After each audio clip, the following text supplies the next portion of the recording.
Morning, ladies and gentlemen. Welcome to the final round coverage of the Tata Steel PGTI Players Championship presented by KGiSL. PGTI is at the Coimbatore Golf Club after a hiatus of almost 8 years. Some of the notables in the field are Khalin Joshi, Manu Gandas, Jamal Hussain Mola, Mithun Pereira, Shamim Khan, and Abhijit Singh Chadda. Leader after the penultimate day is Arjun Sharma with a total of 11 under par, followed closely by Khalin Joshi at 10 under par. And as we look back at yesterday's action, I also like to tell you that I'm your host Shaurya Singh, joined by my co-host Rahul Bajaj, and we're going to be taking you through the final day's action. As we look back at some of the highlights from yesterday, there was Shamim Khan, who is sitting at 8 under par after 3 days. Buddy. Definitely do a lot of putts.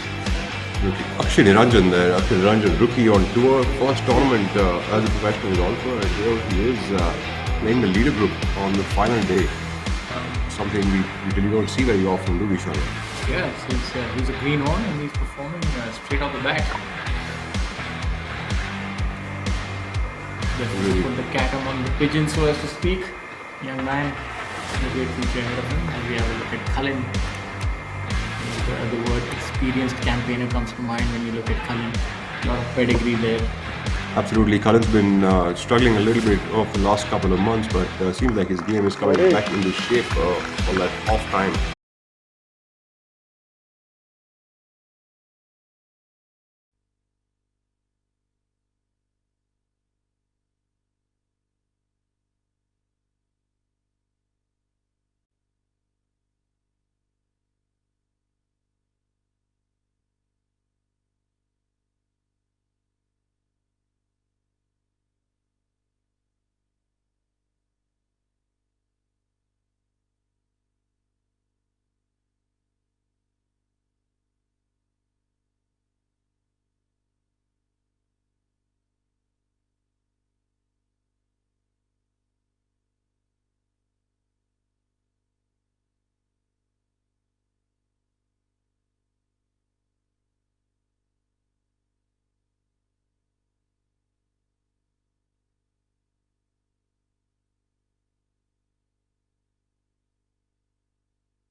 We're back to the action. Had a little bit of a technical glitch as you have a look at Samarth Trivedi there. Samat starting his final day at 6 under par for the tournament, putting in good rounds of 68, 69 in round 2 and round 3, and started off his campaign with a 73, but seems like he's warming up to this golf course now. Samarth takes his fitness very seriously. Samat Dwivedi playing today alongside Varun Parekh from Ahmedabad and Shamim Khan from Delhi. An interesting group indeed. You've got two power hitters, and Shamim is someone who requires no introduction. Absolutely. In fact, I remember playing a round with Shamim a couple of years ago where it was me and Veer Alawat and Shamim Khan together. And I can tell you that we might be ahead of him in driving distance, but he was way ahead of us in signing his scorecard. Yeah, that's what I spoke yesterday. That he's a rare breed of players. Actually, they have a distinct advantage when it comes to the green. People often say that there are players that some can putt well, they're good putters, but I think he goes one level beyond that. He's somebody who really takes a lot of joy in putting, and I've never seen him nervous on the putting green. Even a 20 footer, 25 footer, he's somehow able to see that line and hold them with ease. I think he must be holding at least three times the amount of putts from beyond 10 feet than as compared to his playing partners. I think one of the other things that sort of strikes me about Shamim is that he almost appears like he's just going about his business without too much of stress. As Samat Dwivedi going with a hybrid club on that first Why hole. would he do that? Why not just go with the driver and utilize his length? It's a big enough fairway, right? So it's not really a very long hole. Also, what the players want to do is they don't want to hit too high a shot, as they don't want the ball to just take off with the wind. And the wind can be really, really fast on this hole from the left to the right. So if the player gives the ball too much of elevation, also with the driver, the ball is spending more time in the air, which means the ball will deviate a lot more as well. Looks like Varun is also going with some sort of a rescue club. These are normally between a 2 iron or a 3 iron, right? Yeah. Most of the players are actually on this first hole, they try to draw the ball into the left rough while the wind actually throws it back out into the fairway. That's how high the winds are on this golf course. What would you recommend if there's enough starting line, if you're playing this hole, just for our viewers who are sitting at home and you have the OB running on the right hand side, you have ample space to start it on the left and you're playing in left right wind. Do you suggest that you sort of play with the wind from the left right or try and draw it against it? So it totally depends on the intensity of the wind. The intensity of the wind that we've usually seen on this golf course, it does not let you sort of use the wind very easily. Oh, it seems like he's very disappointed with that shot. Seems to have lost that one out to the right a little bit. We'll know very soon what's happening with that golf ball. So that's the thing. The moment you try to sort of baby it into this kind of a windy situation, it becomes very difficult to play. That's Shamim Yes, Khan. okay, Shamim Khan, unassuming, one easy swing, no nerves there, so as to speak. If you think about this drive, even for somebody like him, hitting a driver on this hole with the OB there, just no, no visible nerves at all. Interesting to see that he's still using almost 10 plus year old driver, the TaylorMade RBZ there. And so the one thing that I think Shamim is in this position now after many a months, and I think he's definitely going to enjoy that bit. But the one thing that I really like about him is when he's hitting shots, it almost looks like he's not adding pressure onto himself. Like some of us could actually go out there and have a difficult golf shot and sort of go straight at the That flag. gives our viewers a very good idea of what the first hole is like. So you see it. It seems like a slight, little bit of bend to the right, and there is the OB running along the right hand side. So there's ample space on the left, but it probably tapers off at about 250 yards. So Yeah. that's why you'll see these players probably try and hit a rescue to about 270. Yeah. So the OB line actually does come in more a little bit more towards the left side of the fairway, uh, or the hole sort of bends more towards the OB line. But the way Shamim hits it, we often see that on the range we try and sequence the swing, and players actually trying to fire different parts of the body, maybe the back or the left hip and so on and so forth to compress the ball. But there's no visible compression, so as to speak, on Shamim's ball. It's very easy. It's almost like his hands are falling down. And yet it's always goes straight, which seems like an anomaly. How does that happen? Because I remember that hitting a driver or a 3-wood is a strenuous motion on the body. It takes a lot of coordination and power, but he just hits it like he's probably squatting a fly. So essentially, it's a good impact position, a good angle of attack that causes compression. So the lack of speed will only change the amount of compression and the amount of spin, but the timing is preserved in Shamim's case, right? So when he maintains that tempo over and over again, and if he can come back to the same attack angle that he does with his irons and his driver, he will always have a constant result. And I think that's what he sort of figured out in maybe an unorthodox kind of a manner. But you will always see him on the golf course. He does not really like push his game beyond his limits. He does push his shot game a lot beyond his limits, but you will not. He's not the kind of person you will see him from various distances taking on flags and all. He'll always keep trying to give himself opportunities rather than keep on going on attacking So flags. in windy conditions, you reckon that he does not produce much backspin, so as to speak. He actually produces topspin on the ball on the No, I think he does. He does produce if we talk about backspin a on the ball. driver and 3-wood. Driver, of course, not. So, and you see the longer hitters, they would still be producing compression and a little bit of higher RPMs. So, in terms of wind, which would be affected more by wind? Like if you just So any day, a person who is imparting a little bit more topspin on the golf ball is going to be it's going to be easier to control the ball in the wind, especially off the tee. But off the fairways, of course, you cannot let go of spin because you want the ball to get on the green and be able to stop. So maybe that's his advantage of the tee, that he's not imparting too much spin, and that's why he's in the fairways. And I've realized that being in the fairway, even if you're 30, 40 yards behind each time, that's a distinct advantage over your competitors. As we have a look at Arjun there on the range. So on the first tee, Arjun Sharma, My apologies. Akshay Niranjan and Kalin Joshi now coming up onto that first tee box to start their campaign for the final round. Akshay Niranjan and Arjun Sharma both looking for their first wins, and Akshay Niranjan really looking for the first week and first win, more like that first day, first show kind of thing. Yeah, I think he's come out of the gates all guns blazing. Doesn't like to waste too much time. Can't say the same about me. For all of you who have just joined us and are wondering what are you watching, what are these flags, I want to tell you these are the flags of the sponsor of this week, KGiSL. And you're live here in Coimbatore Golf Club for the Tata Steel PGTI Players Championship 2022 presented by KGiSL. What you're watching is the Professional Golf Tour of India on ABPLIVE. This is the second year of the partnership between ABP Network and the PGTI. And we're looking at our second leader group on the first hole. After all the compliments for Shamim, he's not very happy with that second shot that he's hit on the first hole. We have Samar Dwivedi on the right side of our screens right now, waiting for Varun Parekh to come out of the woodworks. Not certain if that was a driver or what was it, a 3-wood by Shamim. It's maybe it was a 3-wood, I think.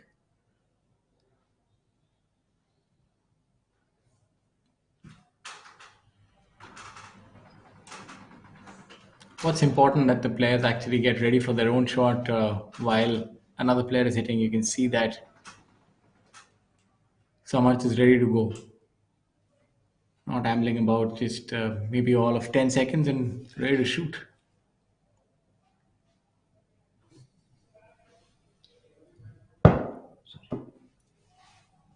Let's see where that ends up. A great shot there by Samar Dwivedi, giving himself an early birdie opportunity on the first hole. He's about 5 or 6 feet away from the flag. I think if you can do the hard work and hit a rescue down the fairway, then you have nothing more than 100 yards.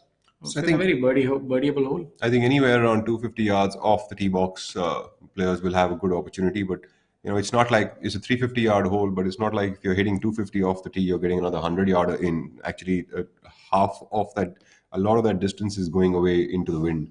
So players are probably hitting it actually about 230, 240 yards off the tee box, and then probably have another wedge or a 9-iron into the green. We're seeing that wind picking up right now. Yeah, you've made a good point. I think wind can play a big factor. I remember in the headwind, this hole can actually play closer to 450, especially with the kind of wind that you have here in Coimbatore. And it's picking up. You could see players maybe even hitting a rescue in a 7-iron if the wind picks up. Absolutely. When the players are trying to sort of, let's say, draw that ball into a left-right wind, they're actually chopping off a lot of yardage while they're doing that, as the ball's losing its speed fighting against the wind. So the distances are going down. While what we were talking about earlier, in case the player is to use the wind in this kind of a scenario, the loss of distance really doesn't happen that much.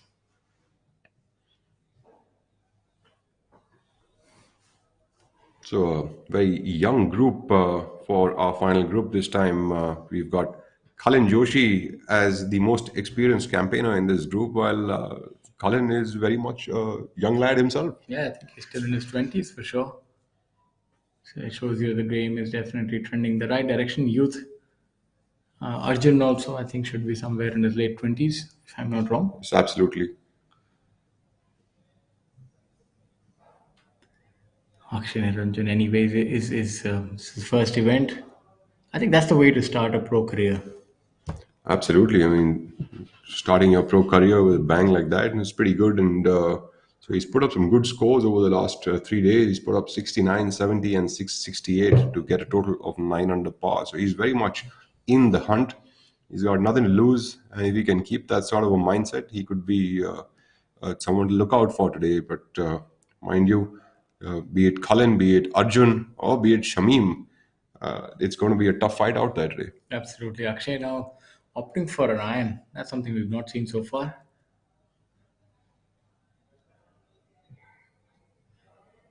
As that distinct swing.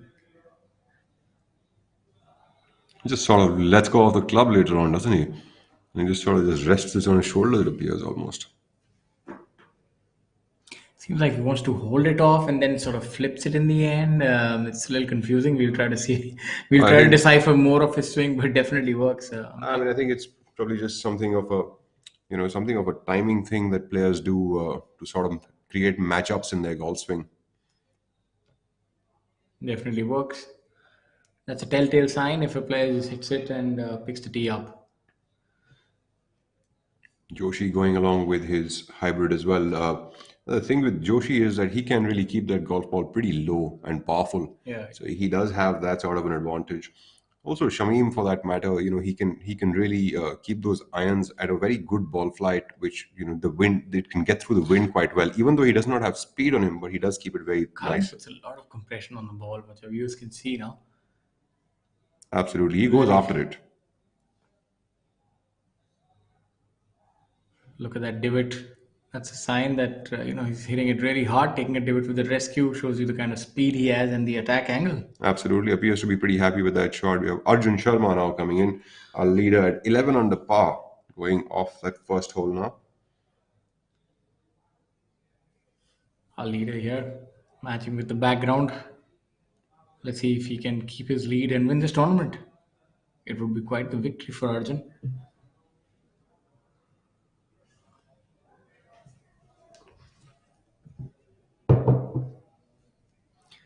A little bit of nerves, we can feel that leading a tournament, teeing off in the final day, going with the rescue as well.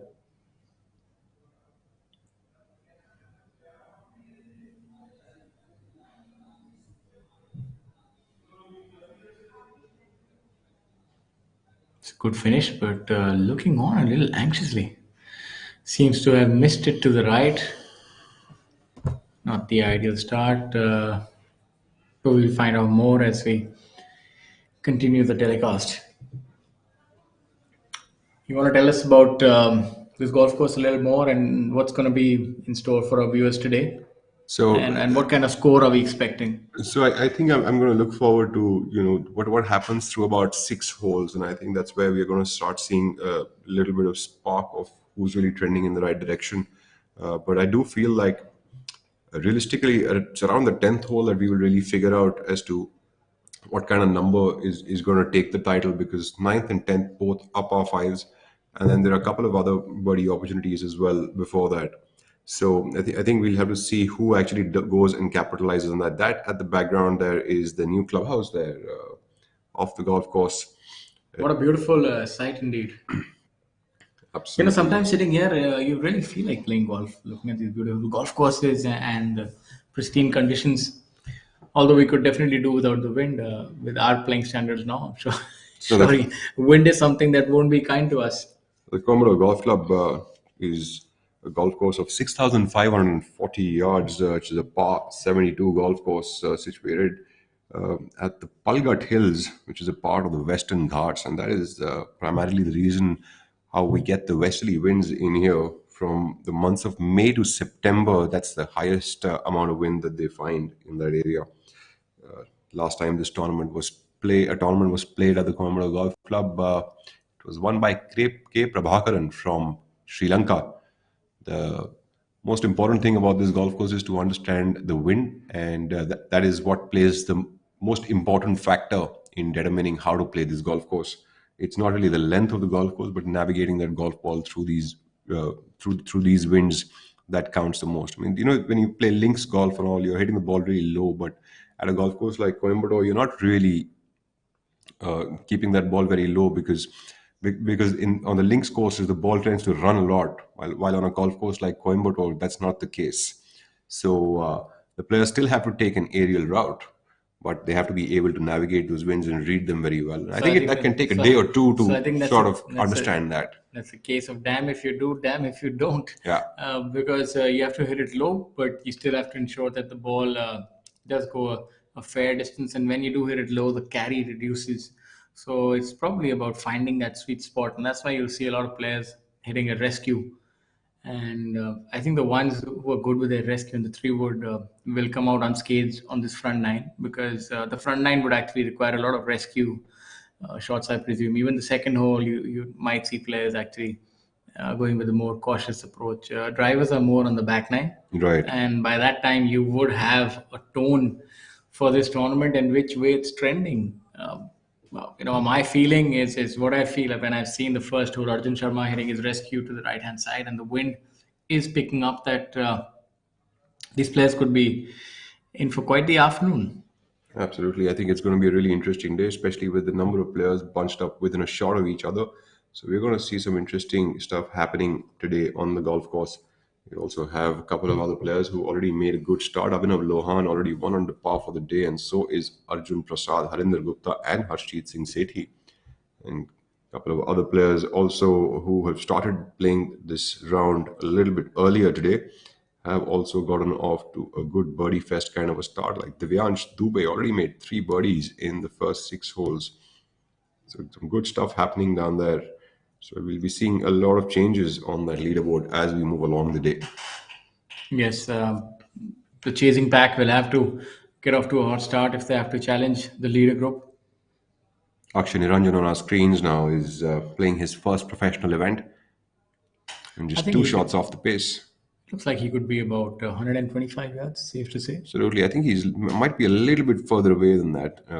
Not really certain what kind of a club he's hit off the tee box, but Colin Joshi hit a hybrid, and he should be around the 250-yard mark I think at this juncture. Akshay would have probably gone with a 3 iron, Right. it seemed, and so might have anything between a 9 iron or a wedge. It's also a player-to-player thing. Some players feel that taking a driving iron and using that to navigate the wind is a lot easier than doing it with a hybrid club, while some other players could feel otherwise. It's whatever suits the player's eye. Decent golf shot. Niranjan making it up to the putting surface. As you can see, the OB is there running along the right hand side. Seems benign enough, but it can catch an errant shot. Even when you're hitting a second shot, if the wind is up, it's not outside the realm of possibilities to find yourself on that road instead of the green and then reloading.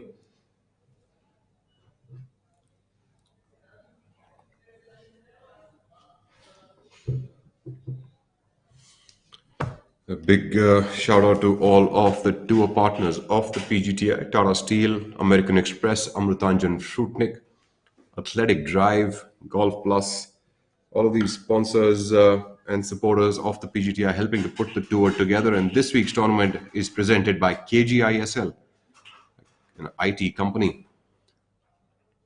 Colin Joshi, after his second shot, he's taken the putter, like they say, long walk with the putter. Both Akshay Niranjan and Colin Joshi seem to have found themselves side by side on this hole. Let's see if the second putter actually does learn from the first one or not.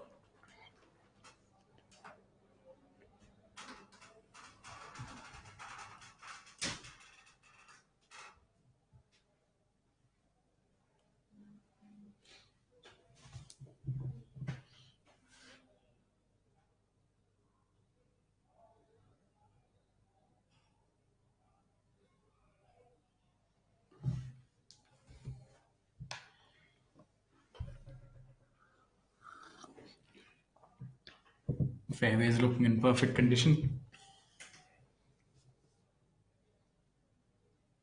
I think the caddy's role will be paramount today. Each choice might be the one that will make the difference. Caddy who's able to give his player the best yardages and advice on how to navigate this difficult day will be the one who will prove invaluable in the end. I think the player alone is bound to make a few errors, especially with the wind and how it keeps switching. So it's important that the player be able to marry the advice that he gets from the caddy with his own judgment. I think some of the areas where players start to get a lot of opportunities on this golf course. The third hole, of course, is a par five. We've seen a lot of eagles there yesterday, so that could be an opportunity for the players to grab a shot. We also have the ninth hole and the 10th hole, which are both par fives, and so is the 13th hole, a par five. So that's, you've got four par fives which provide good opportunities. We also have the fifth and the sixth par fours, which do provide a good opportunity to the players to have a wedge shot or a pitch shot into the green to save. But the eighth hole is one of the toughest holes on the front nine. And going around the back nine, even though the 10th hole is a par five, it's really a three shot or kind of a par five. So the player has to be good with his approach shot to be able to give himself a birdie opportunity over here. But when we think about this golf course, apart from the eighth hole, I can't really think of any other hole that is extremely daunting or would sort of unnerve the players. That would be difficult for them to think of making a par on that hole. Can you think of any? I know that each hole has its own peculiar difficulty. Like the second hole will have OB running along the right, and the wind will make it difficult. Yeah. But those are not insurmountable challenges. A hole like the eighth, you actually have no place to hide, especially if it's playing against the wind. You might as well have to lay up and play it like a par five. But does any other hole come to mind? So one of the holes that does come to my mind is there are like a bunch of a few shots which can get a little difficult with the winds that play out on the course, and one of those I think has been, at least for me, the 11th hole, where the drive isn't all that difficult, but the second shot over there becomes a little bit of a difficult shot because there's almost no space behind the green, and the wind sort of is, as a player, you don't really catch the correct wind on that hole, and you have to be absolutely sort of accurate in judging that so that the ball can stay on the green. So it's not a huge green. At the same time, you have to be able to navigate that very well. And the funny part is that it's not like you have the biggest club in your hand. But because the wind direction is something that you could get a little confused about because of the tall trees at the back of the green, you could end up overshooting. Arjun Sharma coming off from the left side of the green. I think it's imperative that he makes par here. Doesn't want to be giving up a shot to the field so early in the day. Absolutely. Well, he's been doing some good stuff with the wedge, although he just left that club into the rough. What a brilliant shot that was. Absolutely. You saw how he executed that. There was a long swing and he sort of decelerated, left it there. A very difficult technique to master indeed. Yeah, he completely left that club in there. You have any idea like what kind of a technique he's using over there? No, I wish I knew. Would you do that deliberately though? I'm sure he's done it deliberately because I played a few rounds with him and I saw him doing that. That's something where he sort of, sort of decelerates and just leaves the club there, but doesn't quite leave the left hand. So he uses the bounce, but it's a very precise technique, and I think it's something which can only be mastered with a lot of practice and feel and touch. So he's put in the hard yards, and that was a brilliant shot because the ball was nestled down.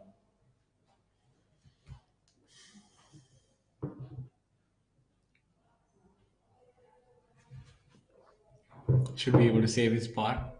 I think these kind of saves are so important. That's what will determine if he wins a tournament. You don't want to give an inch to the field, especially committing sort of errors. Unforced errors is the last thing you want to do.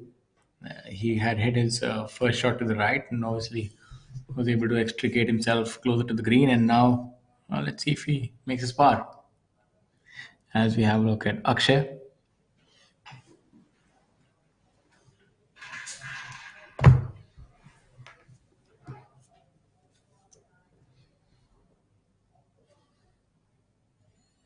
Niranjan would need to make that flat stick quite hot today if he wants a shot at this title.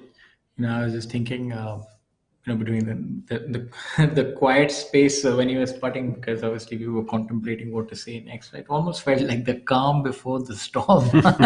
So, is there going to be a storm? That'll make for some exciting viewing. I know the players won't enjoy that too much, but difficult wind conditions will make it interesting. And I think wind is going to pick up, as we've seen. There have been telltale signs. Kalin Joshi now coming up from a similar spot. Let's see if he's actually taken a leaf from Akshay Niranjan's putt. Definitely makes it a lot easier if you've seen somebody hit over the same line. Look for him to make this putt actually. You got enough pace on it? Not really. Not his best effort. All the way uphill putt there for these players. Samal Dwivedi didn't quite convert that putt on the first hole. He had to get away with a 4 there.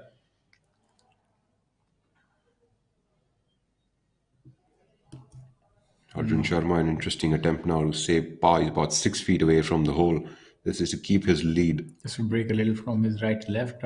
I think just aiming at the right edge, medium speed. But Arjun's a good putter.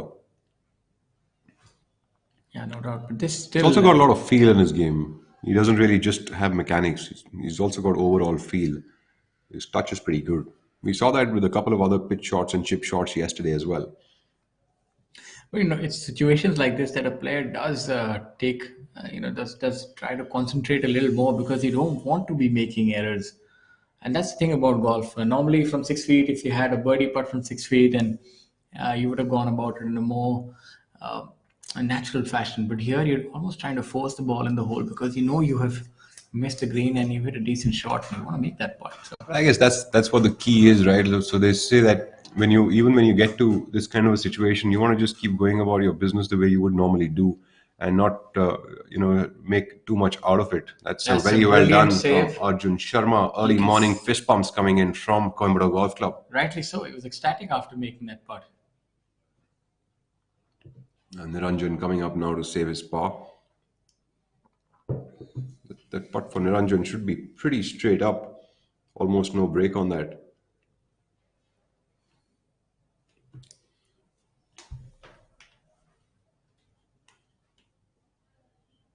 You can tell how the winds are looking at the players' clothes and the grass at the back.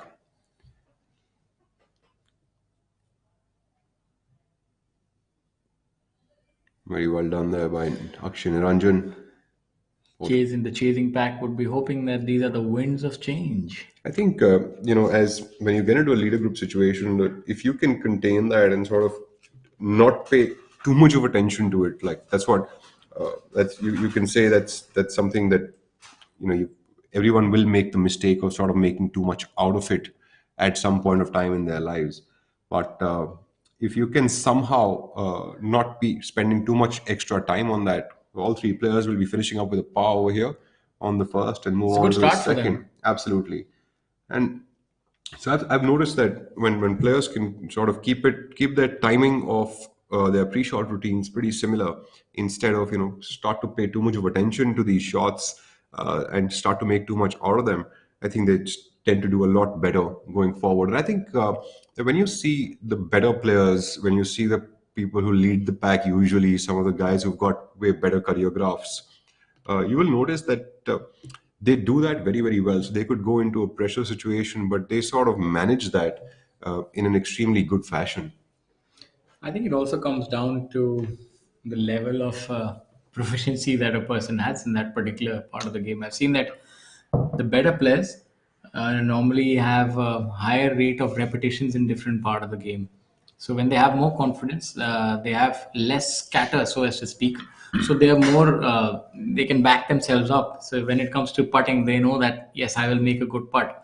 So that that seed of doubt is a lot lower as opposed to other players. So I think the better players are more self-assured and they take lesser time. So it's actually a chicken and egg kind of issue, I feel, because especially in conditions like this. Absolutely. In fact, this is one of the things that I feel very strongly about. If you practice the skill of a particular shot over and over again, and the thing about golf is that there are hundreds and thousands of shots that one can learn. But I feel like when you've done that over and over again so many times in practice, or in practice rounds, or in rounds that you play with your friends back at home, you just can back that up much better than you would be able to if you haven't played that kind of a shot. And when you can back it up, you can be a lot better in pressure situations. Actually, basically takes half the pressure off you because you know you can do it. Yeah, I think the prime example is a player who knows his ball striking pattern and This is Tata Steel, and this is an idea. So what happens when you join them? Something remarkable, like the material of the future. Fiber reinforced polymers that goes beyond steel, that is high on strength and corrosion resistance, and is cost effective. A material that will be used in foot overbridges, the insides of railway compartments, and electric vehicles, as also in infrastructure for smart cities. Tomorrow is shaped by imagination and steel. Tata Steel. We also make tomorrow. This is Steel, and this is an idea. So what happens when we join them? something marvelous, like cars that are lighter, more fuel efficient, yet safer. Thanks to high-perform automotive steel, which lowers CO2 emission and makes this world a better place.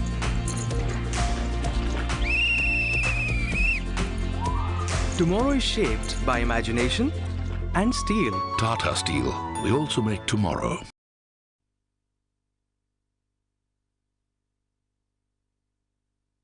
With our leader Arjun Sharma.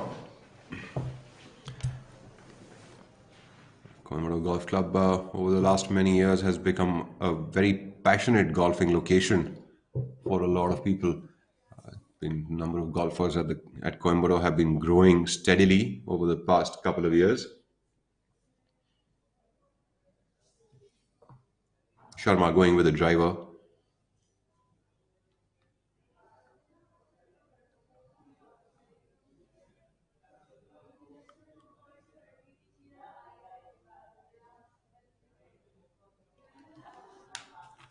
So just for the sake of our viewers and just to understand how golf is really played, one of the most beautiful things about golf, of course, is the fact that you play at various different locations and each golf course plays differently on each and every day.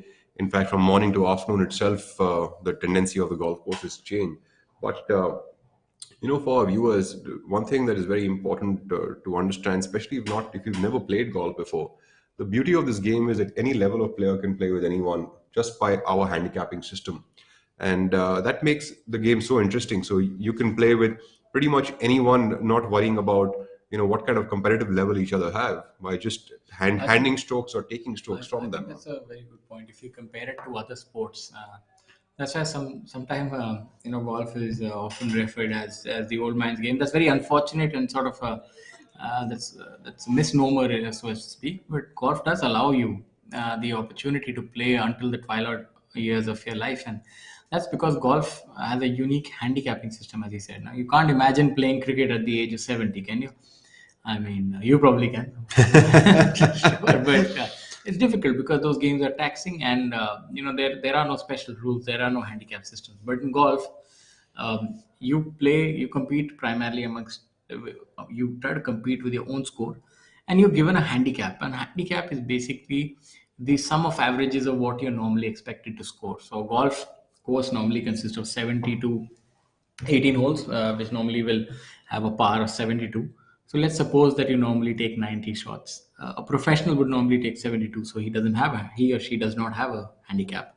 So you will have a handicap of 18, and if you're playing against a professional, then the professional will have to give you 18 strokes. So what that means that if you end up in 89 and he or she scores 72, you win. So, but that does not happen in professional tournaments. That's something that happens on the amateur, more recreational aspect. But that is a way that you can compete against the best. So the best way to probably think of it is that if you're playing cricket and Virat Kohli scores a century and you're given an 80-run start and you score 20. So that's how you equate it. But unfortunately, you would still have to face the same pace bowlers in cricket. But in golf, as it's an individual sport, you can sort of even tee off from different tees. And so it's a very adaptive game. And that's what makes it really interesting. You can have peak performance level of athletes like Tiger Woods and Bryson DeChambeau, Rory McIlroy of the world. And then you can also have, people who are not quite the athletes, still compete with them and also beat them on certain days. So it's a great mix. You can have athletic people play the game. You can have people who are maybe artistically inclined. You can have all kinds of players.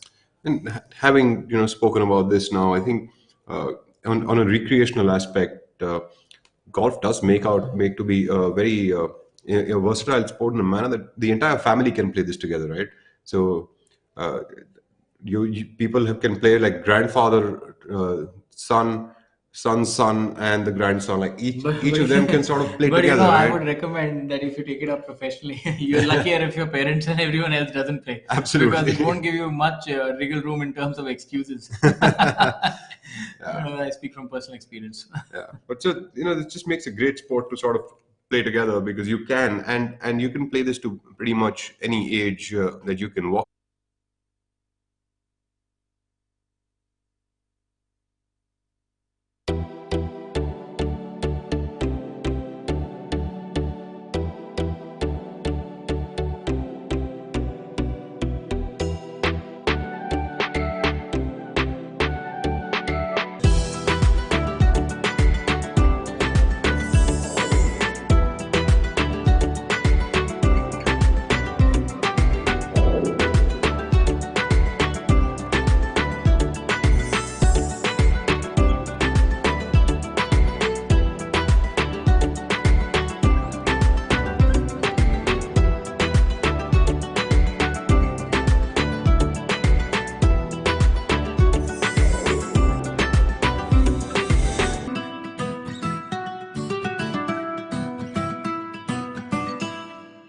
This is steel, and this is an idea. So what happens when we join them? Something iconic. Like the Bandra Worli Sea Link, an engineering marvel that connects two parts of a thriving city, where Tata Steel's state-of-the-art LRPC strands have played a role, inserted in the concrete deck and anchored to support the vision of New India. Tomorrow is shaped by imagination and steel. Tata Steel. We also make tomorrow. This is steel, and this is an idea. What happens when we join them? Something magnificent. Like the Burj Khalifa, the world's tallest building, 3 times the height of the Eiffel Tower. An iconic landmark where Tata Steel's Confloor 80 composite floor decking has played a part, making it a triumph of human inspiration. Tomorrow shaped by imagination and steel. Tata Steel. We also make tomorrow. This is steel, and this is an idea. So what happens when we join them? Something iconic. Like the Bandra Worli Sea Link, an engineering marvel that connects two parts of a thriving city, where Tata Steel's state-of-the-art LRPC strands have played a role, inserted in the concrete deck and anchored to support the vision of New India. Tomorrow is shaped by imagination and steel. Tata Steel. We also make tomorrow.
The players are moving on now towards the second green as we speak.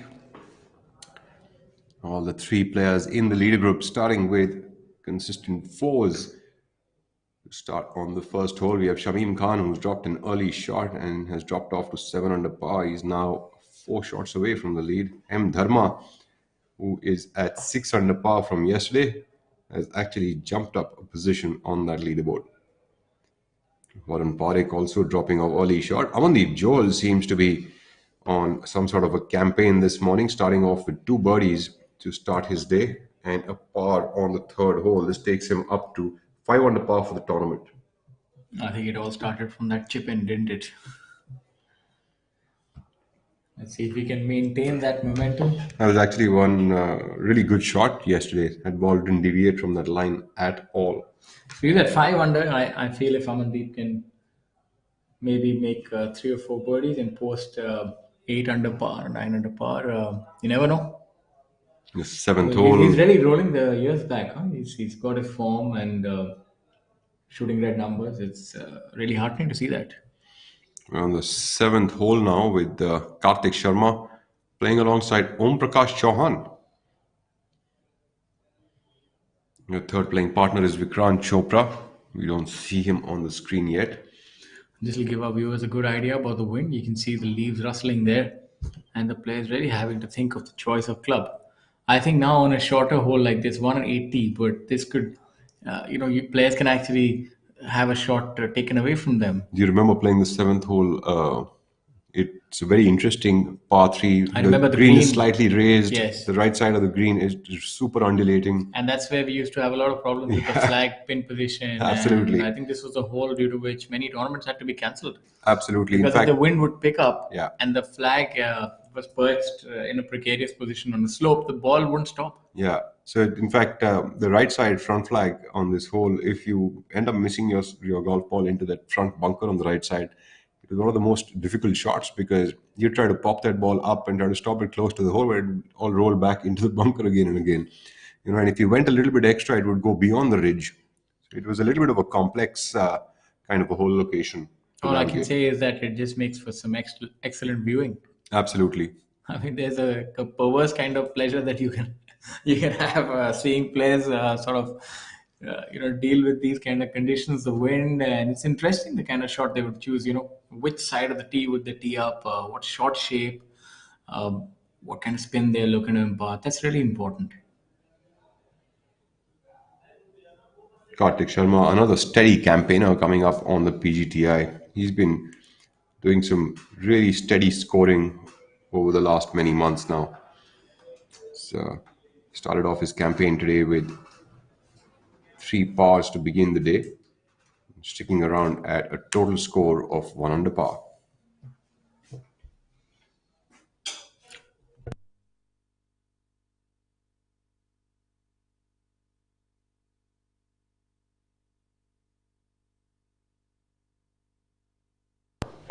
Let's see where Karth is able to put that ball.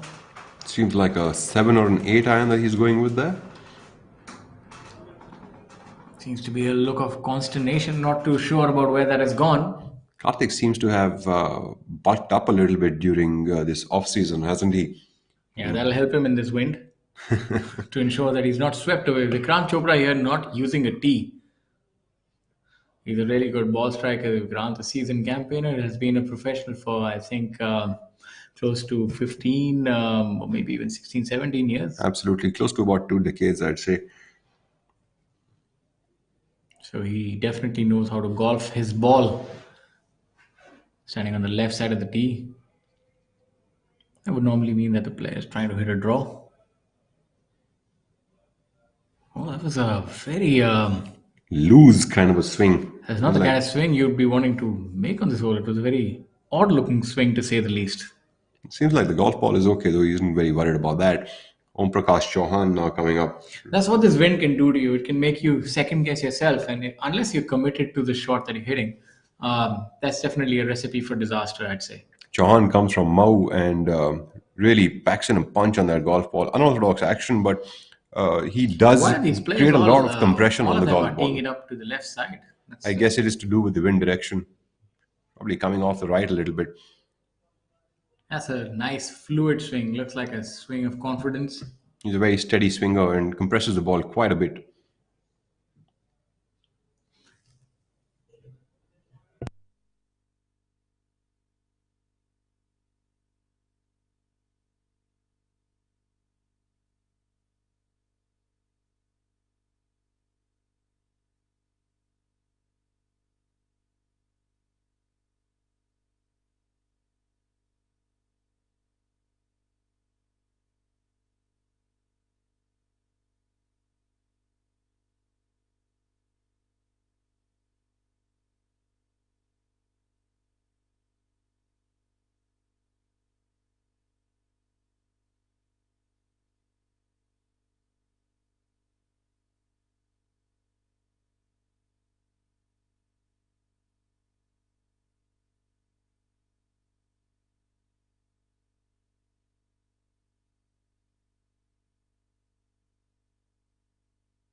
There we see the players walking up there, and because the flag is right towards the right part It's of that part of the green that you Yeah. were just speaking about.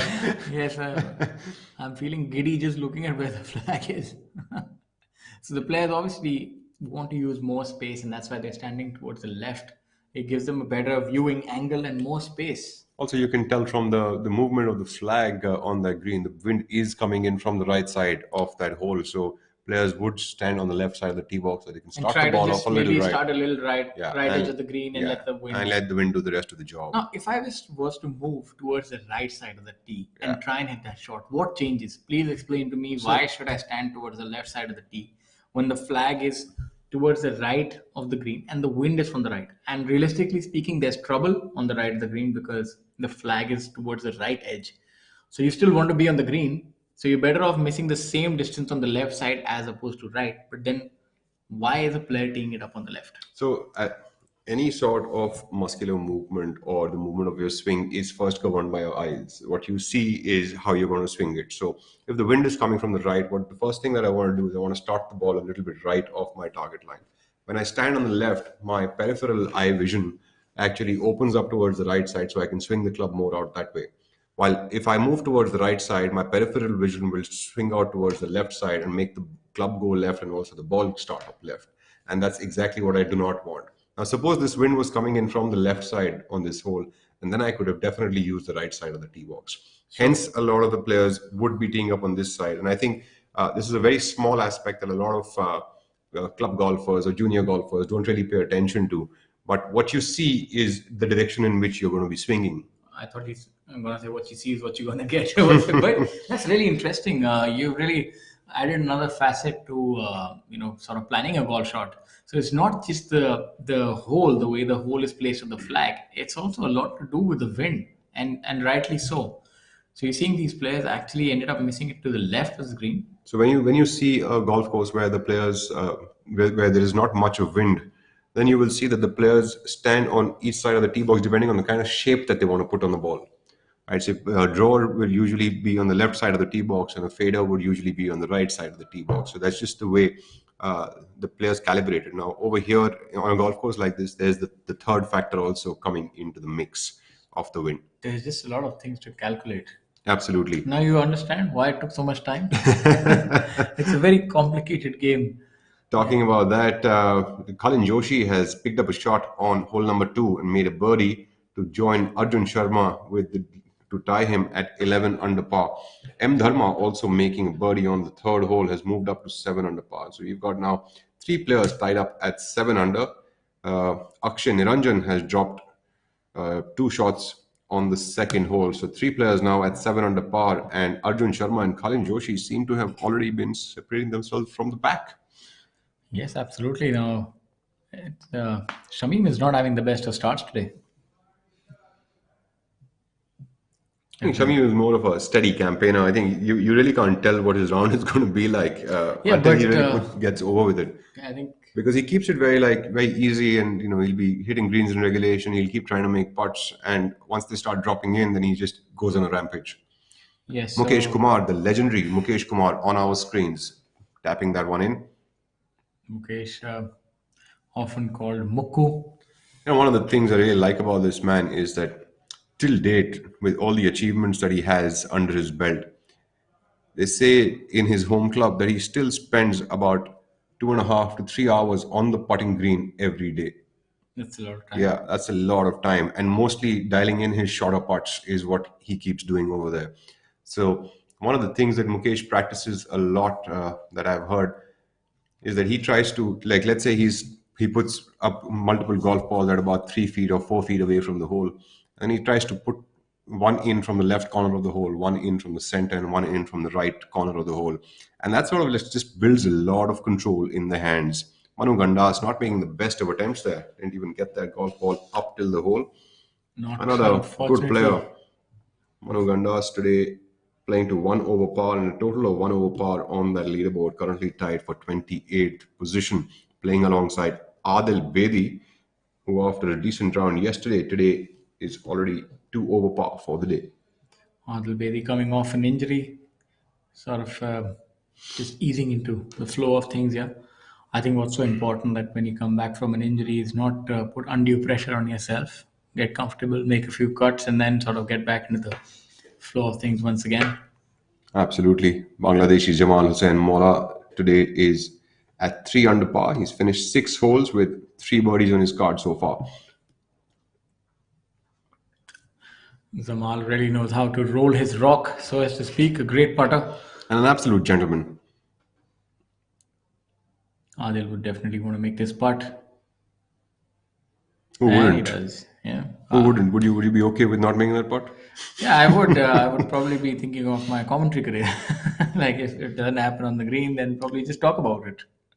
But I think so difficult in golf is to deal with adversity because you almost golf is the only sport where the percentage of your winning is so low. Even the best players probably win 4 or 5% of the players of the tournaments that they enter in, and that I'm talking about absolute legends. Otherwise, you could see a win percentage of maybe even lower than 1%. So most of the time you're losing, missing cuts. So it takes a different kind of perseverance and to carry on with that, and that's why golf does make you into a gritty customer.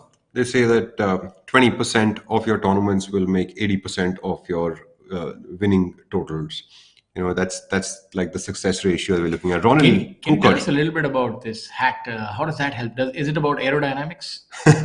Well, that's Ronald Cooker. I'm not really sure why he's turned his hat around, but I think it could be about aerodynamics. There's a lot of wind there. I think there's a lot of science being employed by the players. possibly on the 9th hole, Ronald Quite holding that one quite a in. look there with the shades and the inverted hat. Now it goes straight. That's I told you it's about aerodynamics. So that's something that our viewers can try as well. Probably. Will you give that a shot?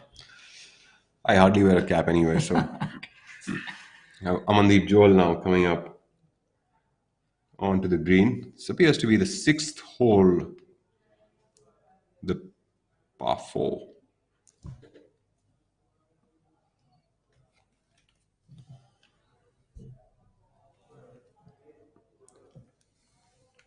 There we have our live leaderboard on the golf course. A lot of separation has already taken place on the course, even pretty early in the day now. Cullen and Arjun seem to be in a fight here at 11 under par. Depends on how the day progresses hereafter. We've got 3 players at 7 under par and then 4 players at 6 under par. There is separation happening. The cream is rising to the top, so as to speak. 4 shots is quite a gap that they've been able to create between themselves and the chasing pack.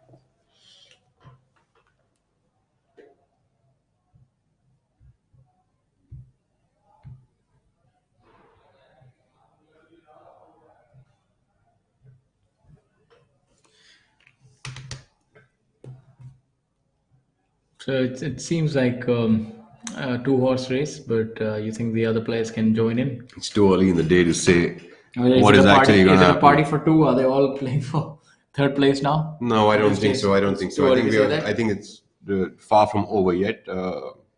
There's a long way to go in today's round, and you never know what is going to happen. A lot of players are making birdies down at the bottom as well, and that's what Ranjit will there. happen. Ranjit going with seems like a roll approach towards the hole. This should be interesting. Absolutely. I think he's got that tree right in front of him, so probably unable to take that aerial route from that position, playing it a little conservatively. That's neatly done by him. Absolutely, giving himself an opportunity from off the green. It's not always that you must attack the flag. Sometimes, you must take the cautious approach. Absolutely. In fact, the kind of situation that he was in, a lot of players might not be able to think like that, but you have to make sure that you get the next shot. You have to keep giving yourself opportunities going forward. And It's almost like chess. And your next move. absolutely, it is. In fact, golf is nothing but like a game of chess played on grass. You have to keep mapping yourself, keep plotting it. Ronil Kumar not inverting his hat anymore. That's a nice free-flowing swing. That's an aggressive hit by him. Giving it that tiger look. Maybe he only inverts the hat while putting. I'll give that a shot. Oh, walking off onto the 10th hole. Seems like the caddy has been given a little bit of a break.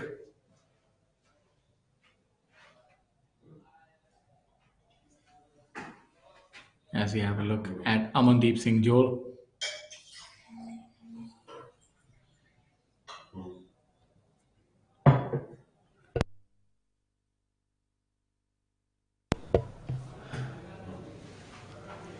Amandeep Johal cleaning up for his par there, having a steady round so far.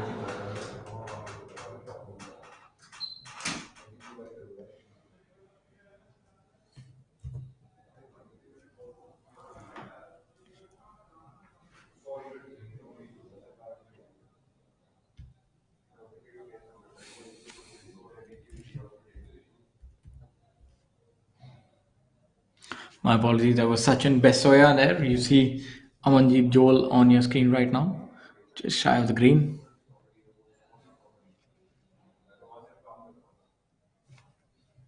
This is a hole that the players can look at birding after hitting a good drive, but an errant shot, as you saw, Ranjit hitting that tee shot, was in the fairway but couldn't quite go at the flag now. Amandeep would have a realistic chance of making the spot as you look at the flag. The wind definitely picking up today. These players would have to use all of their imagination and their ability if they are to shoot a red number today. An under par would indeed be difficult in these kind of conditions. Coming up a little short, should be able to make his par.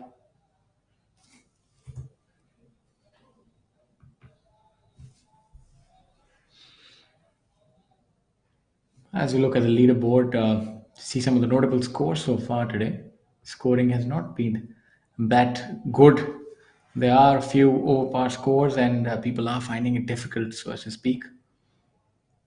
Best round so far is from Jamal Hussain, who's 3 under after 6 also. Getting off to a hot start as we have a look at Ranjit, who we saw previously, just chip out towards the left side of the green.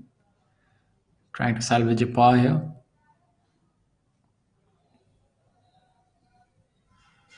I'll have a little bit of work left there.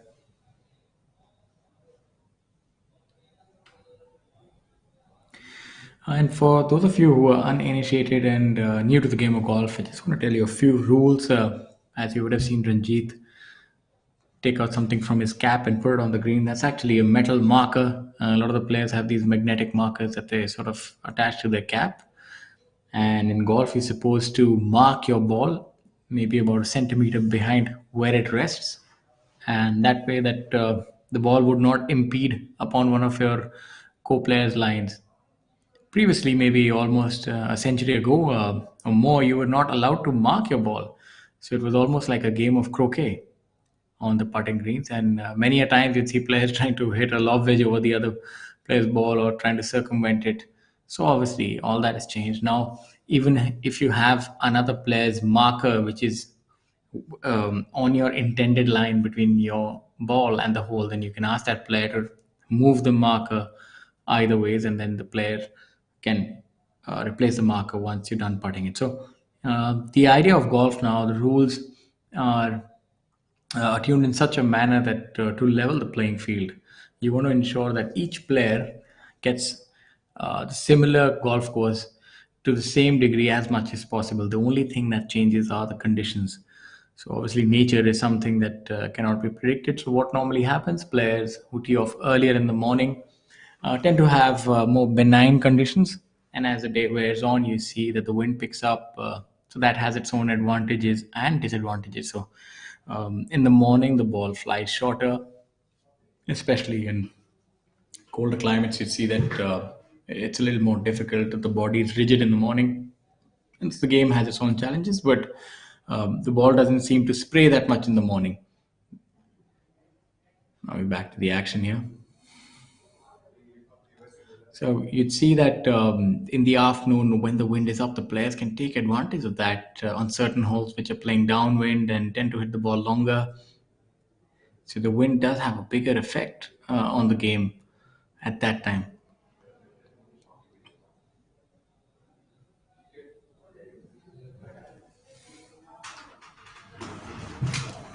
we have a look at the ninth hole here, the par 5.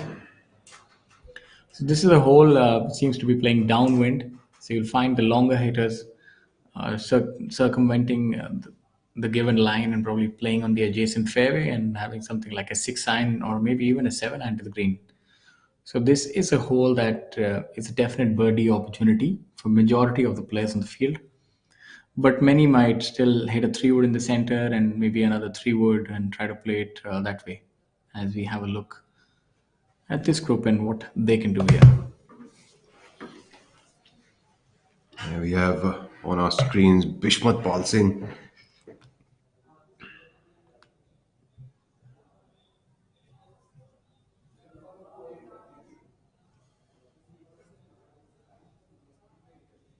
Trying to nip that ball. You see that action that he's a little bit of out to in, so he wants to generate some sort of spin here.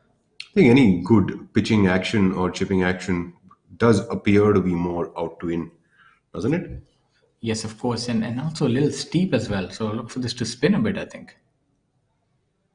Keeping that golf ball low. Very He's done really well there.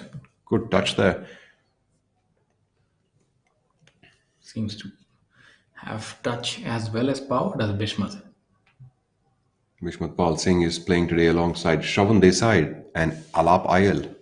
Shravan playing most of his golf in Ahmedabad and Alap Ayal coming in from Mysore. That's Alap at the back of the green.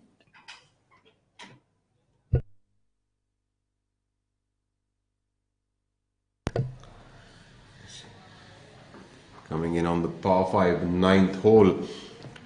This is somewhere where... Seems like he's here in 2 or 3. Yes, he would be here in 2. And that will require a lot of imagination from over the green. Especially the pin is pretty close to the back edge. I think he's done brilliantly well. That's a phenomenal golf shot. Shows you the level of short game that these players have these days.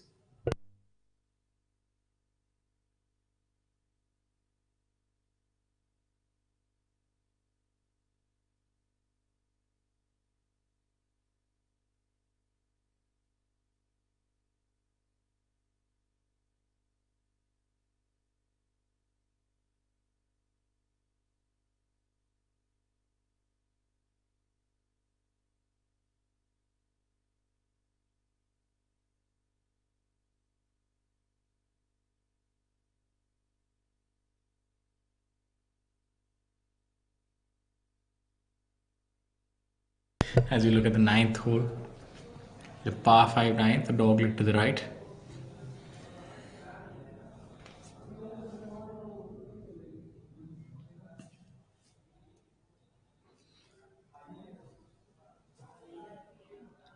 Desai coming up from about 15 feet away to the flag. Look for this to break a little bit to the player's left, right in the end. A little bit of twist in the tail. Yeah. I think that putt also does pick up a lot of pace as it gets closer off to the hole. I think that has a chance. Oh, what amazing putt by Shravan Desai. That was a good putt. So that should be his birdie for Shravan.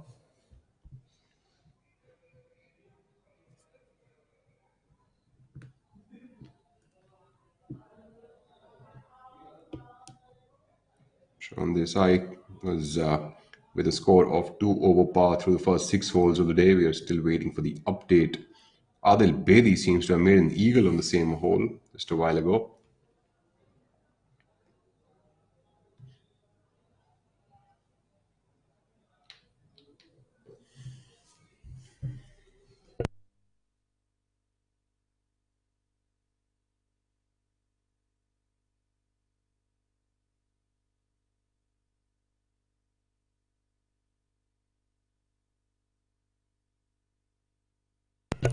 Bishmat putting from the other side of the green. From the looks of it, ideally this should turn from left to right, but I don't think it will. I think this is also a putt that almost straight, it seems. Bishmat Pal Singh being carried by his brother Prashwar Pal Singh. And Bishmat Pal also using that aim point technique. I was reading a little bit about it. Just,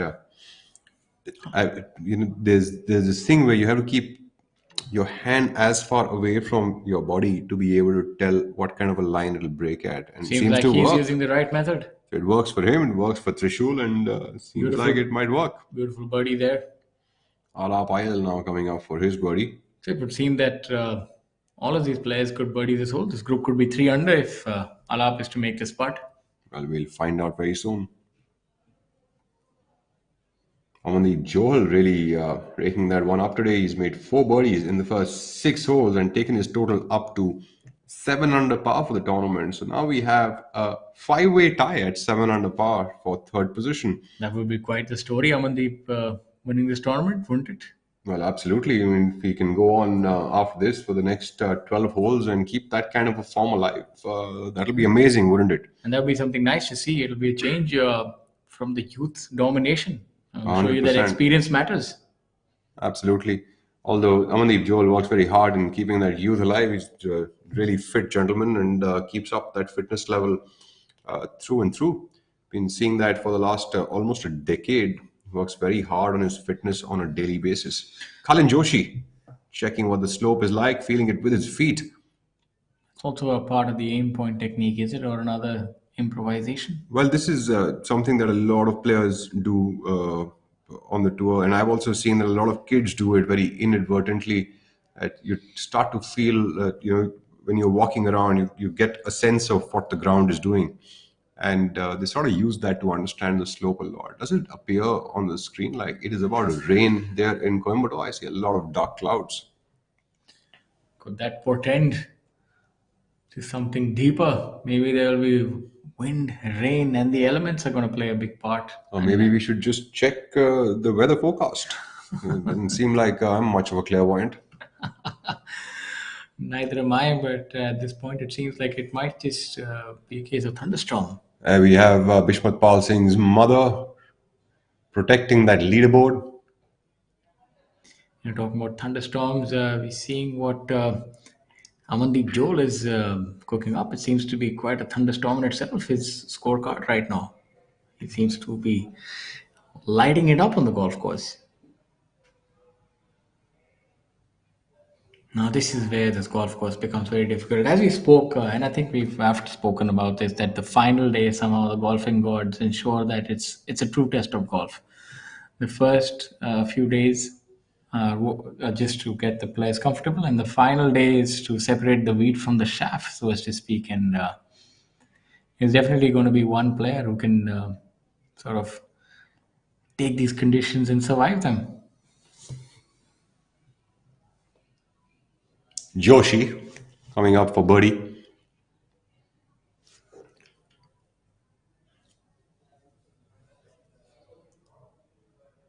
Oh, that's a good putt there by Kalin. Kalin Joshi really taking his total up now, adding some pressure. Some fist pumps going on. Kalin Joshi taking off to now 11 under to 12 under par for the tournament, making things interesting around here. Akshay Niranjan coming up now.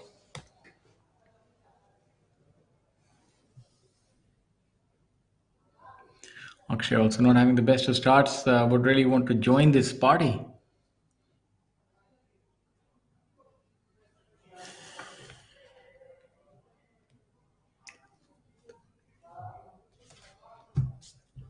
Seems like he has a birdie putt as well.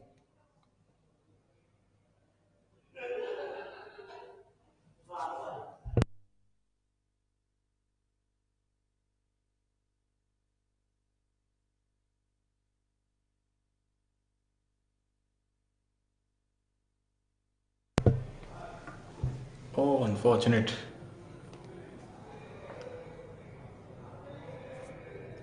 Akshay Niranjan not capitalizing on that birdie attempt.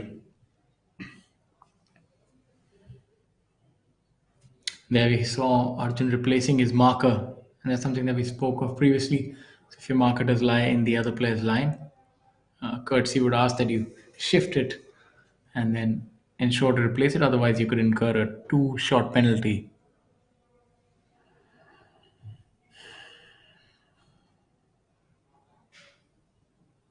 Should be an easy putt for Arjun, especially after seeing the line.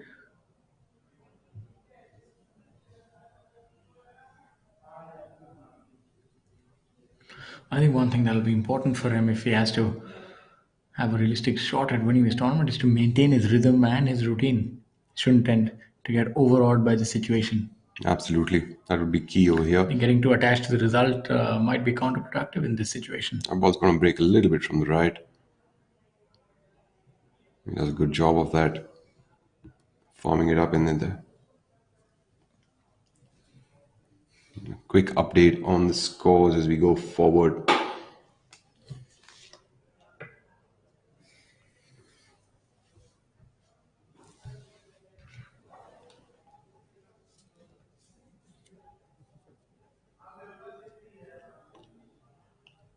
Here we are with the group of Trishul Chinnappa playing alongside Syed Saqib Ahmed and Vishap Pratap Singh Gill. Saqib Ahmed currently at 1 under par for the day with a total of 4 under par for the tournament. Chinnappa at 1 over par for the day and a total of 3 under par for the tournament.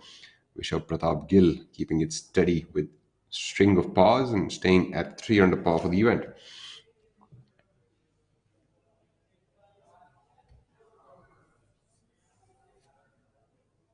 Saqib Ahmed, solid putt there for him. Trishul Chinnappa and Syed Saqib Ahmed showcasing some camaraderie there.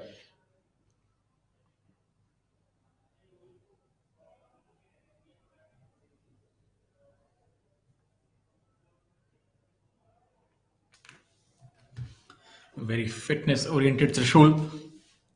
What kind of routine are these players following? Are they lifting weights or sort of a circuit training? What do you think is the kind of routine that some of the fitter players are following, and how does that help them in their game? And do you recommend that our viewers actually try and emulate that? So I think a bunch of everything. You do have to do a lot of work to keep your stamina up. So that'll be a little bit of cardio work that the players do. But there is a lot of heavy lifting involved today in golf. So they do a lot of power lifting as well. And I think golfers, one of the other things that they do a lot is ton of work on mobility. So they use a lot of therabands and they use a lot of body movements to sort of, increase the mobility of their muscles, which will help them to perform better on a golf course and be better with their golf swings.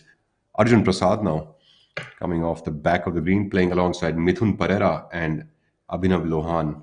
You're right. Good golfers actually need a good mix of everything. Their fast twitch muscle fibers firing, as well as other muscles which will allow them to have more stamina.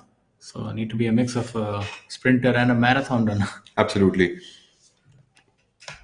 Interesting choice going with the putter there.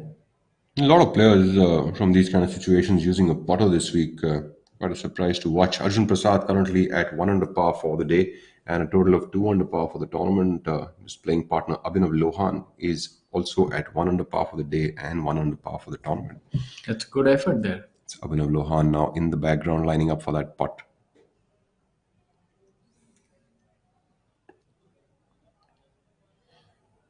There we have seasoned campaigner from Sri Lanka, Mithun Pereira, in the background. Mithun at level par for the day and level par for the tournament.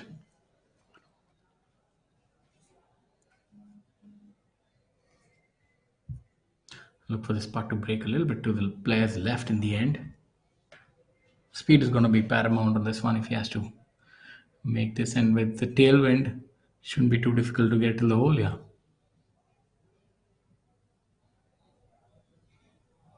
I think he's got it. Oh, lovely putt by Abhinav Lohan. He's always been a good putter off that golf ball and as showcasing that now on our screens. Just a quick update of the scores. Khalin Joshi and Arjun Sharma have both moved to 12 under par and stay in that tied position for the lead. Amandeep Johal, M. Dharma, Shamim Khan, Varun Parekh and Akshay Ranjan. All of these names at 7 under par, now 5 shots away from the lead. Mithun Pereira from Sri Lanka.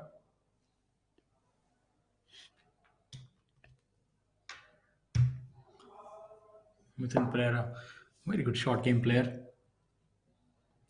Has some fancy shoes on this week. Oh, not a good putt there. Yeah, seems like a bit of an under-read for Mithun.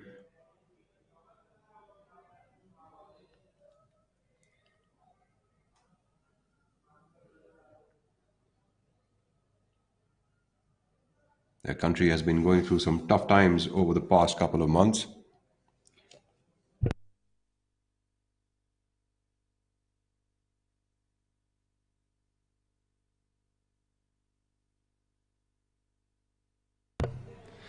Now this putt breaking from right to left.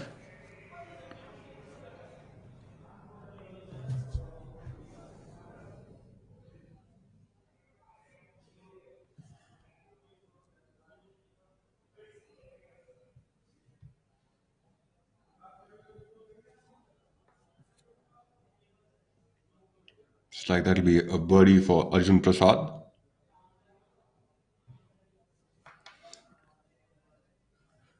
So they're definitely creating a lot of daylight between themselves, and the chasing pack are Arjun and Kalin.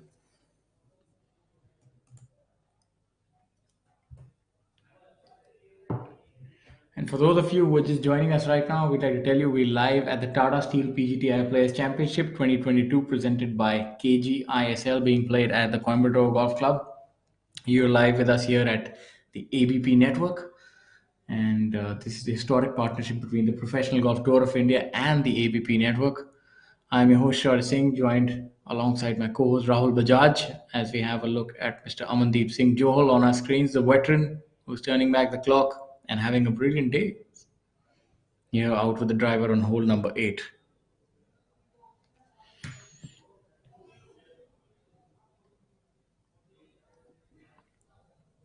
Definitely has a lot of power still. As you can tell, it's not slowed down at all. So it's certain that age is only a number. Syed Saqib Ahmed also joining the other players now at 7 under par with a string of birdies from hole number 3 all the way to 6th. 4 birdies in a row for Syed Saqib Ahmed to make that big jump on the leaderboard.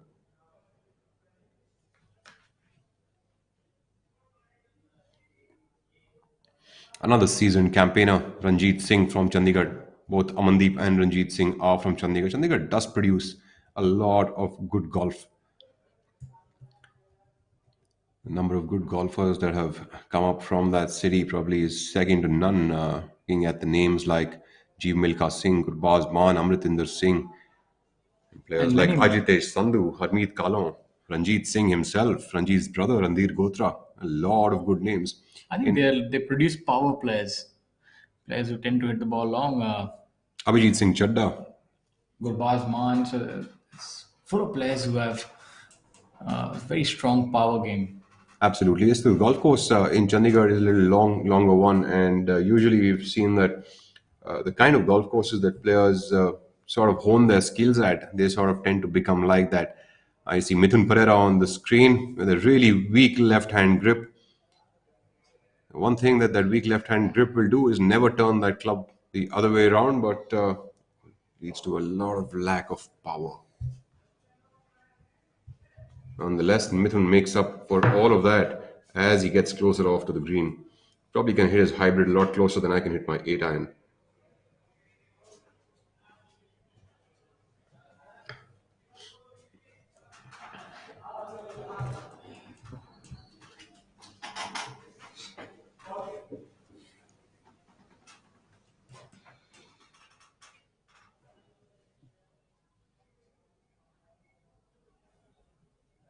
As we have a look at the players walking down the 6th hole, the par 4, where they seem to have overshot the pin with their second shots. So for that front flag location, players would be looking to be slightly ahead of the flag location. That's the group of Karan Tonk, M. Dharma and Abhijit Singh Chadda. I think Karan Tonk has the game which is perfectly suited for this golf course. He's a very hard hitter and also has a very flat ball flight. Something which is almost akin to a lot of the European tour players who have flat ball flights which with a lot of compression. So I think the way he strikes the ball is ideal for a golf course like That this. would be right, yeah.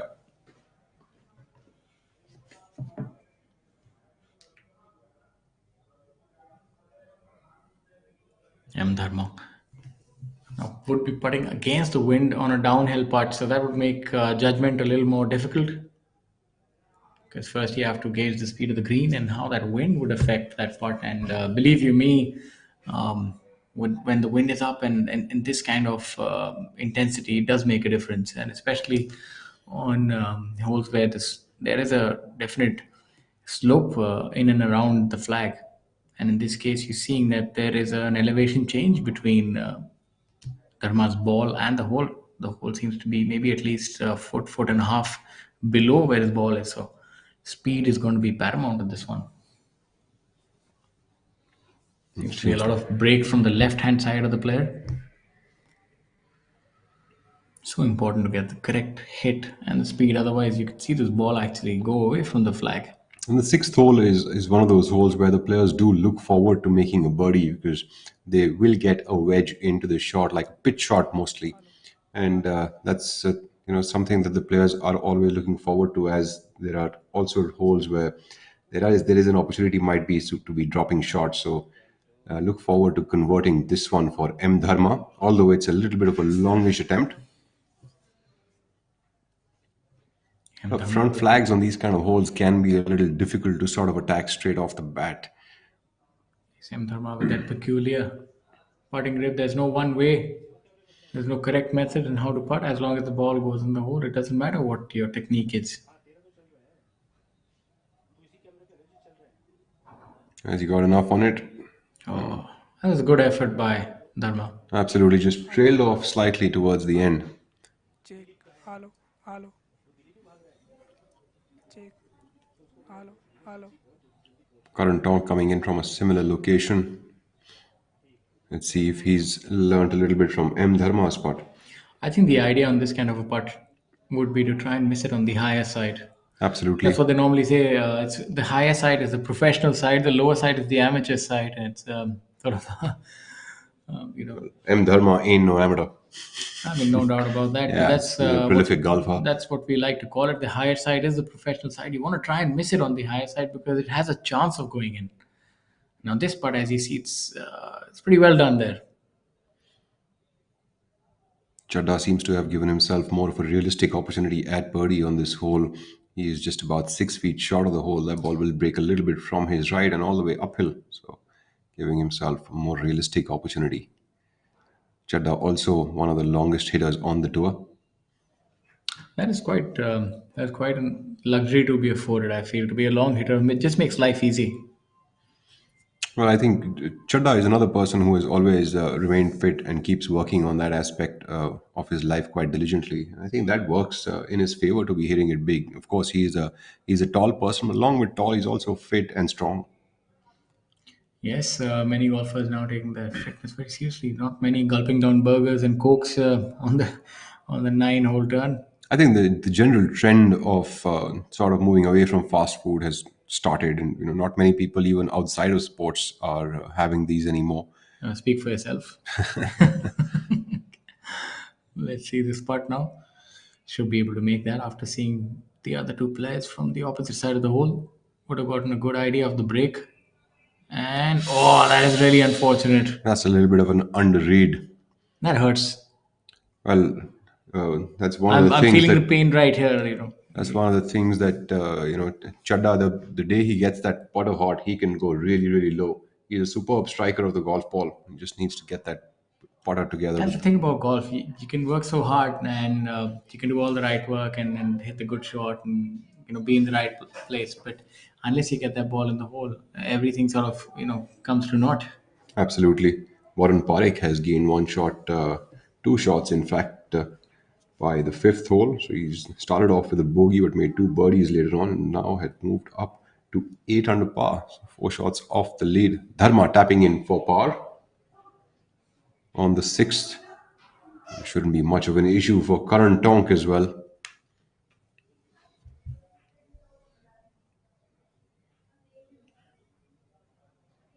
Karan Tonk is a man who comes from Tata Nagar. Karan Tonk has also been a professional for quite a while, but hasn't had a very linear sort of career graph. Has been to quite a few plateaus and troughs. Absolutely. I think he's been working on his game a little bit. We haven't seen him for a few months, and he's a very diligent person. So I believe he likes to play tennis as well. Is that? I wouldn't know I that. think I've heard that. I think he does like to play tennis as well. I wouldn't know that. That's Karthik Sharma on our screens who's just made that putt on the ninth hole, playing alongside Om Prakash Chauhan, seasoned professional golfer, multiple winner on the tour.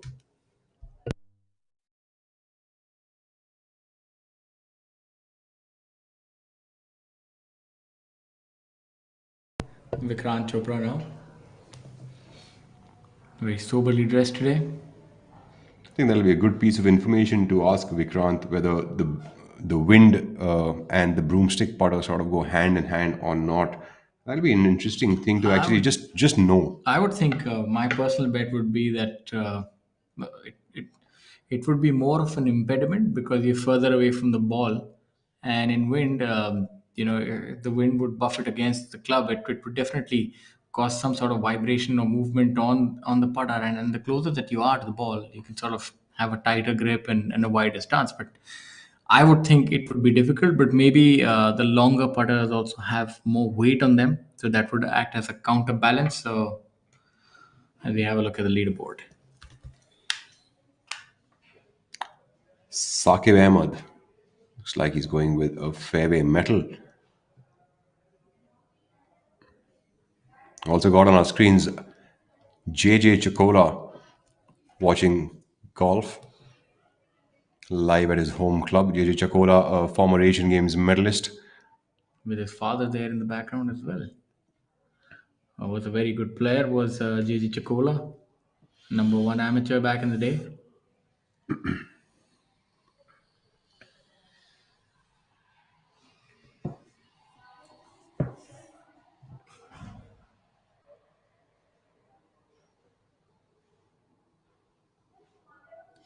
The folks here in Coimbatore take their golf very seriously and really enjoy and support the players, irrespective of what part of the country they come from, and that's very nice and heartening to see.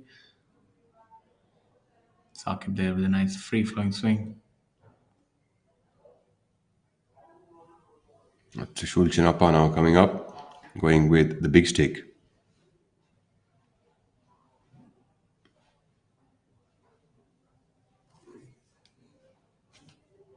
Trishul Chinappa currently at a score of even par for the day and a total of 4 under par for the tournament. It'll be interesting to note that the direction of the wind, if it should be headwind, I think, because the par three is playing right left, so they should be playing long, and that's why they're going with the driver. So the direction I think should be pretty similar. There should be a little bit of headwind from the right itself. Exactly. Yeah. So this It's more of an estimation from us sitting here in the studio, but I think we can make a better estimate of it once the camera pans out towards the trees or the flag location. Be able to tell a lot more. I think if you were to miss it, your drive, the hole would definitely bear its fangs. So That was a nice fluid golf swing by Trishul Chinappa. I was surprised by the club selection by Saqib going with a rescue. So what kind of club would we be having? He actually went with a 3-wood. Saqib can also punch a lot of power into the golf ball. Maybe he was just, putting that, he wanted to place that towards the right side of the fairway instead of going over that little hut on the left side. Maybe just using the wind more off from the right side and letting that.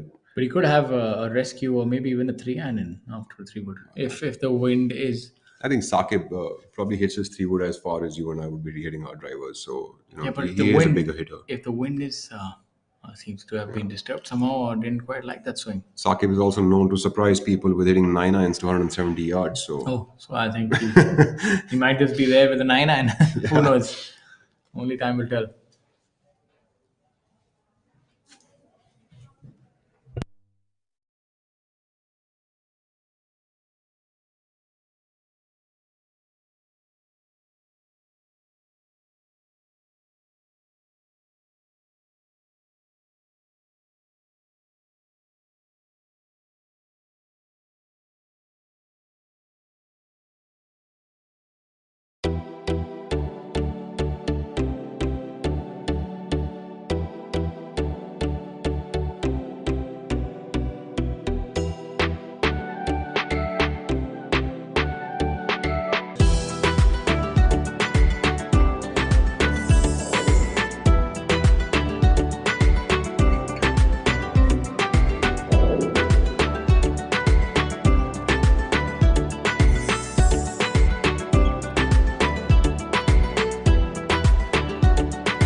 This is steel, and this is an idea.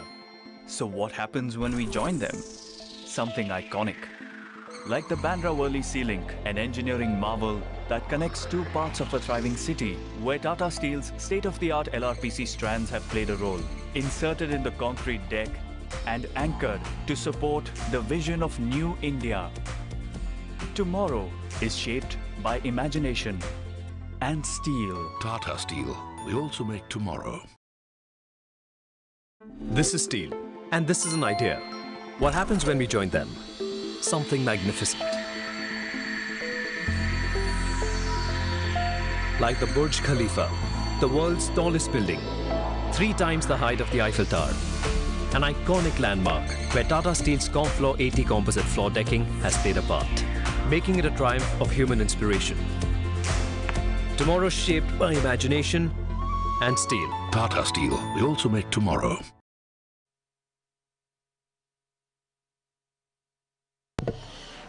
Back with all of that live action at the Coimbatore Golf Club. We are, ladies and gentlemen, at the Tata Steel Players Championship presented by KGiSL. On our screens is Sri Lankan professional golfer Mithun Perera. Currently at a score of even par for the day and total of 1 under par for the tournament, a tie for 23rd, and rolls that one in conveniently from just off the green. Mithun Perera. Also, a word about our sponsor this week. KGiSL is a BFSI-centric multi-product enterprise software company providing solutions to global clients in banking, capital market, financial services, and insurance industry. Being empathetic to customer needs and armed with a mission to change the end customer's experience and delight them right from the zero moment of truth. Products are designed and developed by treating data as a new gold, combining it with machine learning, business intelligence, conversational AI, UI to create next-gen customer experience. For over 25 years, KGiSL has been serving some of the big names in BFSI space in the APAC region, with over 2,000 plus professionals and offices in India, US, Singapore, Malaysia, Australia, Indonesia, Thailand, and UAE. KGiSL has won many recognitions from leading global organizations like Gartner, Oracle, and apart from numerous awards in various forums for its products and solutions. It's good to see this association between KGiSL and PGTI, and long may it continue.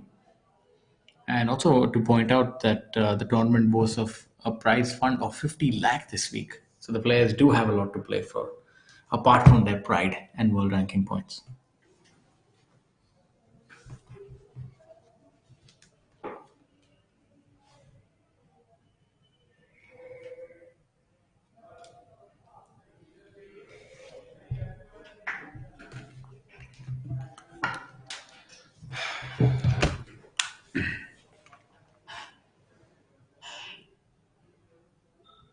Dharma currently at 7 under par for the tournament after making that par on the 6th hole. 7th hole now we have players getting ready to make their putts. Abhijit Singh Chadda there on our screens currently at even par for the day and 6 under par for the tournament.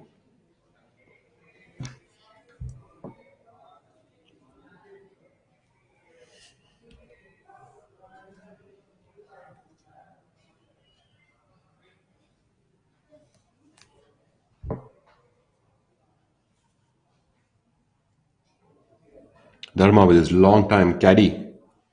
Dharma, who hails from Bangalore. His caddy comes from Noida. They've had sort of this jodi of success for quite a few years now. Sometimes it seems like a thankless job, but it's a very important partnership, and the work that a caddy does can be instrumental in making sure that his player is a success. And especially on days like this, it comes to the fore. You're sort of fighting against the conditions, and it becomes a team against the rest of the world. So it's important that the caddy and the player are always in unison. Dharma likes to bend over the ball almost like a crane. Uses a very short putter, almost like 32 inches. Oh, good putt. Great attempt by M. Dharma, but that birdie wouldn't be.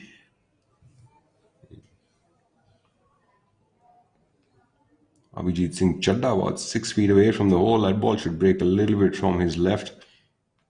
Seems like they've probably removed a little bit of that slope because the flag is perched in a very similar location as to what we were referring to earlier. But maybe they've just reduced the slope a little bit. Do you think that over a period of time also the slopes on golf courses tend to reduce as they are, the greens become older, more players walk on it, they get rolled up, they have Yes, machines running on obviously. them? Obviously, that does the lie of the land does change, and slopes wouldn't remain as pronounced as they would because, especially if you see a lot of traffic on a golf course and regular cutting, rolling, it does sort of diminish the accentuated slopes that were there.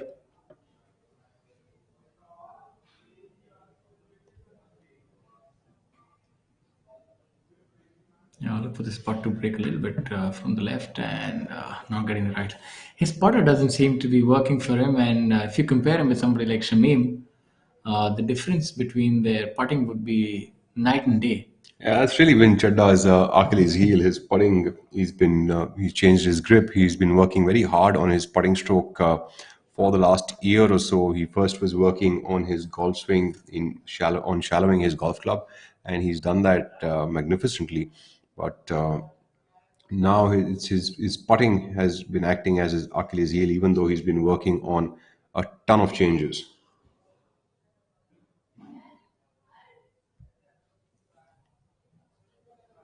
Current Tonk now from Jamshedpur, Tata Nagar.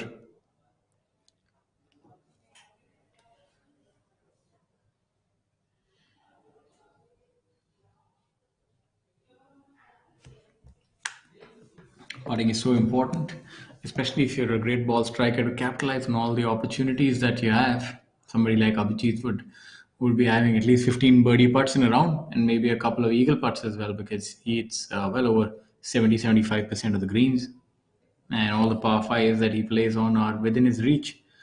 So to ensure that he's a good putter is pivotal. I think that's what's going to separate him. A great career from a good career is if a player can be a good putter. Absolutely. Harshit Singh Sethi almost as tall as that flag. Currently at 1 under par for the day and a total of 3 under par for the tournament. Coming off a really good amateur and a junior career, Harshit Singh Sethi.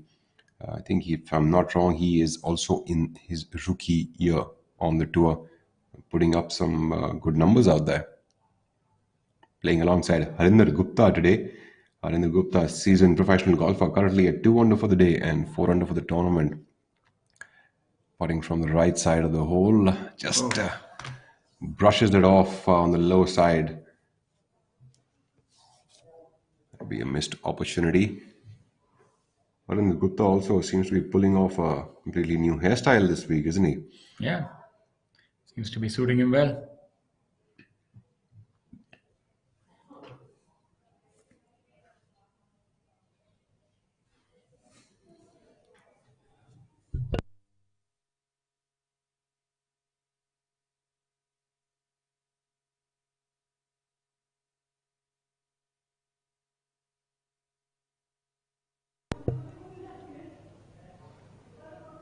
Some fancy golf shoes there.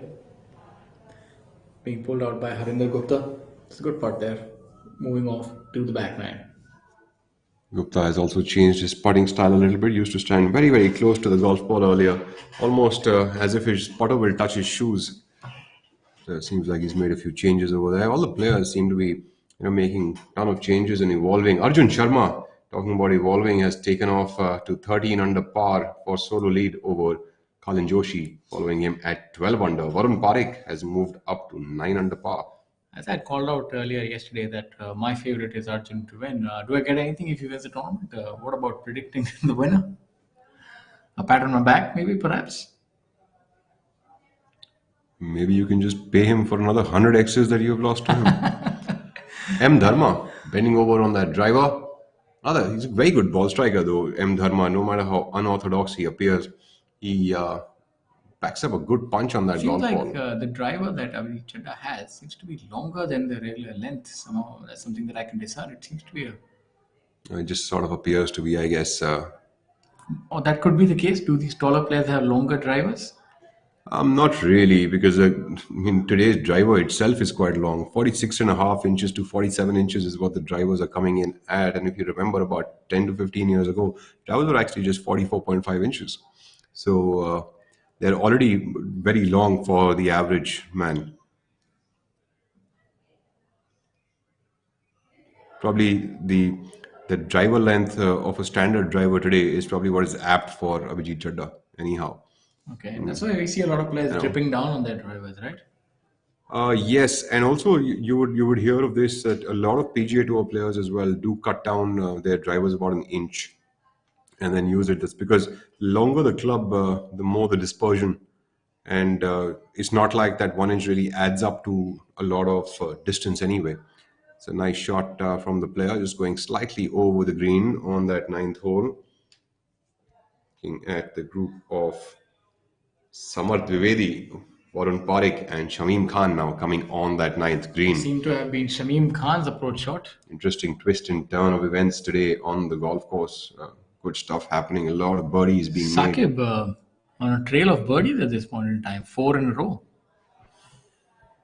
So a lot of players are finding the starting few holes quite easy. I think maybe the wind conditions are beneficial. Sometimes it does, the intensity of the wind can make it difficult, but the direction of the wind also plays a big factor in that. So if you're having tailwind on holes that you can normally not reach, and then it helps you reach those holes, it can also, the direction that the wind flows also matters a lot because how it aligns with different holes.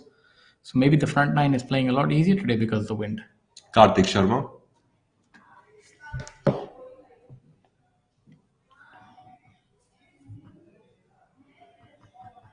Not sure if he's here in 2 or 3. Very difficult to get to the 10th hole in 2 shots. I'm assuming probably there in 3 shots. A very steep green. I think What he a has lovely not that putt there. unfortunate. Superb judgment of speed and line there by Karthik Sharma.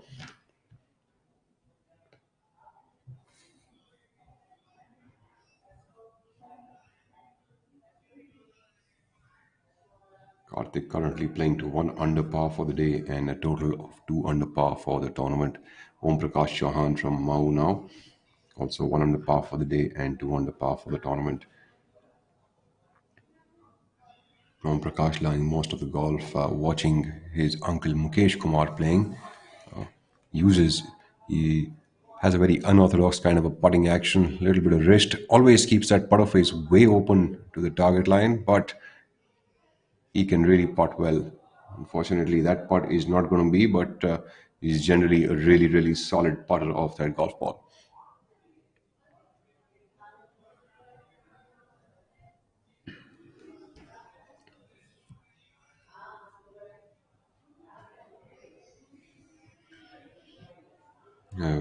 On the 9th hole now, a group of Amandeep Johal playing alongside Ranjit Singh and Sachin Besoya.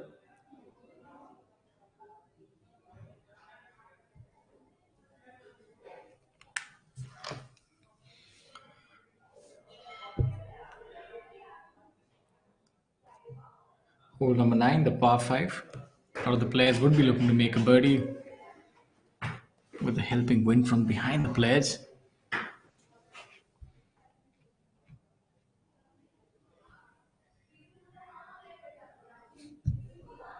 Ranjit Singh, who we can see on our screens, currently at 1 under for the day and 4 under for the tournament.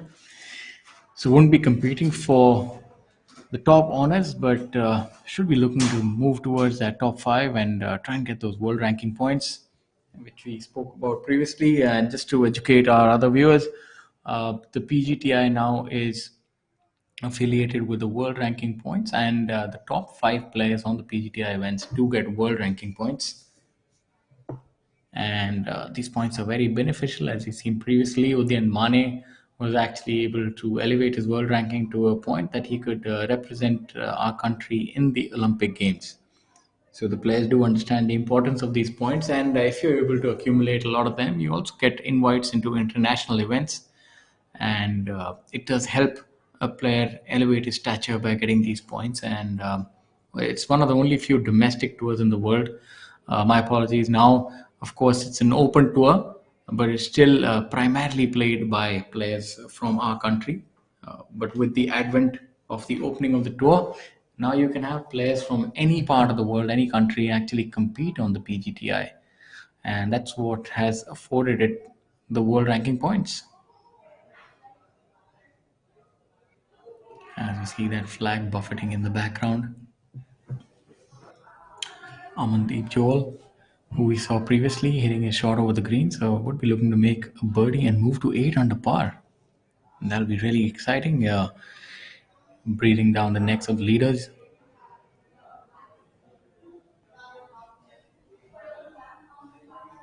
Not his best effort running that by, and almost running it about 12 feet by, so that's a putt he'd sooner forget. So it makes it difficult in windy conditions to judge how the road would be and how it would be affected by the wind. And I think he was definitely flummoxed there by the green or the wind or something that he didn't quite judge properly, or maybe it was just wrong execution. And we have Ranjit here, whose caddy is trying to give him the lay of the land.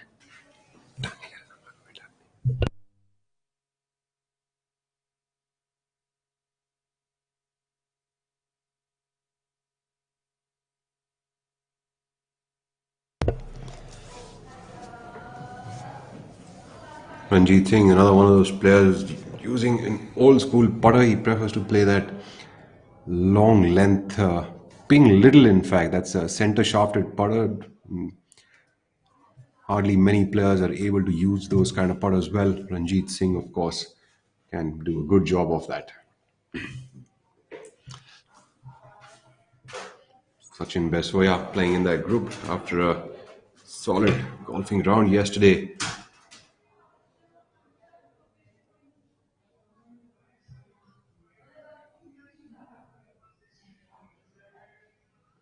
Bessoya currently at 1 under par for the day, total of 4 under par for the tournament. Started his tournament campaign with a 72 and 74 to make the cut by 2 shots, and then shot a 67 on moving day to get to a total of 3 under par. Currently playing to 4 under par for the tournament, 1 under on the scorecard today.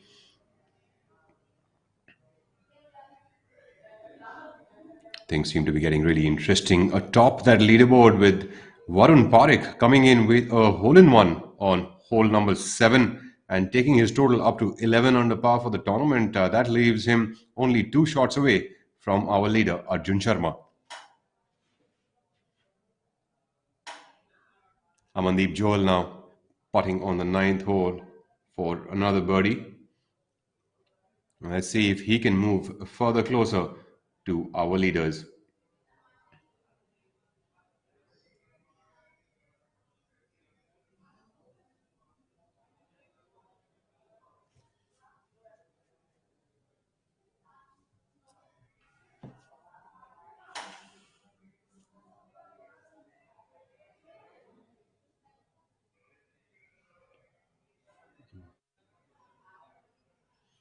Not the best of his attempts. Top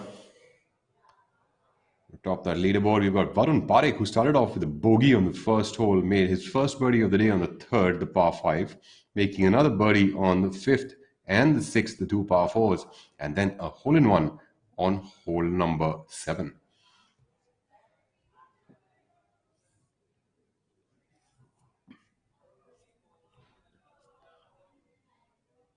Now the player who seems to be on a mission is Syed Saqib Ahmed, with 4 birdies from hole number 3 to 6 all the way. Ranjit Singh from Chandigarh now putting for par.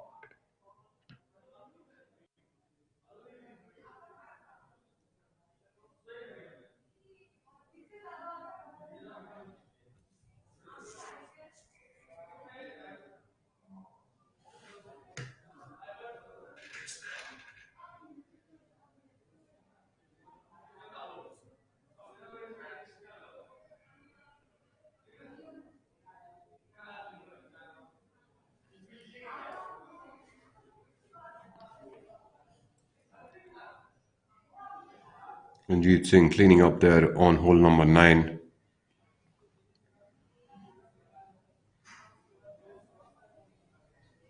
A very seasoned golfer,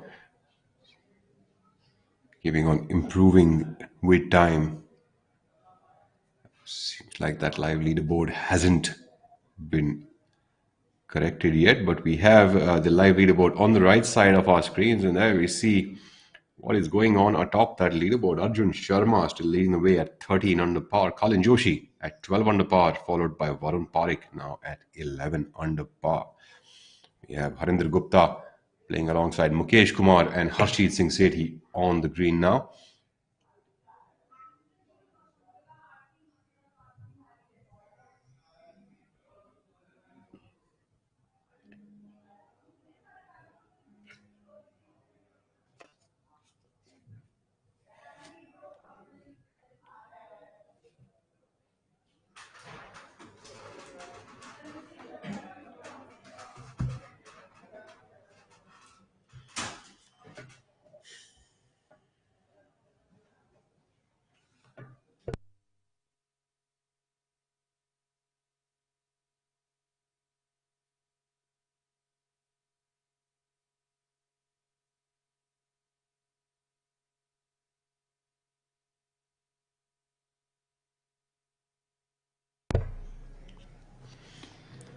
Sethi on the 10th hole now, coming up the hill for birdie. This seems like a very approachable flag today on the 10th hole. Yes, perfect position, just front left. I think the flag, when it's towards the back of the green, and especially the back right, is a place where it becomes very tricky, because if you miss the green, the up and down is very difficult.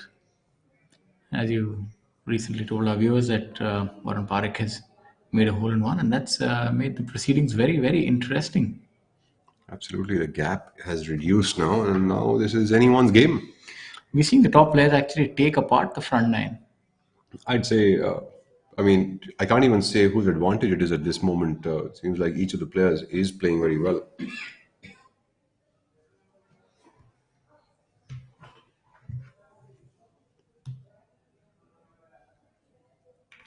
Ranjit there with aggressive drive.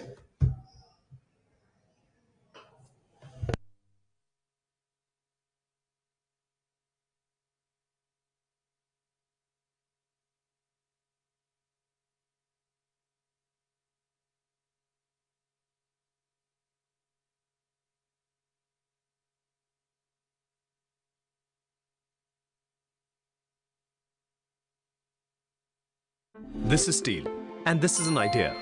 What happens when we join them? Something magnificent. Like the Burj Khalifa, the world's tallest building, 3 times the height of the Eiffel Tower. An iconic landmark where Tata Steel's Confloor 80 composite floor decking has played a part, making it a triumph of human inspiration. Tomorrow shaped by imagination and steel. Tata Steel, we also make tomorrow.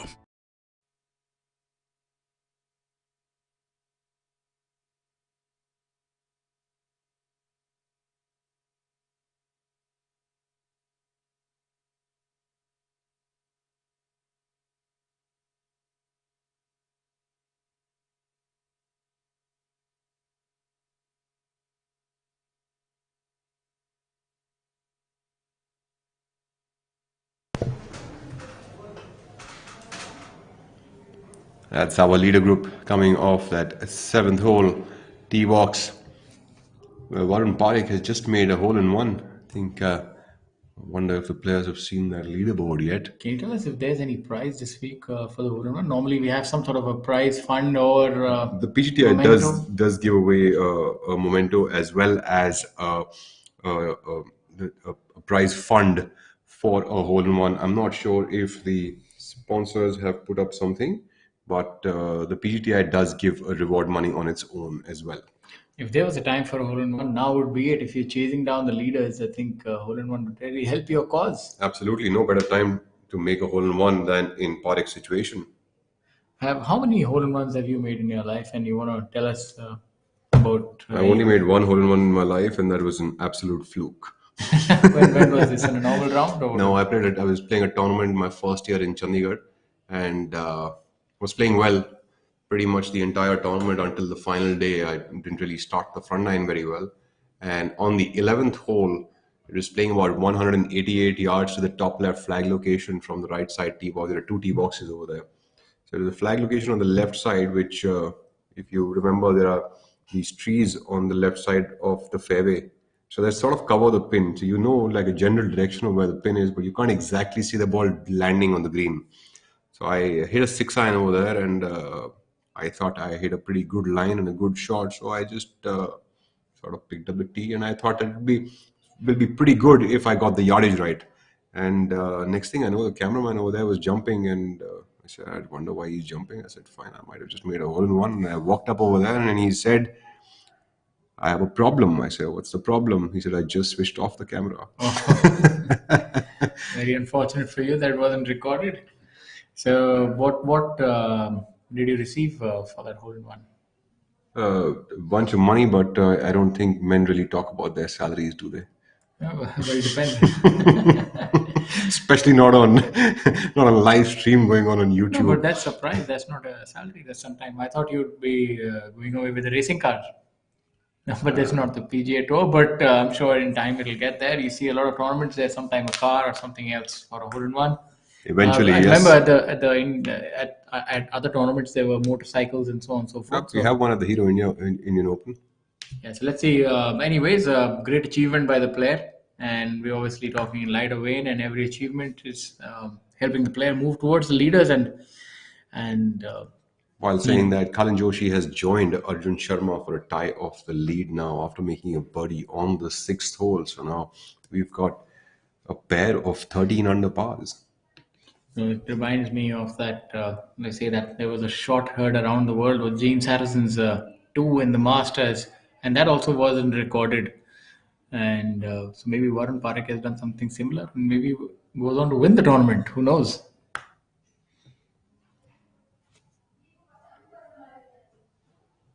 Now we live with the leader group.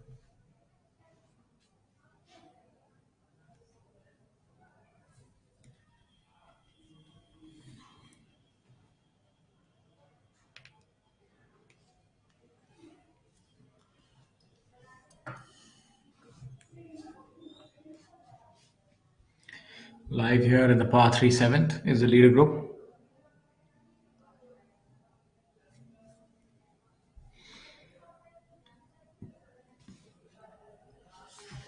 All of the players favoring the left side of the flag. Kalin obviously more aggressive of the lot, probably going straight for the flag.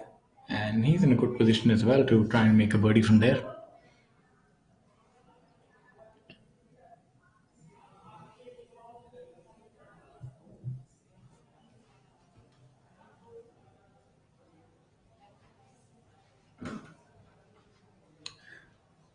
Arjun would be putting into the wind, so you'd have to ensure that he gives us a lusty blow, otherwise it might not reach the hole. Vishav Pratap Singh Gill at 1 under par for the day and 4 under par for the tournament, coming up from short of that 9th green.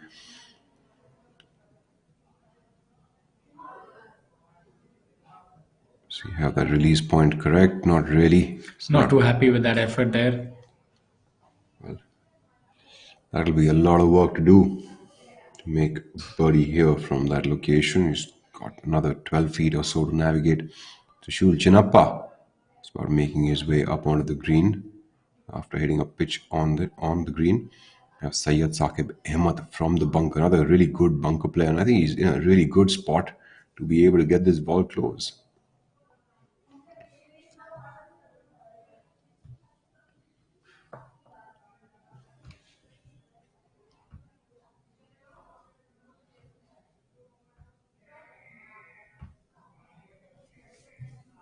It's been an interesting view how he navigates this bunker shot. Or does he go for a high spinning one, or maybe a couple of hops and roll? I think the answer is neither of the above. He has skimmed that a little bit over the green.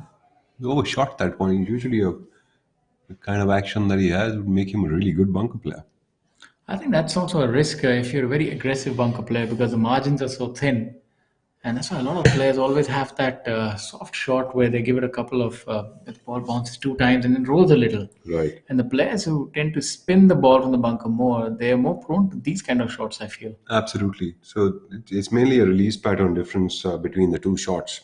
But yes, I think you'd be absolutely right because the players who rely more on spin need more accuracy on yardage control, while the players who rely more on the run can get away with a yard here or a yard there.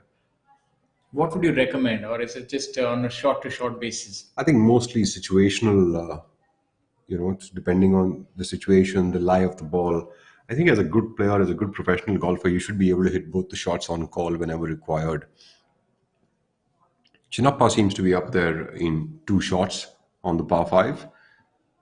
What kind of a club do you think they're getting after their drive or shot of the tee? Like we spoke yesterday, I think if you put yourself in the fairway on the 9th hole, you're probably looking at a long iron or maybe a hybrid going into the green. But if a long hitter is there, he can cut across towards the 10th fairway and give himself probably a mid iron into the green. But from the other side of the fairway, I think the depth perception's a little more we've different. not seen players actually favoring that side of the fairway. We've seen everybody on this fairway itself.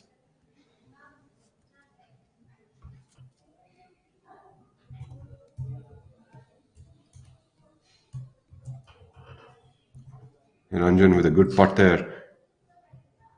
Ranjan has lost 2 shots early on in the day today. He's keeping it steady thereafter. That putt is not to be. On the 7th, Arjun Sharma now putting from a very makeable distance.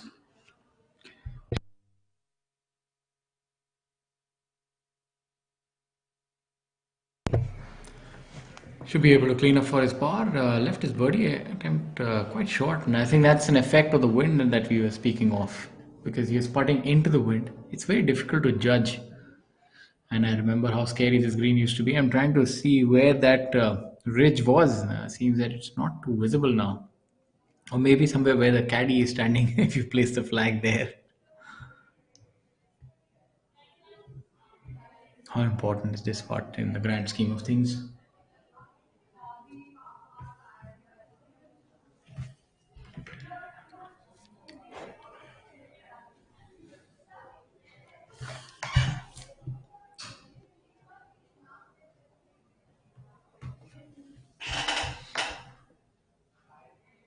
Putt should break a little from his left and trail off a little bit to the right, but needs to be firm.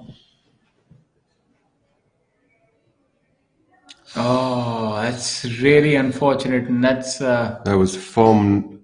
That was a little bit firm. Obviously, he had to be firm, but now it went through the line there. Now he's staring into the abyss. Got 4 to 5 feet coming back to make bogey now on hole number 7 for Arjun Sharma. Now here is where things can really get tricky. But I mean, you have to hit that putt firm. Absolutely. But then that's the risk of that is top flight golf. That's okay. That's just the way the game is. Exactly. You'll miss some, you'll make some. I think it's important that he doesn't compound the error here. And absolutely, the previous putt was a pull. So well, the way he's playing, I think he'll keep having some opportunities to make up for a bad hole. But nonetheless, players never want, of course, anything as like this putt to get missed, of course. Oh, that's really well done, right in the heart of the hole, and that's what it's all about. I know that looked like a short putt, but believe you me, it's very easy for errors to compound the game of golf, especially if you make an error and then you still, get a little confused on the line. I think he's done really well with that putt coming back. And this is exactly the time where the player has to sort of, go chin up and sort of get back into the process and start to think about what is next rather than staying on that previous hole at this juncture. Easier said than done, of course.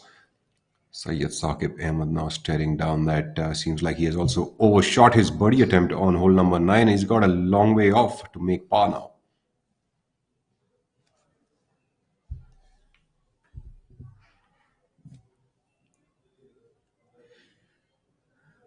That bunker shot sort of set off a trail of events. Let's see if he can stop the rot. Well done. That was a good aggressive putt by Saqib. Well, you can be as aggressive as you like. If you can come back and make those 10 footers in for saving those, there's no harm done. Varun Parekh has dropped one shot on hole number 8, and Arjun Sharma dropping one on hole number 7. Kalin Joshi taking solo lead at 13 under par.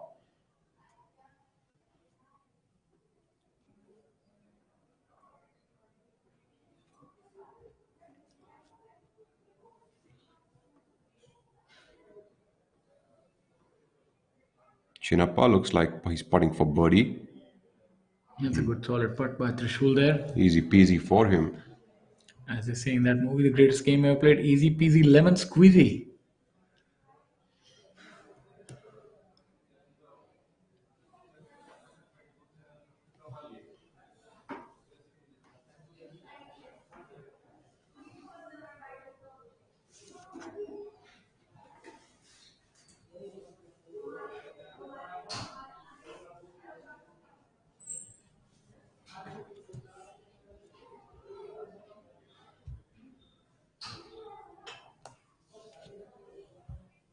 It's an unfortunate miss by Vishav. That's going to hurt for a little while. Hopefully, not longer than the walk till the 10th hole. As you go back to hole number 8. Sharma needs to stay steady on this hole and not lose focus over here. It's one of the toughest holes on the golf course. Hole number 8. Immediately plucking the tee out. A very confident tee shot by Arjun.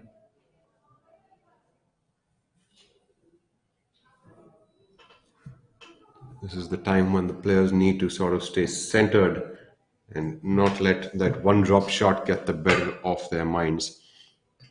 Kalin Joshi leads the way at 13 under par, followed closely by Arjun Sharma at 12 under, Varun Parekh also at 10 under par.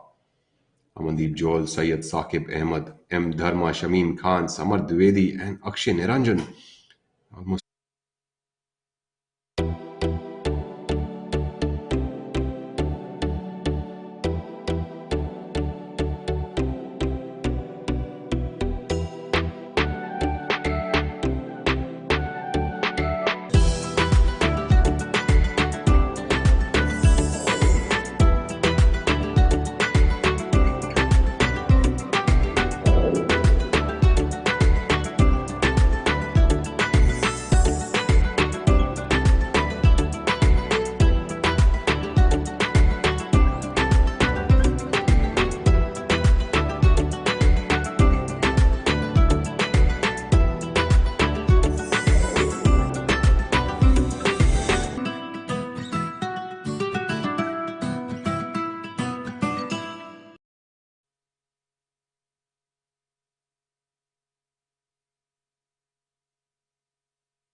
on the fairway now, we've got the next group coming on to the 9th green. We have Karan Tonk, M. Dharma and Abhijit Singh Chadda making their way up to this par 5 green, and a superb shot by one of these gentlemen. We'll find out soon who that was. That would be a putt for eagle. Well, walking from as far as that and it's looking like an eagle putt itself.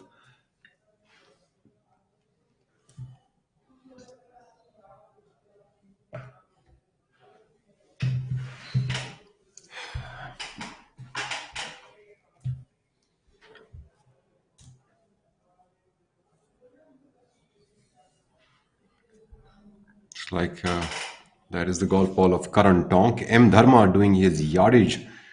It seems like he will have to make an attempt with his wedge to get close enough to this flag to make a birdie here. I think not a very difficult shot for him, Dharma, all of 65 to 70 yards with a little bit of wind from the back. The greens are a little firm. The flag is placed quite generously and turning from the break is from the player's right. So maybe a couple of hops and let it release next to the hole.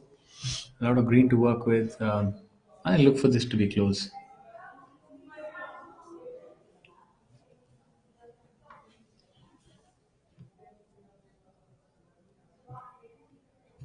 Do you like hitting these shots low or any kind of particular trajectory that is better to get the ball closer to the hole? I just like to hit them close.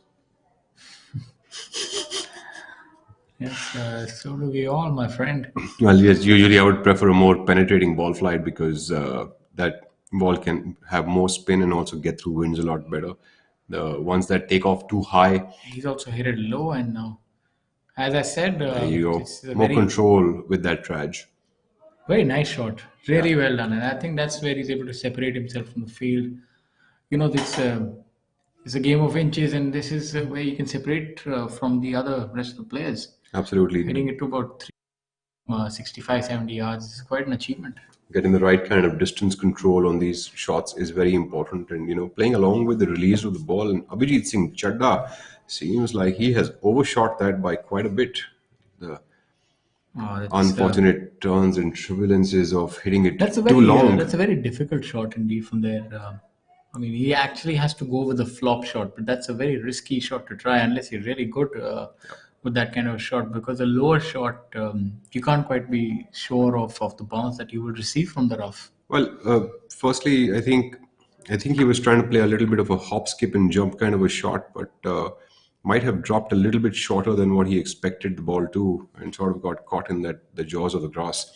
But I think anywhere around, let's say, 10 feet of the hole, even if the ball went by it, would be a fairly good shot and a good attempt at birdie even after that.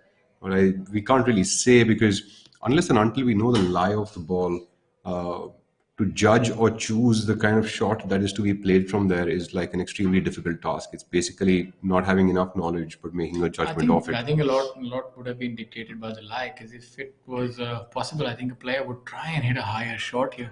It did seem like he was trying to hit a hop, skip, and jump and maybe just dropped like a couple of yards shorter than what he actually wanted it to.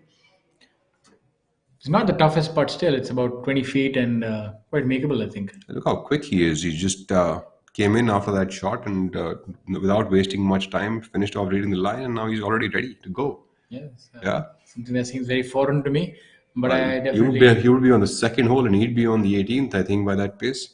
but I definitely condone this kind of playing style. It's how I would suggest everybody to play. Play quick, don't think too much, and just enjoy the game of golf. As I say, paralysis by analysis, and that's very true on a golf course. So let's try to keep the thoughts to a minimum. You think that happens in life as well? Actually, depends. I think in every field is different. There are certain fields and professions where you actually are rewarded for that kind of protracted thinking. But sport, definitely, I would not say because it actually takes away a lot from your instinct. When you think too much on a golf course, you're not able to react, and then you sort of trying to gauge too many things, and you sort of lose your touch because golf is not mechanical. I mean, you can't. There is no perfect way. Like if we see the player on our screen, I mean, you can't quite determine what's the perfect way to hold this putt. Even if he hits the perfect putt, it won't go in the hole because there are a lot of sort of intangibles to it. It's a lot of feel that's involved, and that feel is something that you tend to curtail if you think too much or try to analyze or be mechanical. You just sort of hit your putt and hope and see. So sometimes it just comes up a little short. So there's no. I mean, it's like you have to marry a lot of these elements like speed, line, the spin that you impart on the putt, how it's rolling. So I think a lot comes down to feel. And if you take too much time, somehow I feel that the mind comes in the way. You're not able to react and sort of just play the game. So, just a little something that my father was telling me a couple of days back. He was teaching me this management principle. It's more like a quotation. It reads, "Work expands to fill the time." Exactly. right? So that just goes to show that even management, they are. It's actually something on a similar line, an analogy on a similar line. The more time you take, the more you're going to overthink, Yeah, and you're it's going to of course. keep Yeah. complicating the process altogether. So of course, I think at the end of the day, as long as your results are tangible and it's output can be quantifiable, then it's fine. But I mean, it's a very generic thing, but I'm sure each field is different. But I mean, as far as we think of golf, I suggest that slow play is definitely not the way to go. You're actually coming in your own way. As we have a look at Dharma, a lot of forward shaft lean on even a short putt. He really likes to get them rolling end to end. Toe up, halfway in the air, a lot of delofting of the putter, but does a super solid job of that. I don't think I'd play him even for 100 rupees on a putting green. Not anymore for sure. Yeah, definitely. If you don't like that currency. Sure. Abhijit Singh Chadda there, cleaning up for his par. Now we only have the final group that has maybe another group that will be come through to play the ninth hole.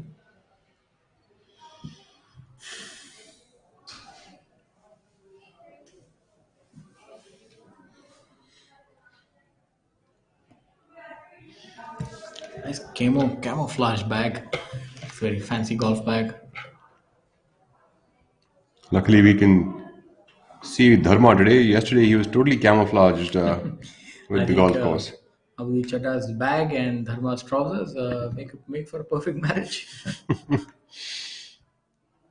Said that, ladies and gentlemen, just a quick review of what we are doing over here. This is the second half of the season 2022 for the PGTI.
Samar Dwivedi coming out of that bunker on the left side of the ninth green.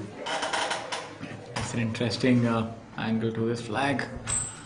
Seemed like a decent shot, but just running off a little bit due to the wind there. That tape that he's wearing on his forearm, is that to sort of mitigate the effect of an injury or reduce the pain? How does that work? So these are kinesiology tapes. The science behind it apparently is that it basically separates the skin and the tendons from the muscle, which basically helps the healing process get a little bit quicker. And it does not basically give you immediate pain while you're still in performance mode. And you would have seen this happening a lot in tennis and in cricket as well. A lot of players who train a lot go through some muscle strains and stresses. So, these tapes basically help them to still be able to play without being in pain during the process. But of course, the recovery of that will take another period in its own self.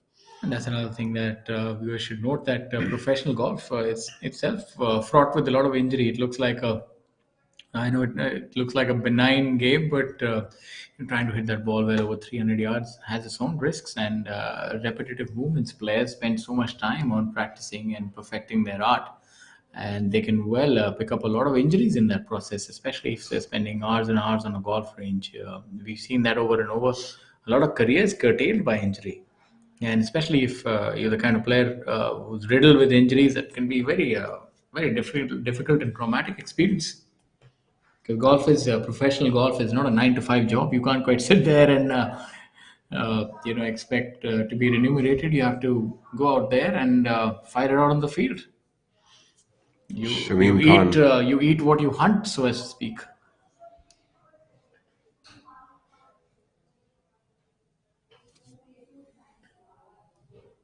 Samar Dwivedi, it's very difficult to control a bunker shot, which is from the front of the green and the pins all the way at the back with a little bit of a runoff in the end. I think it must have been a near perfect shot for that ball to have landed up in the situation that he has landed himself up in. I think visually also it's a very difficult shot when the pin is all the way at the back and you have a lot of green and you're hitting out from the bunker, because the tendency is to, try and catch it a little thin because you feel it's so far out.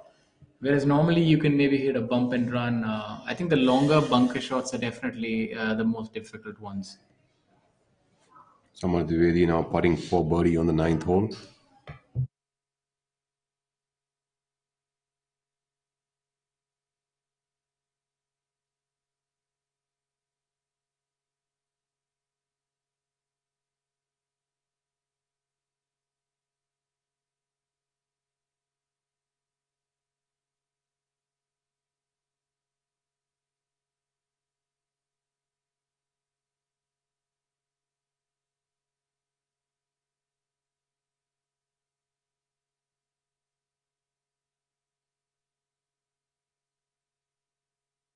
A little bit of a meal of that ninth hole is over the green, but couldn't quite make birdie there.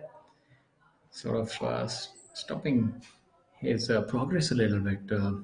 Currently sitting at 7 under par, and with the back nine to play, I would think at least a 10 under par score would be required at worst. Even if Kalin and Arjun are to capitulate, you still feel that 10 under would be required by these players. And having a look at some of the other noteworthy rounds, we have Mohammad Azhar, who is 3 under par for the day. And then we have Rohan Dhole Patil, who's at 3 under for the day, mind you. So some good scores towards the lower end of the leaderboard as well. And you have Abhinav Lohan at 4 under for the day. We saw on the ninth hole that putt actually was for an eagle. Yep. So brilliant eagle there by Abhinav Lohan. And towards the top end of the leaderboard, we have Syed Saqib Ahmed and Amandeep Joel at identical scores for the day and the tournament, 4 under and 7 under par respectively. I think a noteworthy mention to Jamal Hussain from Bangladesh as well, who is currently playing bogey-free, 6 under par on the golf course. He's made 6 birdies, almost sprinkled out in a very, very thought-out fashion on that scoreboard. Dwivedi now putting for par. The ball should break a little bit from his right to the left. Solid putt there by Samarth. Warren Parekh now to clean up on that ninth hole, coming off a bogey on the eighth.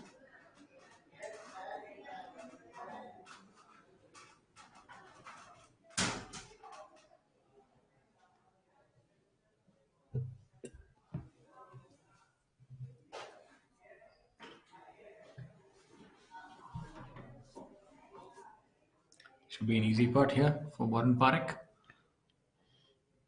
Important for Parekh to keep maintaining his position.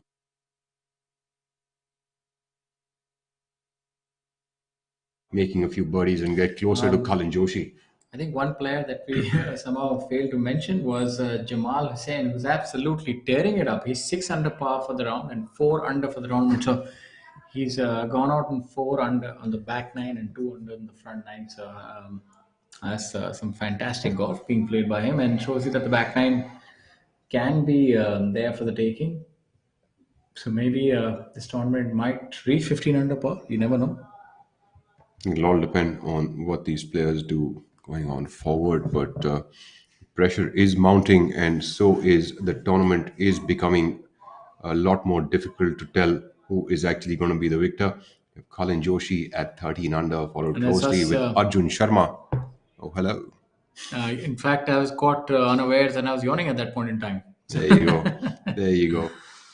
We have Warren Parekh at 10 under par, so that as well is going to be one thing to look at. Warren Parekh will just be updated soon about what he made on the ninth hole. That could very well be a birdie, and if that is the case, he's getting closer and closer to the leaders. It's going to be a very interesting back nine, seeing these players, how they're going to navigate. The wind, I thought, would actually pick up, but it seems to have stayed on this back nine. That's our first look at a water body, I think, this week.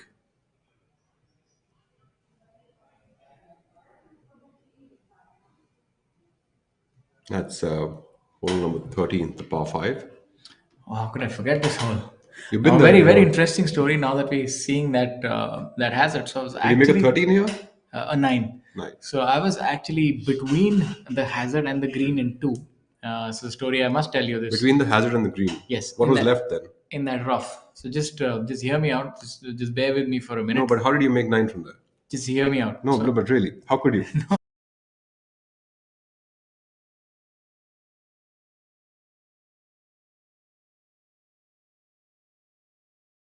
And I was looking at the hole, and I was maybe about 3 or 4 inches ahead of the hazard, but the ball was suspended in the air. So I was in the rough. So I thought nothing of it. I just took a lob wedge and I took a big swipe. I thought I'll hit a high shot. So I went sort of under the ball, and so what happened? The blades of grass that were supporting the ball, they were cut, and the club went ahead, and the ball fell down and sort of rolled back in the hazard. So the first time I was a little shocked. I was a little surprised as to what has happened. It's like a comedy show. Yeah, so I just looked at, and I looked at my caddy. I said, "What has happened? I'm a little confused." Then I said, "What do I do now?" So then I called the referee. Then Om Prakash Chauhan just cleaning up there. I took a drop there again, same spot. So I dropped it twice. It went back in the hazard. Then I was allowed to place it, because you're allowed to place the ball after 2 times if it doesn't come to the place that you intend to. I placed it there. So I just thought it was some weird thing that happened. Now I'll just try and hit the ball, because it can't go under the ball again. I don't know what happened. Again, the same thing. I hit from under, and again the ball fell and went back in the water. Then I got really confused. I Good didn't know what players are to do. supposed to be very consistent. Yeah, exactly. So I said, let me make the consistent error again. As you look at Vikrant Chopra, no such troubles for him unless he intends to go back in the water from this part. So then just imagine what I did. So I was 2 there. 3 Honestly, in the I don't hazard, want to imagine what you did. then 5 there, 6 in the hazard. Then I was so confused. What do I do? So I actually went up, took a drop behind the hazard. I said, I don't want to be in the place. Maybe it is cursed. Something is wrong. So I was only about 15 feet from the flag, and I opted for a drop behind the hazard, 20 yards behind. I hit the green 2 putted for a 9, and I said, there's some voodoo magic here. And then I had to sit out the weekend. And I was really cursing myself, but it was really funny. I remember my co-players were laughing. So was the referee, David Range. He found it very funny as well. And in retrospect, I think it was quite funny. It If is only, quite if funny. only it didn't happen to me, though. It is quite funny. Vikrant Chopra cleaning up there for par, but still reminiscing about that missed opportunity on hole number 13.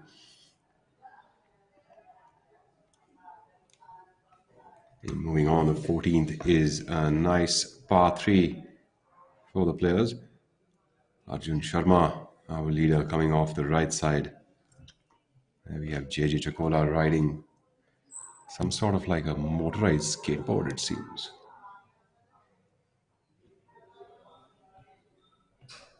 Needs to for his birdie there. That's much needed. This is the hole which could turn things around for one player or the other. Varun Parekh, by the way, has made par over here and not a birdie, so that will keep him at 10 under par. I think his hunt is still alive. He will need to cook up something of a storm in the back nine. Akshay Niranjan has dropped another shot and dropped down to tie for ninth position, currently at a total score of 6 under par.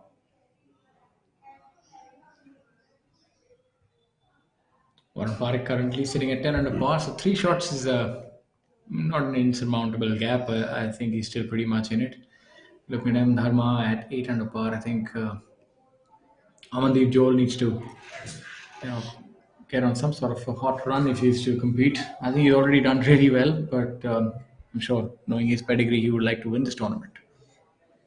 Sharma with about 15 feet to navigate to make a birdie on the ninth hole.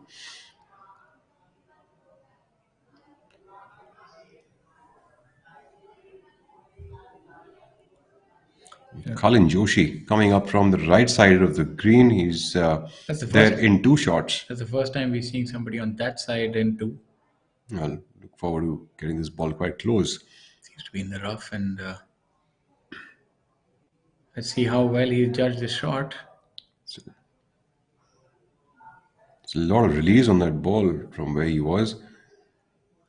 That would be a long way away from the hole. All in all, a very fair effort by him. We'll have all 15 feet for birdie. That's a long way off. Not the best of shots I've seen from Colin Joshi. We've certainly got that ball a lot closer, but again, depends completely on the kind of lie of the land. Sharma to go first for birdie over here.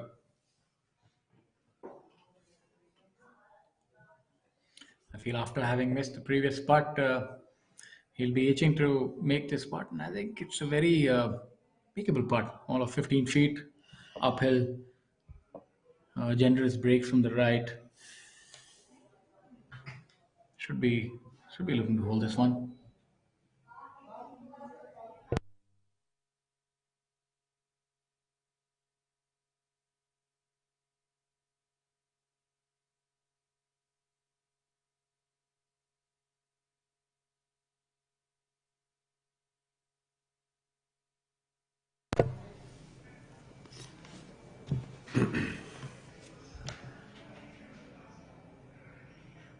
What's your take? I think he's going to hold this putt. Well, we've seen a lot of putts coming out from that area. Ball is going to be breaking a little bit from the right side. It is an uphill putt. Sharma needs to press that gas to make sure that he stays in the hunt. A look of focus and determination across his face.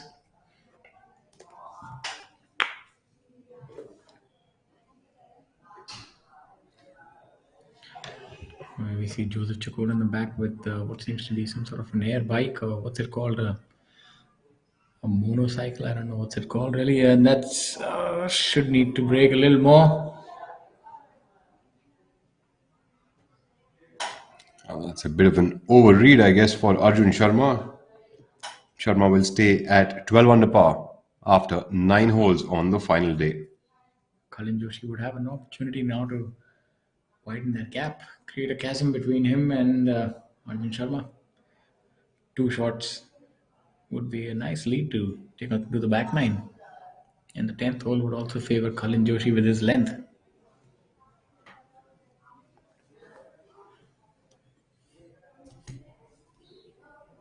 Joshi knows the importance of this putt. He's a multiple winner, also an Asian Tour winner.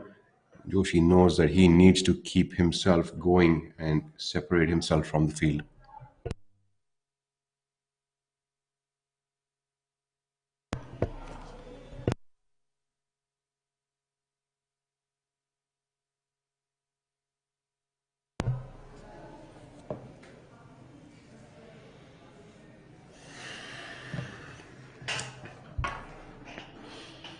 Joshi with a slightly right to left bend on that putt and a tad bit of a downhill.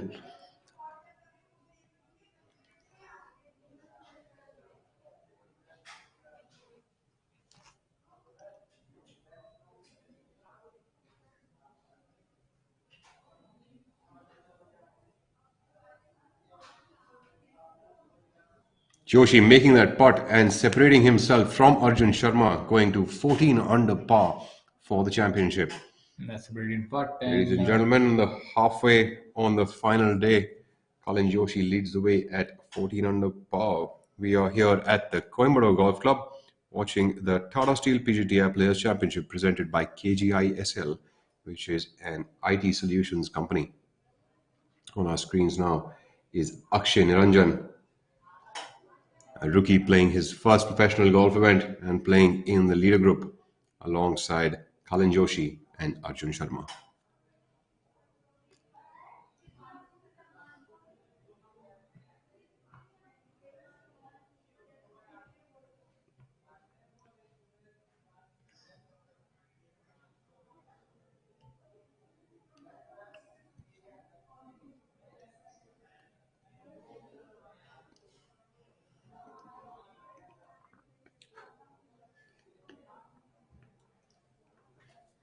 Should have been helped by that putt by Cullen.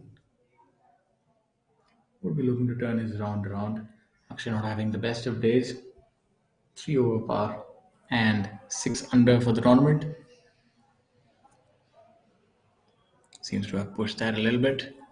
I think he's done pretty well, all things considered. Absolutely, I would think so. Just a couple of birdies on the back nine just will help. And gentlemen, professional golf in India is hosted and run by the Professional Golf Tour of India, which is the body that hosts all of these events and plans them all together. But none of this is possible without our main sponsors as well as tour partners. And one of the tour partners, which is Tata Steel. We also have American Express, Amritanjan Fruitnik, also Golf Plus and Athletic Drive. All of these companies coming together to shape professional golf and the Professional Golf Tour of India. All the way, we have a bunch of tournaments now coming up in the second half of the season. The tour from Coimbatore moves to Chennai just the week after, and September is packed with 3 events, one in Jammu and Kashmir, and then another one in Jaipur, and one in Gurugram, followed up by 4 events in another 2 events in December, keeping it an extremely packed and busy season for the players and all of you golfing fans out there. Yeah, exciting set of events planned for the second half. A packed calendar. I think we're going to see some riveting action in the second half of the season. And if this tournament is anything to go by, we have a lot of excitement in store for the rest of the season.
Steel, and this is an idea. What happens when we join them? Something fantastic. Like Pravesh doors that never age, that save our forests, or customizable artiphone wardrobes that match your personality and are redefining modern homes. Tomorrow is shaped by imagination and steel. Tata Steel. We also make tomorrow. This is Steel, and this is an idea. What happens when we join them? Something magnificent. Like the Burj Khalifa, the world's tallest building, 3 times the height of the Eiffel Tower. An iconic landmark where Tata Steel's Confloor 80 composite floor decking has played a part, making it a triumph of human inspiration. Tomorrow shaped by imagination and steel. Tata Steel. We also make tomorrow.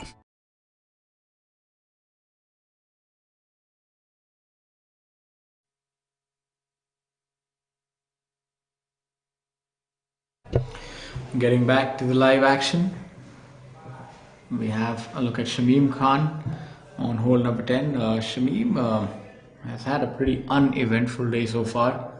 1 over for the day and 7 under for the tournament. So seems like his challenge sort of faded away.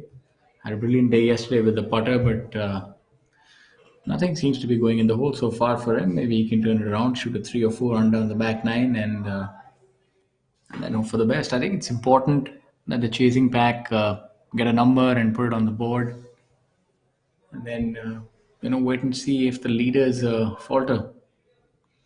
Although the last few holes here are pretty inviting, the 17th and 18th are sort of birdie holes, the 15th itself. So the chances that the players would drop many shots are slim, but you never quite know.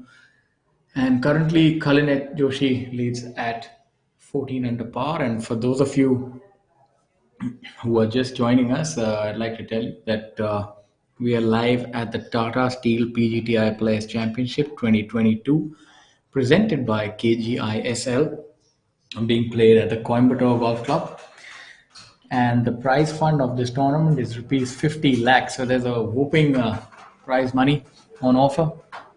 And in addition, you also have world ranking points for the top 5 players this week. So there's a lot to play for the entire field. And currently, we have Kalin Joshi, who's leading the tournament at 14 under par. The overnight leader, Arjun Sharma, is at 12 under par. Kalin Joshi at 4 under for the day. So he's proving quite difficult to catch. In addition, we have some great golf being played throughout the field. Amandeep Joel, the veteran, is really turning the clock, turning back time today with a 6 under par and 9 under for the tournament. Last we saw that he was 4 under at the turn, and then he's carried on in that rich vein of form. 6 under today, having a stupendous outing today. And we have Syed Saqib Ahmed at 7 under for the tournament, 4 under for the day. We also have some good rounds lower on the leaderboard. Jamal Hussain from Bangladesh at 6 under for the day and 4 under for the tournament. And towards the lower half of the leaderboard, we have Prakhar Asawa and Rohan Dole Patil, both with identical rounds of 3 under par for the day. As we go back to the action, we have a look at Varun Parekh, who had a hole in one today. Let's see if this ball goes in the hole. No legs. So he's going to have to settle for par there. Varun Parekh at 10 under for the tournament, very much in the thick of things. The very inviting par 5 13th also coming up. So these players do have a few birdie holes where they can over par that particular hole with the driving distance.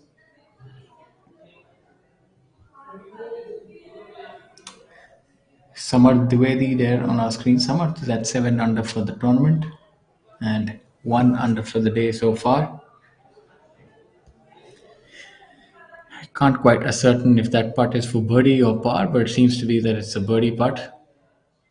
You would have already gotten a read of Varun Parekh's putt, so it should be a little easier given that. Look for this ball to break about 2 inches from the player's right to his left.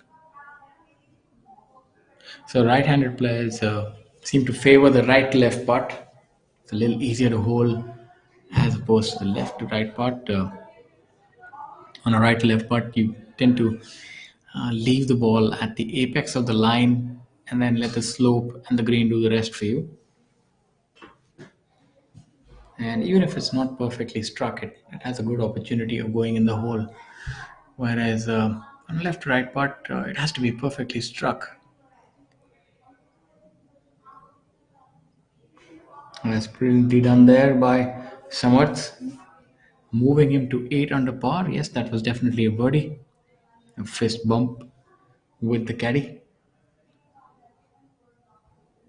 The story that is developing is that of Amandeep Joel, the player who just recently turned 50. He's played international qualifying schools in Europe, Asia, and has been plying his tour for his trade all over the globe for almost 30 years. A very experienced campaigner, has played on all the major international tours in the world. And, this seems to be like the second coming, getting ready for his senior tour.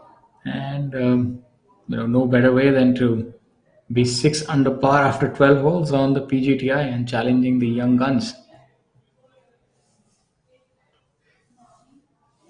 Also hailing from Chandigarh is Ranjit Singh, who we see on our screens. He's also an experienced campaigner. Has been around, a very good player. Has not won on tour yet, but has had quite a few close calls. Very consistent with his ball striking and is always around on every weekend.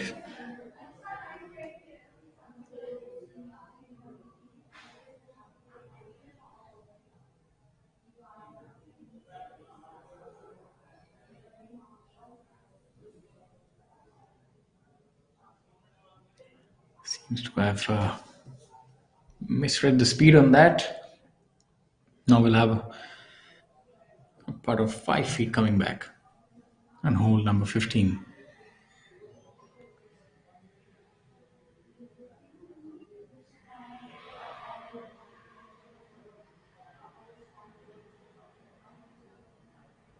Hole number 13, I think this is, my apologies. As we see Amandeep Joel.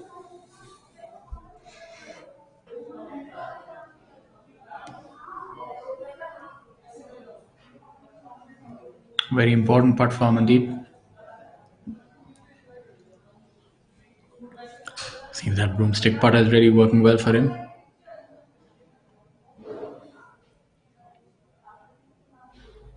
This putt should break a little bit from his right to left. A lot of focus. You can see that focus right being applied by Amandeep Joel. He knows how important this putt is. Not to be. Still has some work left with the putt coming up.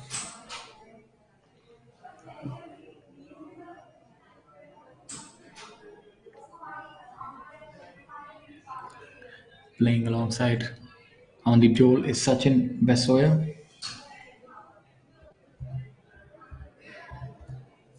Sachin currently at 2 under for the day and 5 under for the tournament. You see him gesticulating to his caddy, trying to get a confirmation about the line. The line is so important for all these golfers. You can put a good stroke on it, but unless you're able to start it on the correct path, the chances of the ball going in the hole are very minuscule. And that's why a lot of these players put a lot of attention to detail in trying to understand the lie of the land, the speed, the color of the grain, and so on and so forth. It's a difficult task to get the correct line, but it's imperative that they do. Putting is more than a science, it's an art.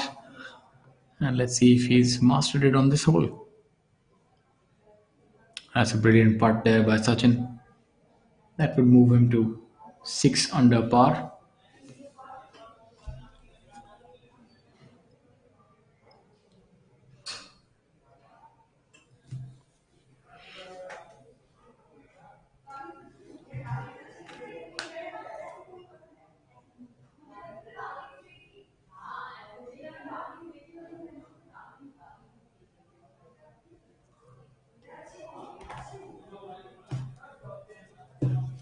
Amandeep Joel, the technique you saw that was being employed by him is called plumb bobbing.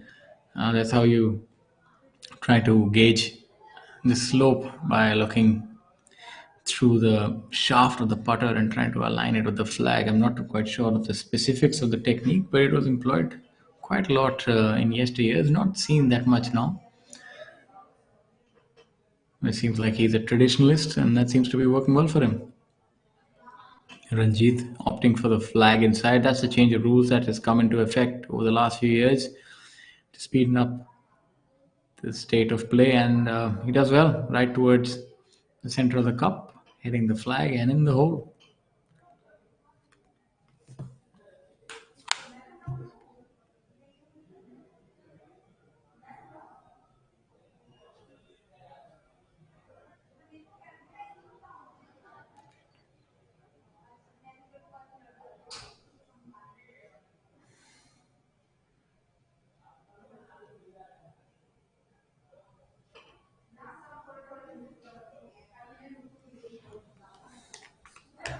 It's a very important part for him. Let's hope he makes it.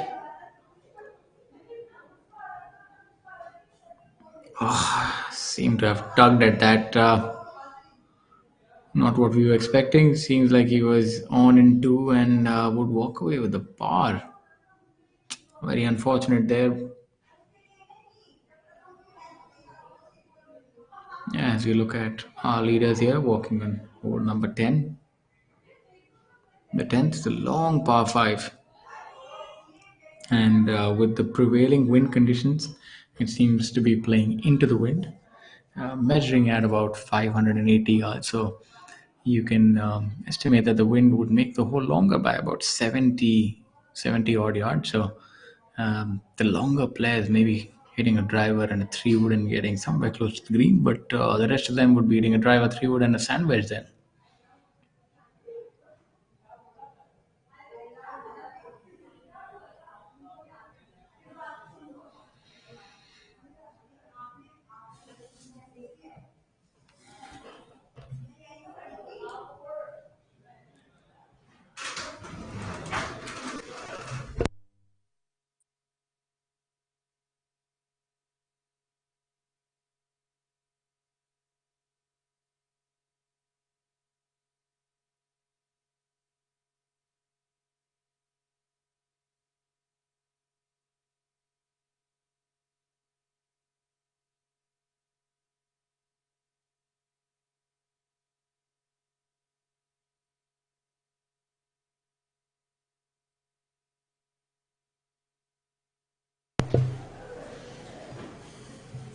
Colin Joshi coming up for birdie on the 10th hole.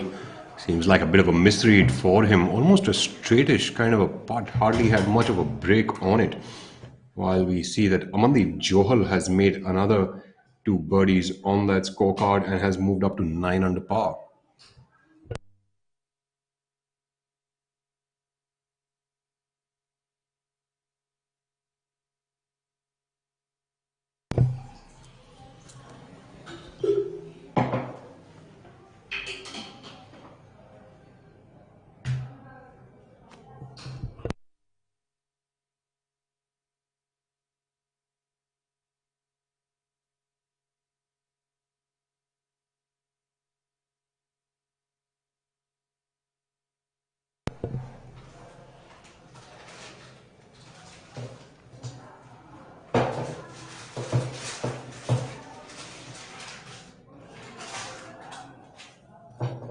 Akshay Niranjan now coming up for his birdie on the 10th hole.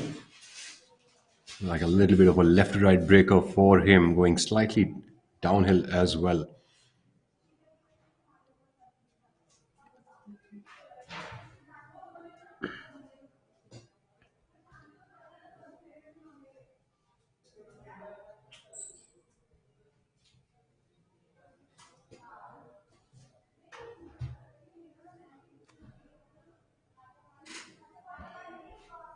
Niranjan making that putt.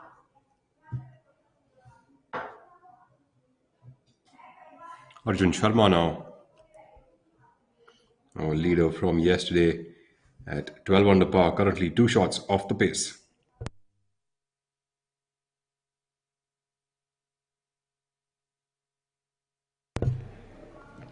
It seems to be what is a birdie putt for Arjun over here. Get within a shot of Kalin Joshi. This will be an important putt for Arjun going forward. He's got a couple more opportunities coming up on this back nine. Just 9 holes more to go to unravel who the winner of this tournament will be. Tournament in Coimbatore after a period of 8 years. Exciting times here for golf in Coimbatore. It couldn't be a better show than what the players are putting up over here. Lots and lots of underpars going on, and Arjun Sharma would go on to make that birdie and move to 13 under par. With that fist pump, we know that his intentions are absolutely in the right place.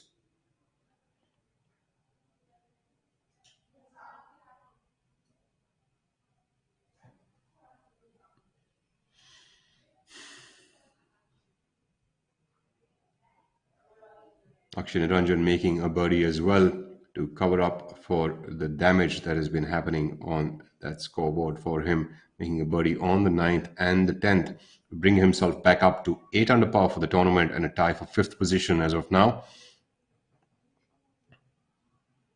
Manu Gandas.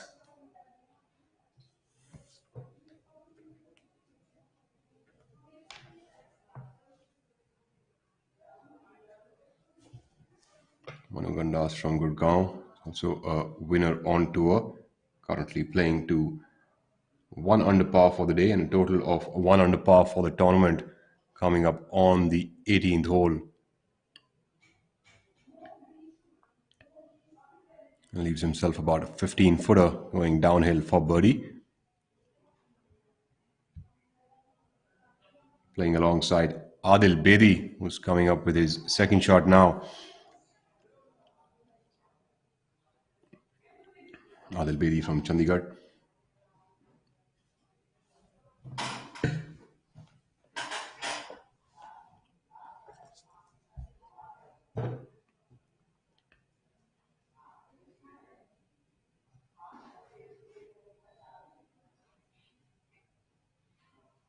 Bedi with a solid approach shot onto the 18th hole, giving himself just about around a 10-footer to make birdie over here. And 2 players are playing alongside Ronald Cooker, who is a rookie on the PGTI.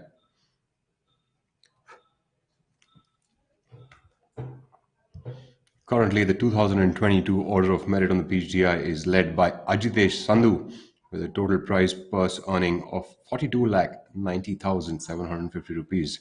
Incidentally, Ajitesh has played only 2 events this year on the PGTI, and both of them are top finishes.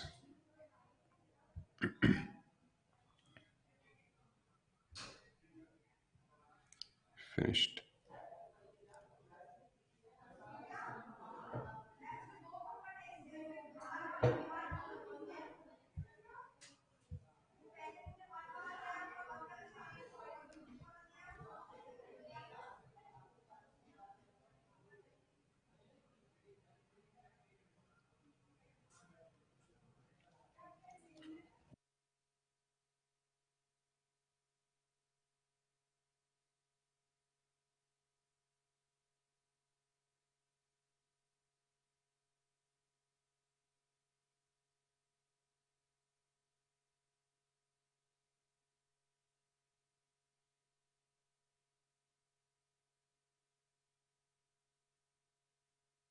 For him, that has got him also into a tie for 10th position at a total score of 5 under par.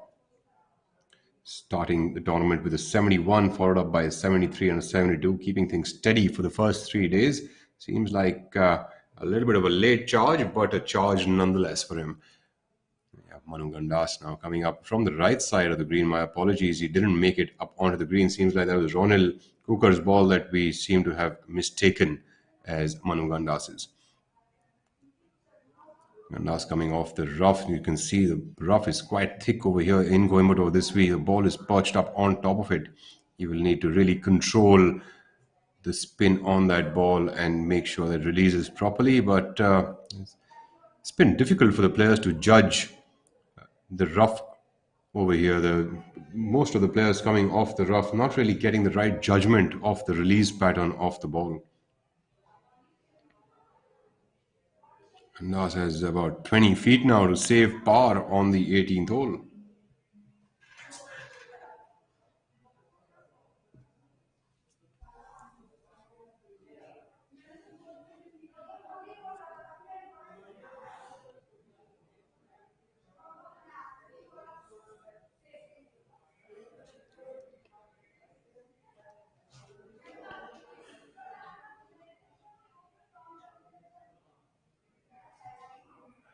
Ronald Cooker still playing around with his hat. Doesn't seem like he really likes that too much. Uses his front on, then inverts it, and sometimes just takes it off to reach the line.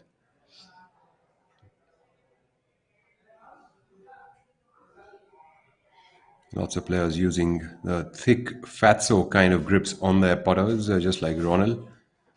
Helps to reduce any sort of extra wrist motion that some players might have, or an extra activity from the hand side, basically. A very colorful leaderboard here at the PGTI Players Championship presented by KGiSL. We've got lots and lots of birdies. We've got a bunch of eagles on that scoreboard, and a hole-in-one as well today by Varun Parekh on hole number 7.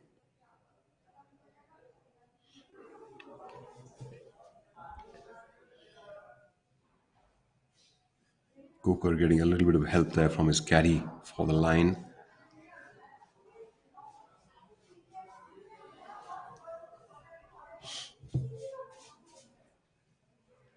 As news flows in, players are really enjoying playing at the Coimbatore Golf Club this week. Course has been playing in immaculate condition, as they say. Greens have got a nice pace to them, and of course the wind is acting as the best of flavors. Adil Bedi coming up from about 10 feet away for his birdie attempt on this final hole for these gentlemen.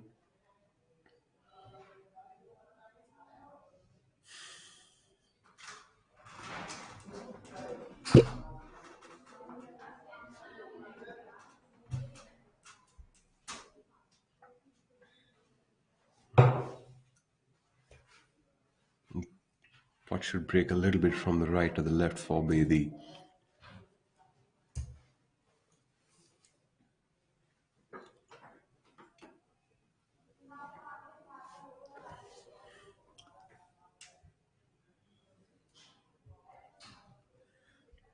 Bedi not having the best of days today, currently at 3 over par for the day, and a total score of 3 over par for the tournament, a tie for 39th position for the winner on tour formally. Would go on to miss that putt, just a tap in for par. Looks a little dejected after that putt, and rightly so.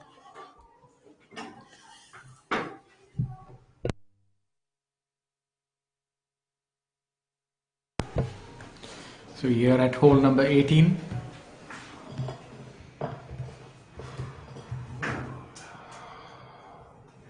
With a group of Adil Bedi, Manu Gandas and Runil Kumar.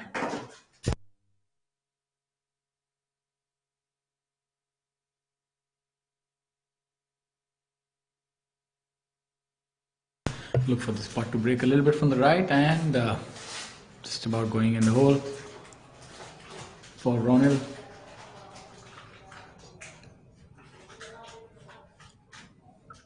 Not too happy, as you can see. Sometimes golf can get, under your skin, especially on the final day, if things don't go your way. But the great thing is that you have another week to get up and go at it again. There you see the player with the scorer confirming the score. After every 3 holes, you have the scorer there who relays the score back to the technical team of the PGTI, and then they update it on the site. And sometimes it can be after the interval of each hole. And what happens in the event, there's some interesting things that can happen at times. Like a player is playing and he makes a mistake, and let's say if he were to give the wrong score to the scorer, and that does not quite reflect the same on his scorecard, and he submits his card. So in that case, there is no disqualification because what really matters at the end is the scorecard that is submitted by the player. So the live scoring is to sort of intimate to the rest of the people who are watching the tournament as to what is happening, but it is not binding per se. So that's just another inside news for our viewers. But most of the time, it's very, very accurate. In a scorecard, when the player is marking his compatriot score, there's also a section where he can fill his own score in. As we have a look at Saqib here.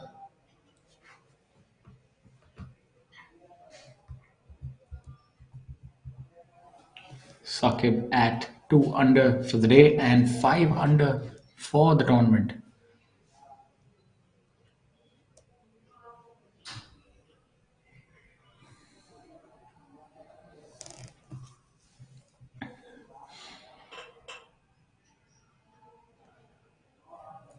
As we have a look at the players on hole number 13.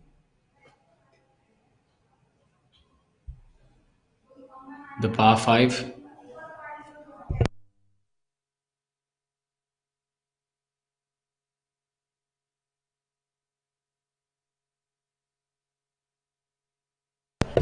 A very interesting hole is the 13th. It's a dog leg to the left, a par 5. If you've been following our broadcast for a while, you know I also joked about the story. It had been a sort of a Waterloo for me, to be honest. Sure. But it's an interesting hole and a hole that you can definitely take advantage of. And with the prodigious length that these players hit, I expect them to be hitting not more than a 5 iron, maybe even a 6 or 7 iron for their approach shot. So for the longer players, depending on the wind condition, it's a very easy birdie hole. Just hit your second shot towards the right side of the green and make a 2-putt. But of course, it's never so easy as it sounds. There could always be a little bit of a twist in the tail. Let's see what Trishul can do here.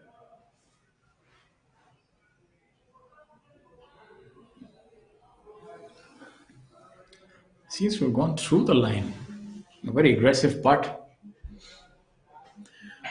I'll have a little bit of work coming back. I always find that the downhill left-to-right putt is the toughest one for a right-handed golfer. And you'll see that when he's going for that putt, because you have to decide whether you keep it inside the putt and go firm. And I'm not too sure why, but when you're hitting a left-to-right putt, it's very tough to sort of trust the line and leave it outside the hole. Whereas on a right-left putt, it tends to always come back. On a left-right putt, unless it's perfectly struck, the spin can have an adverse effect on that line.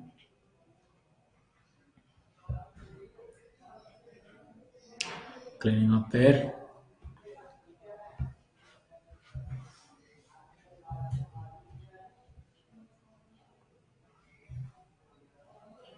It's a group of Trishul Chinnappa, Syed Saqib Ahmed and Vishwa Pratap Singh Gill is the group that is currently on our screens.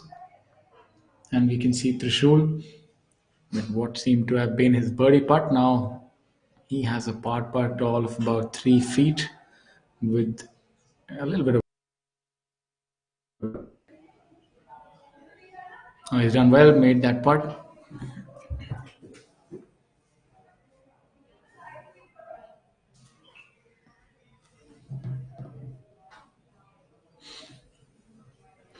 Nice, lovely foliage all around.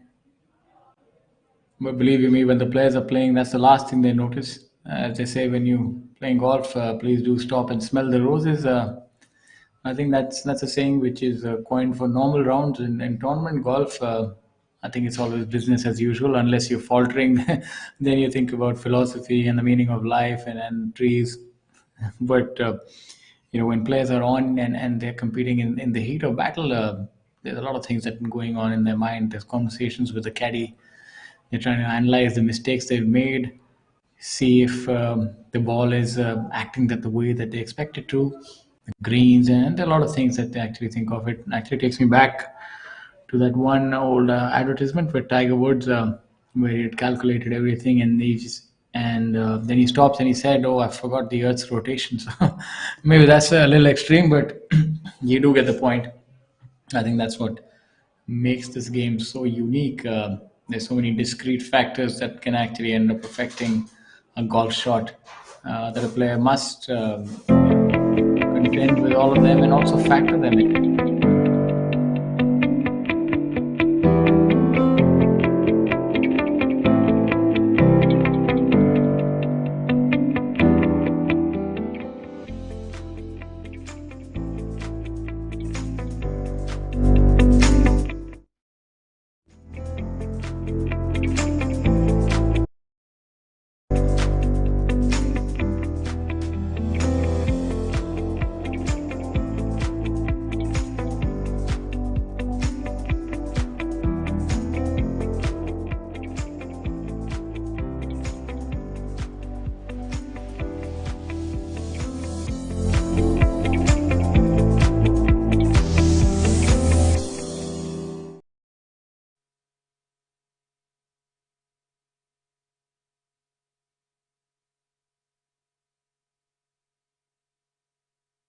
This is steel, and this is an idea. What happens when we join them? Something fantastic.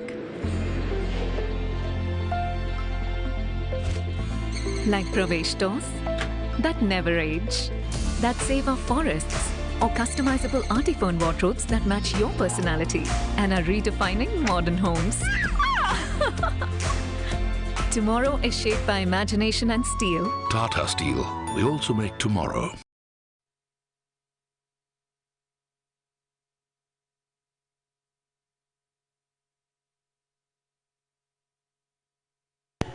Back to the action here with the Tiger Woods look-alike M. Dharma with his red and black attire, dressed for victory, it seems.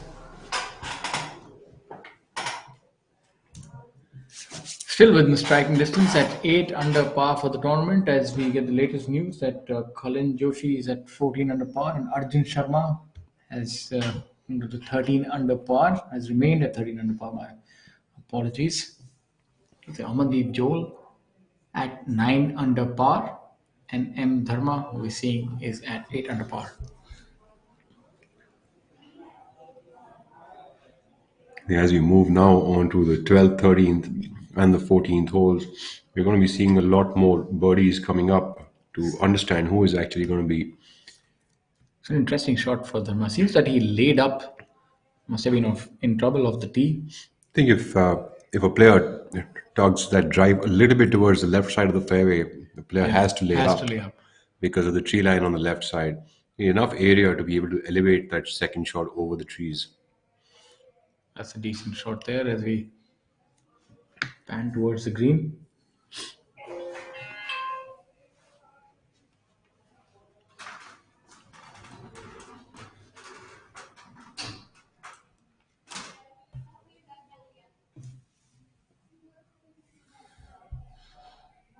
It's quite tough because there's a OB running down the entire right hand side, and the right half of the fairway is where you want to be if you want to be able to attack this green in two.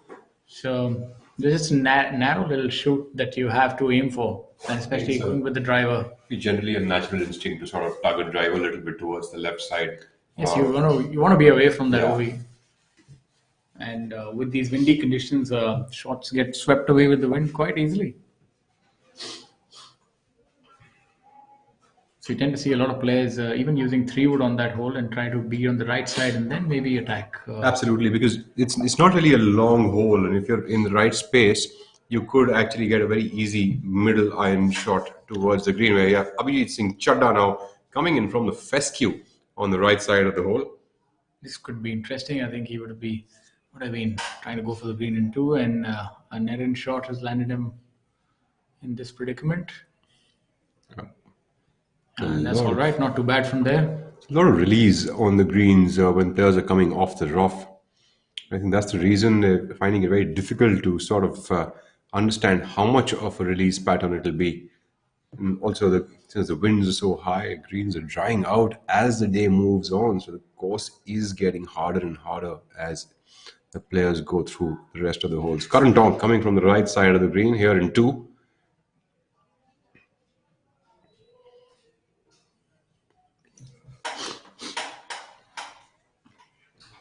Should be able to make a comfortable 2-putt over there for birdie and move him to 12 under par. So As you thought earlier, it was a two-horse race, but that hole-in-one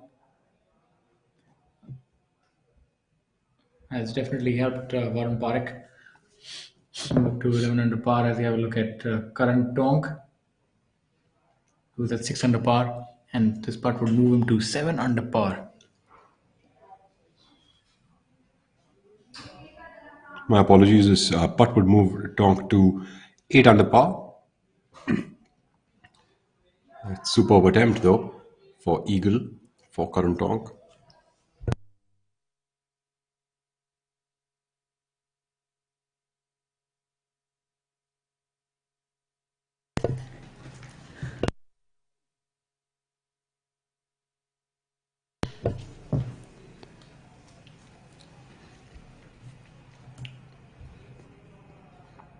Some of the other notable names that are out on the golf course. We have Ravi Kumar, who has produced a round of 4 under par today and moved himself up to 7 under for the tournament. Mohammad Azhar shooting a 4 under par today and moving himself up to 1 under for the tournament. Jamal Hussain at 6 under for the day, 4 under for the tournament. And you also have Amandeep Johal at 6 under for the day and 9 under for the tournament. At the top of the leaderboard, you have Kalin Joshi, trailed by Arjun Sharma. Kalin Joshi sits at 14 under par. Incidentally, something I just noticed is Jamal Hussain Mola, who is at 6 under par for the day, has made 6 birdies, finished 15 holes, and the 4th, 5th, and 6th are the only 3 holes where he's made 3 back-to-back pars. Otherwise, he's definitely had 1 or 2 birdies every 3 holes. Unfortunate miss there. Nice Turning attempt right at the end. by Chadha. Golf is definitely not for the faint of heart, I must say. It definitely breaks your heart more than it mends it, as we saw on that putt, almost going in and just about turning away right at the end. Yes, Jamal Hussain has done really exceedingly well. He's only made 3 back-to-back pars today, to only on 4th, 5th, and 6th, while every other string of 3 holes he's either made 1 birdie or 2 birdies on it. So it's quite consistent. Birdies are the only currency he's dealing in today. What currencies? Just look at M Dharma putting for birdie here. That takes me back after that wedge shot. Takes me back to a very interesting story of Mo Norman that I read. I don't know how much of truth there is in that, but I read it in his book. He said he's a brilliant, prolific striker, the player from Canada, Mo Norman. His accuracy was fabled, almost able to, hit ball on ball. So, at one point in time, but he was really an atrocious putter. So he was standing on the tee of a par 3 of a tournament, and the commentator or reporter asked him that, why is such a bad putter? So he said, and how do you intend to win this tournament? What are you going to do if you keep putting like that? So he took out an iron. He said, I won't be putting on this hole. He took out the iron and made a hole-in-one. So, that is the kind of confidence you require, I guess.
As Shaurya was just telling us, the story of Mo Norman. Do you see a lot of similarity between Mo Norman and Bryson DeChambeau? Because the swing mechanics that they use, I think Bryson might have taken a few notes from Mo Norman's book. I think the similarity ends at that swing. There would be about 150 yards separating their drives. I think probably the only thing that I guess Bryson adds up there is the athleticism and a slight bit more of wrist work. Other than that, it looks very similar to what Mo Norman did in his Yeah, the heydays. fundamentals and the way that the swing is swung. Yeah.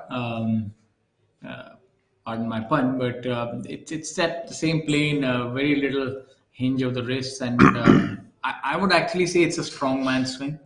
It's not for everybody because you really need to be connected and that's strong that you don't really hinge your wrists or don't utilize that. So it's definitely a strongman swing and it's an accuracy swing. It's something akin to what Nick Faldo modeled his game around accuracy. He was such a big, very athletic player, but he cut down his distance just for accuracy. So Nick Faldo actually worked on remodeling his golf swing to something I think which is called an A golf swing or the A plane golf swing or the A type golf swing. I don't know what it is exactly. What it's to exactly be honest, coined I as. don't know. I'm closer to Z golf swing, so I won't know much about A plus golf swing. But yeah, it's a different stroke, different folks. But I think on the higher tours, when they already are blessed with power, they really can try different techniques that can help them to accentuate their accuracy, because that's where you're able to separate yourself from the field. Shravan Desai having a tough day in the winds today at 6 over par for the tournament on our screens, putting there for par on the 18th hole. I think another thing that our viewers can do, which can actually be pretty interesting, is like go to these golf courses where the tour applies, and like let's say if you get an opportunity to play the Coimbatore golf, try and play from the championship tees and see how you fare, and then have a good understanding of how good our players are, and a good benchmark also if you're trying to be a serious golfer. And also a word for our tour partners who are so important for the success of our tour. We have a look at Mithun. Seems to have taken one hand off the. There we have it, Mithun Pereira doing what he does best. He's 2 under par for the day and a total of 3 under par for the tournament. His playing partner Abhinav Lohan today is at 5 under par for the day and total of 5 under for the tournament. As we were talking about our tour partners, a word of thanks for Rolex, Tata Steel, American Express, Amritanjan Fruitnik Electro. Really got under that ball. Trying to contain that coming off the rough a little bit. It should be still a realistic opportunity, even though he's short of the green. But that should be a good opportunity still to make another birdie on that scorecard. Arjun Prasad coming up from the right rough. Seems like a very forgiving sort of a hole. Straight up. The 18th hole is a pretty straight up hole. Usually in these conditions plays a slight amount of downwind. The entire hole though is completely uphill, and I think this hole basically plays most importantly on how good an approach shot someone hits. And just like that, Arjun Prasad coming up with a really good approach shot from that rough situation. I remember there was a tank behind the green, empty water tank. I remember back in the amateur days, some of the players used to scull their shot right into the water tank. Never see that in professional golf, do you? Yeah, that's why they're professionals.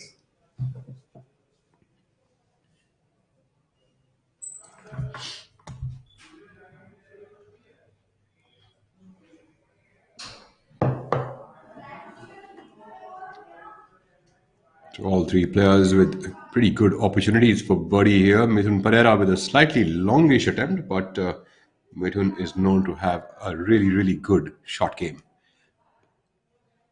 You can tell by the way the flag is moving, how much of downwind there is. In fact, so much so that the players are also walking faster thanks to it. That's what was missing in my career. Not enough wind, or maybe I was walking against it. Now that I realize it, that's what I should have done. Played on holes with tailwind. Just keep playing. Just keep playing. Or utilize the holes where there was a lot of tailwind. Wow, so you should have just played 18 holes with downwind on them. Yeah. How Yeah, nice. would have helped my score also. And you want to play a 6,500 yard golf course as well? Yeah, but not the ones that don't play 6,500. Coimbatore golf course might be 6,500, but it plays like a 7,500. But with your downwind, it'll probably play 3,250. I'll give that a thought. Anytime now would be a good time. Ladies and gentlemen, we are at the Tata Steel PGTI Players Championship presented by KGiSL. Prize purse of 50 lakh rupees. That's a big prize purse with over 8 Absolutely. lakh going to the winner. So there's a lot to play for. Absolutely. And we have a lot of interesting stuff going on atop that leaderboard with Cullen leading at 14 under par, Arjun Sharma following at 13 under par, and Varun Parekh at 11 under par. Amandeep Joel also trying to make a big move, but he's got only 3 holes remaining and 5 shots.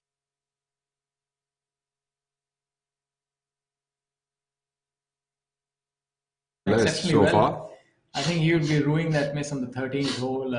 That birdie was there for the taking. Unfortunately, couldn't quite get that done. But 3 holes, maybe if he makes 2 birdies, moves up to 11 under par, anything's possible. If this wind picks up in velocity, you never know. But either ways, I think it's a stupendous effort to be 9 under par on this golf course. Let's see if Mithun Pereira has enough velocity on that ball to get that into the hole. I'm really impressed by his shoes. They remind me of Miguel Angel Jimenez. Now, one of the things that a lot of people who do not play golf, for them to understand, that's a lot of mystery from Mithun. Yeah, it's not. Very unlike him.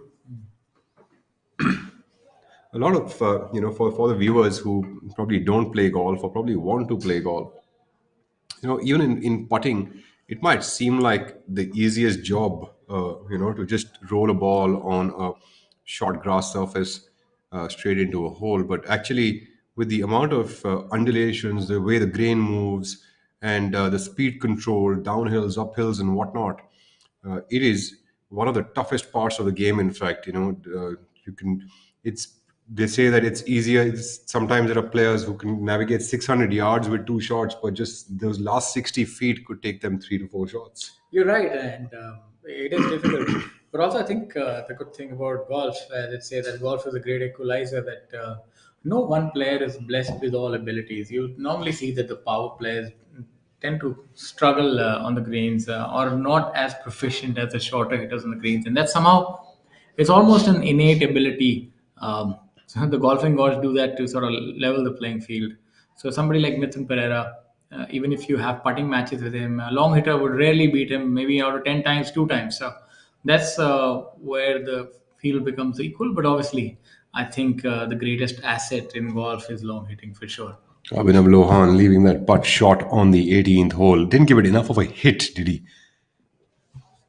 Leaving it in the jaws. What's your take on that? If there's one skill that you must definitely have to become a modern professional, what would that be? According to me, I think we'll just definitely be able to hit your driver long. Length of the tee is a great statistics also shows that hitting the driver long is a very important aspect of the game today.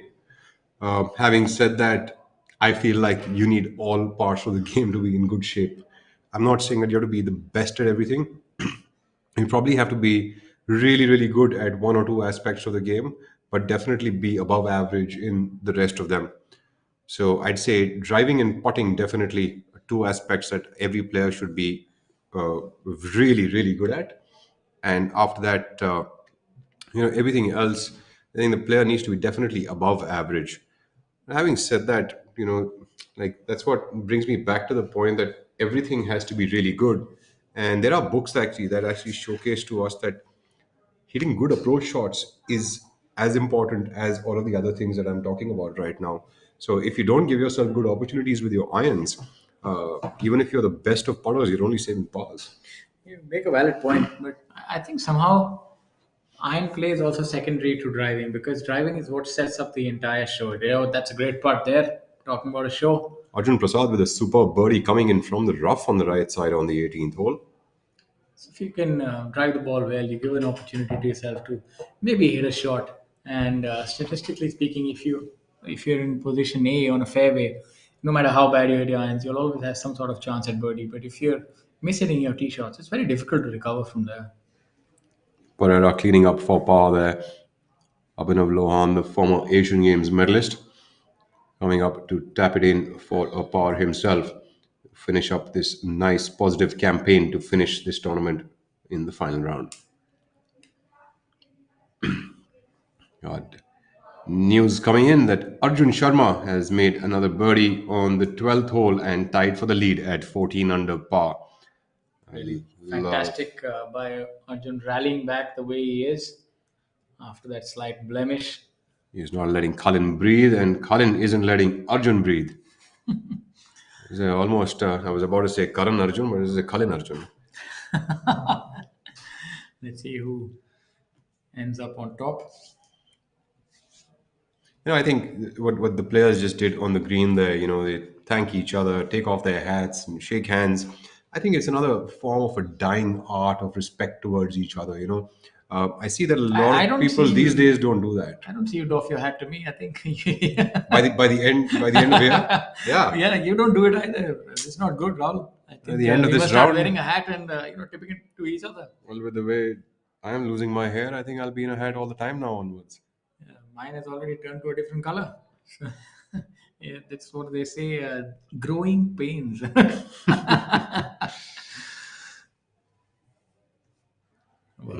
There.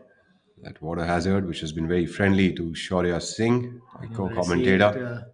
I remember that God horrible day when when I made a quadruple bogey and missed the cut by one shot. It was rather funny. So. Parekh with a good speed on that putt, but not the best of reads. Let's see. I'm assuming that Parekh was here in 2 shots. Samarth Dwivedi coming in from about 15, 16 feet away.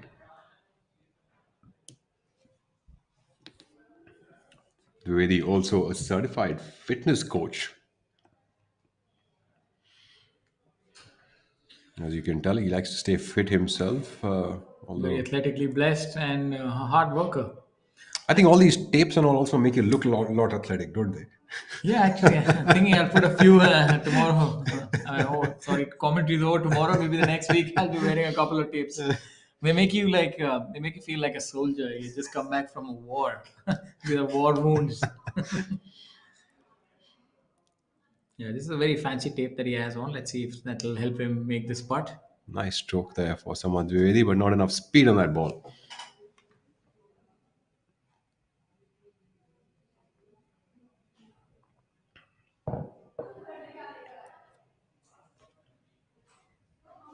Dwivedi cleans up on the 13th, the par 5. This is a penultimate leader group, and the final leader group will be coming in onto the 13th shortly. Parekh from 2 feet away.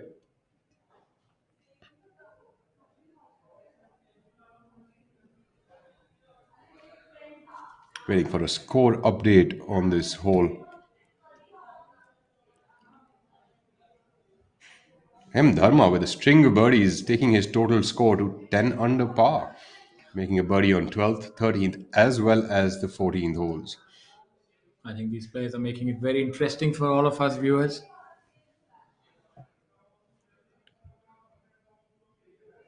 Back onto the 18th hole, looking at the group of Om Prakash Chauhan, Kartik Sharma, and Vikrant Chopra.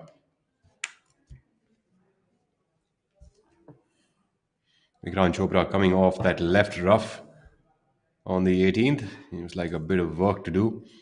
We'll have to flop that up a little bit. Very good with the short game.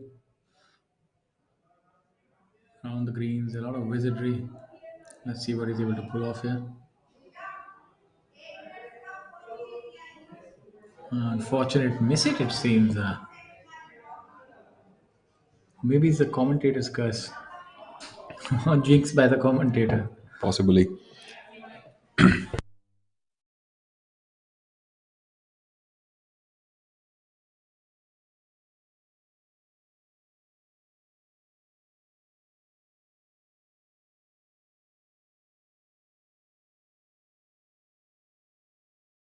Some serious touch there, leaving himself just a slight tap in to save par on the 18th.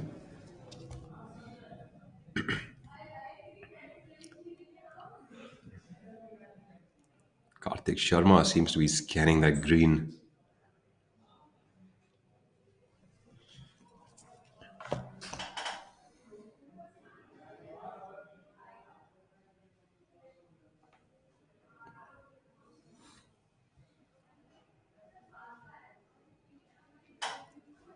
Sachin Besoya with another phenomenal round today, running in at 4 under par today, bogey free, to take his total up to 7 under par. Mind you, he was 2 over after the first 2 days of this tournament, showing some superb comeback skills there.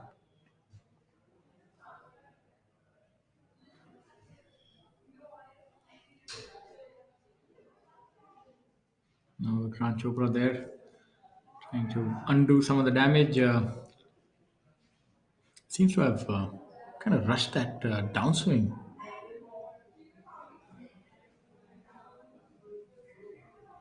It was a difficult shot coming out from that rough. You have to navigate that ball over the bunker. The pin's pretty close from that edge, the angle that the player's coming from. In the But I would have first thing, expected more of a sort of a longer swipe at it.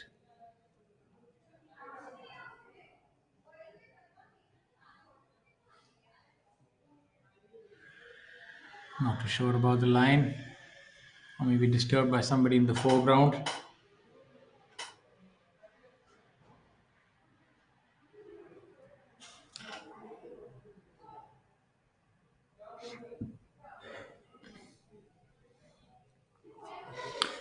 This putt should break a little from his left to right, and as he's putting into the wind, we'll have to ensure that he gives it a good hit. Otherwise, it might not reach the hole. He's done that. In fact, a little bit too much punch on that one. Now we'll have that to avoid a double bogey here. That'll be rather unfortunate.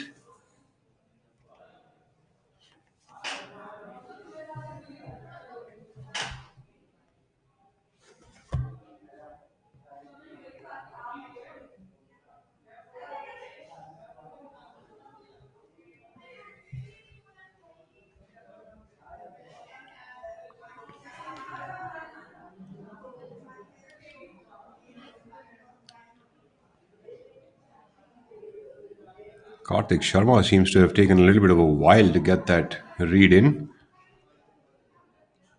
Would have definitely benefited from Vikrant's putt. No, he always amazes me with the amount of flexibility he must have, because with 2 feet, with both the feet together, he literally squats down all the way into the ground. And that's actually used as a test also for by some fitness instructors. Well, he So I think definitely he's will pass definitely- that test he's definitely always. passing that test. Yeah. When I go for that test, they tell me your ankle mobility isn't good enough. That's what they always say. Ankle mobility is not good You're enough. still hopeful that you go for these tests. So you're a step ahead of me. Look at that.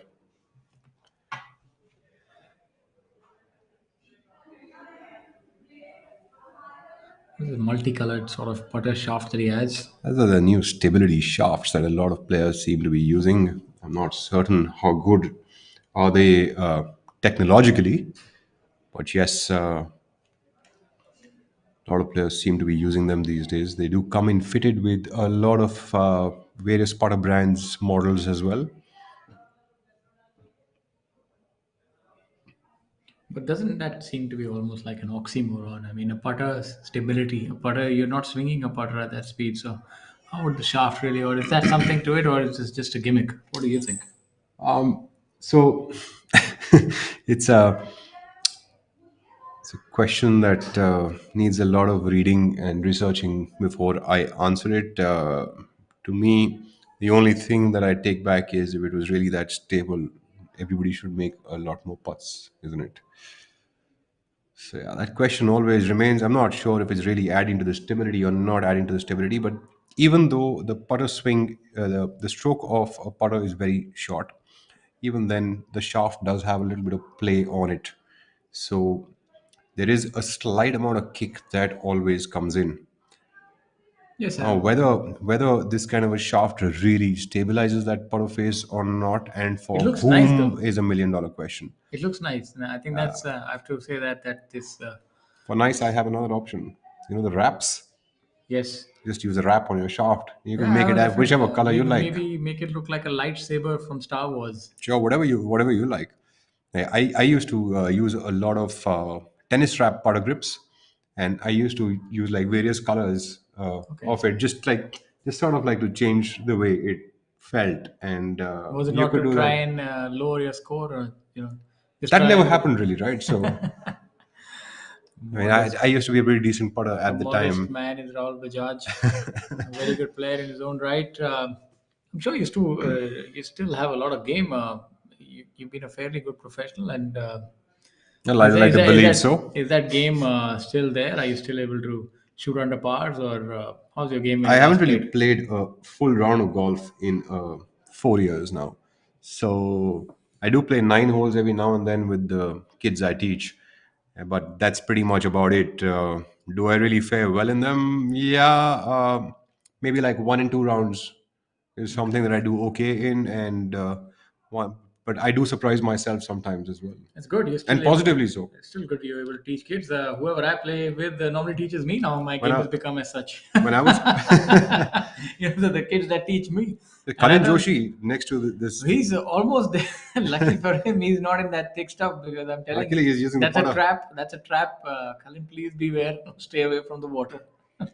Joshi at 14 under par. Seems like he's put himself there in 2 shots. Really flirting today, isn't he? Yes, It's a bit of a but no flirt on this guts. hole. No guts, no glory. I've heard that before. And a little more guts on that putt would be nice. Yes. Where's the hole? Just on that shadow that you see on the left side of the screen. Still not visible. Anytime now. We are having fun at the expense of these players. That's not good, but that's a long hitter. Definitely not utilizing those 2 shots.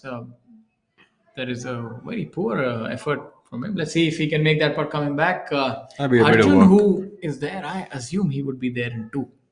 Yeah, that's a bit of work left for Cullen to take care of. But this is going to be a very, very important hole for both these gentlemen. Arjun's putt, definitely the one of the easiest putts in terms of holding it, because an uphill putt would break a little bit from his right to the left at the end. As we move forward from this hole, the number of birdie opportunities do tend to reduce. So we will have, the players have to catch a shot over here so that they can capitalize on the rest of the holes thereafter.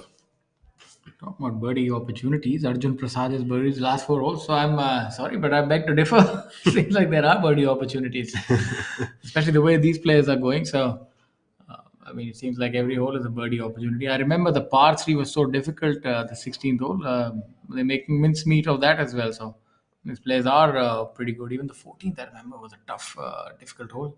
Has he got enough pace on it? I think they're being confused by the speed of the green. Arjun leaving it well short there. Not his best of efforts. Akshay Niranjan now coming in. Niranjan tie for 6th position as of now, has dropped 1 shot on the 11th. Total of 2 over par for the day and a 7 under par in total on that leaderboard.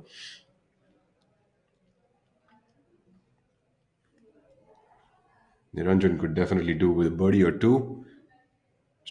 Has had a good campaign this week, just to end that on a more positive note for this rookie.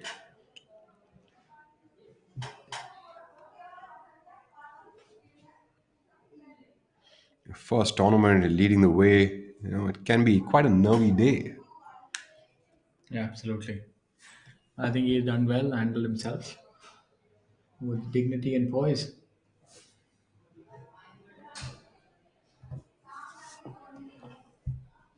I think that's another thing that's happening in this generation. The players and people on general tend to mature fast. I think we used to feel more nerves to turn professional later, and maybe that's a way of everything, that children are maturing faster now, so they tend to be ready. Like for this first tournament, he shows no signs of being nervous or anything of the like.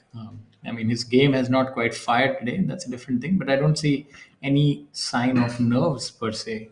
So competitively, players have, become more aware of what are the things they need to work on, what kind of scoring patterns they need to keep. The internet has helped tremendously, technology has helped tremendously, and overall, I feel the knowledge and the training aspects of the game have improved so significantly that the players are learning the importance of starting to shoot under pars and learning course management skills very early on in their life. If you remember, back in the day, you used to go through the motions of the junior tour and then the amateur tour, and then you would turn pro, and you'd still be learning course management skills. But these days, because of the exposure change, things have improved significantly. Cullen could definitely use some course management skills on this putt. It needs to go in the hole. It's a very important putt. Colin definitely needs this one to go in. More than management will require a little bit of firmness. Break a little left to right. Does he do he's it? Got it. Yes. Colin Joshi Brilliant putt. taking that up to 15 under par. Solid you birdie. See, he's fired up. That was very required. He knows it was needed.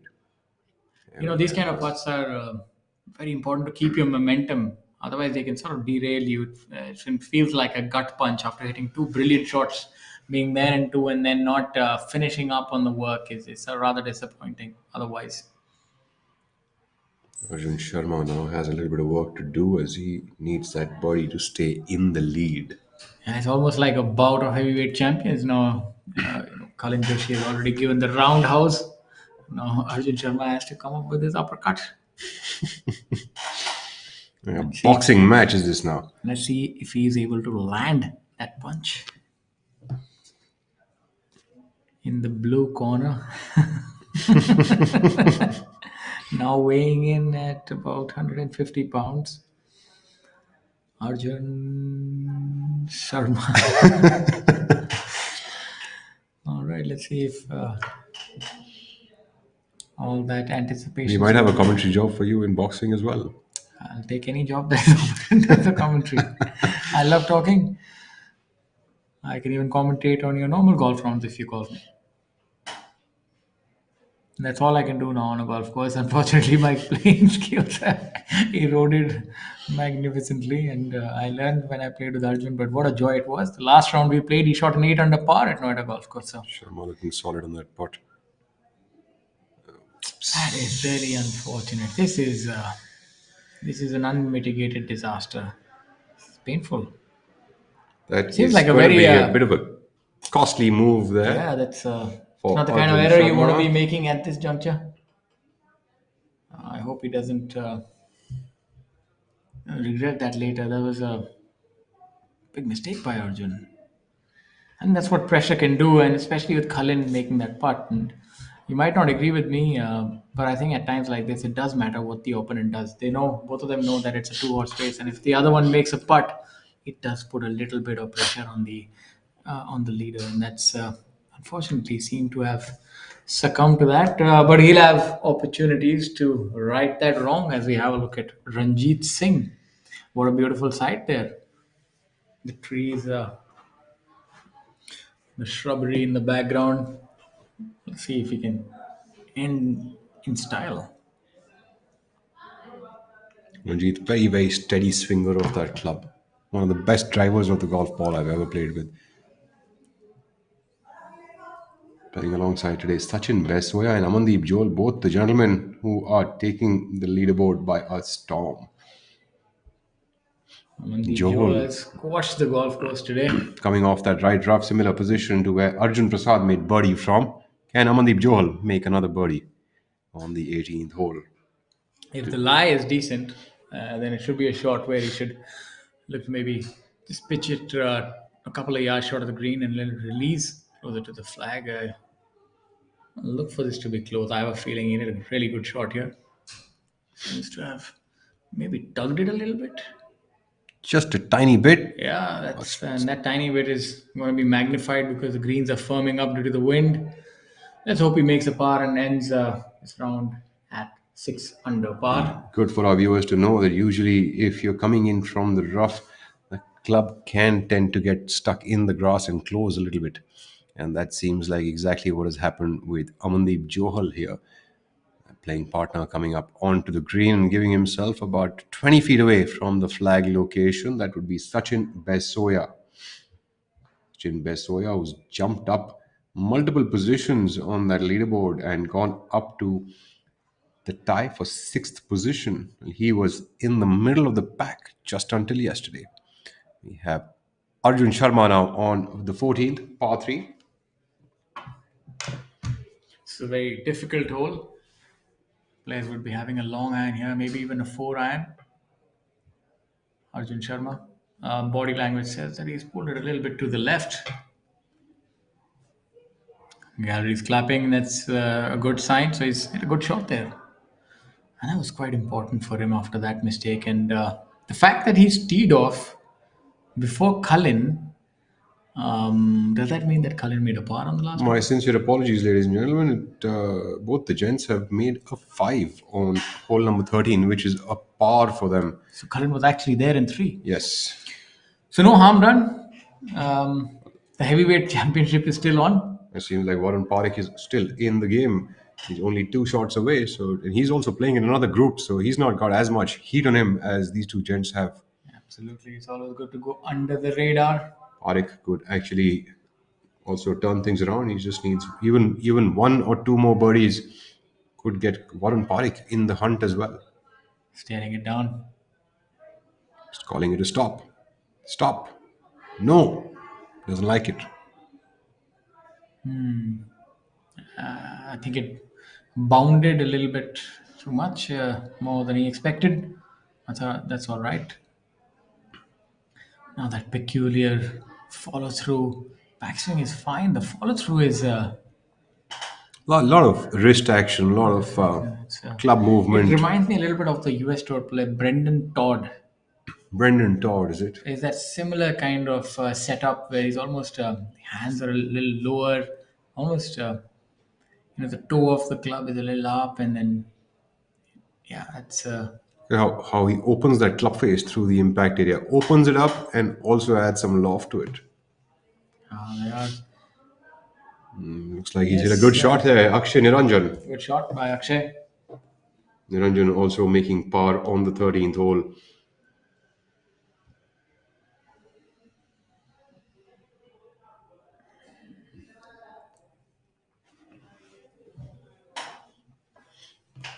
Ranjit Singh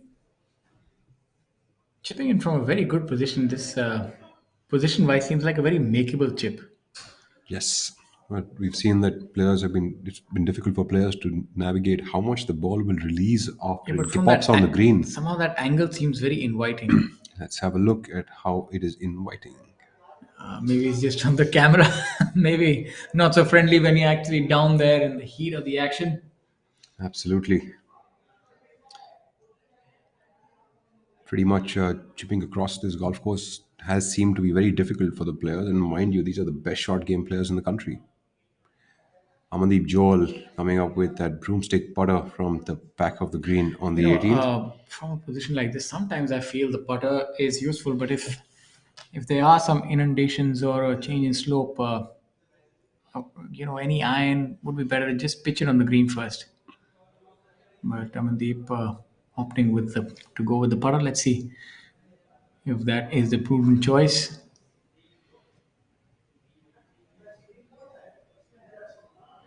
In fact, we've seen many players from being this far off the green using the putter today and even yesterday.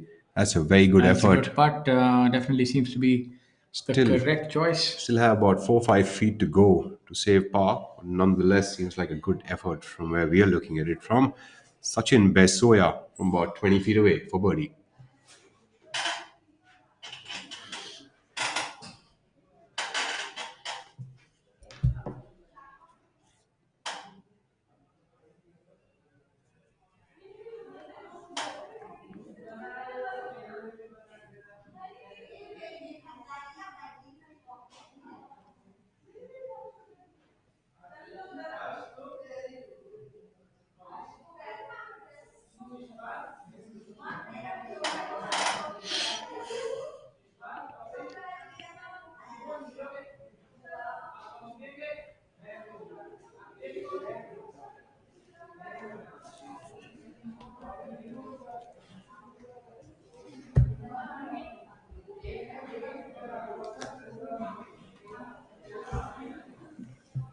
have a look at the 18th hole.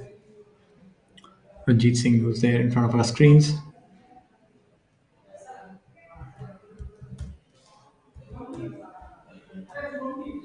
Ranjit Singh at 2 under for the tournament and 1 over for the day. So that leaves him in a tie for 20th. So top 20 would be a welcome finish for him. That's normally where we see him. He seems to be making almost 80 to 90% of the cuts and finishes in the top 30 each time. So he's a very consistent campaigner.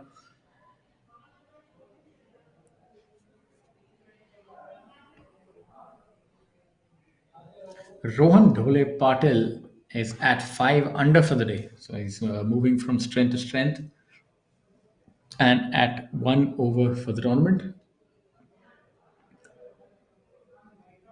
Then we have Mohammad Sanju, who has shot 4 under par today, with 3 holes to go, and has 1 under for the tournament.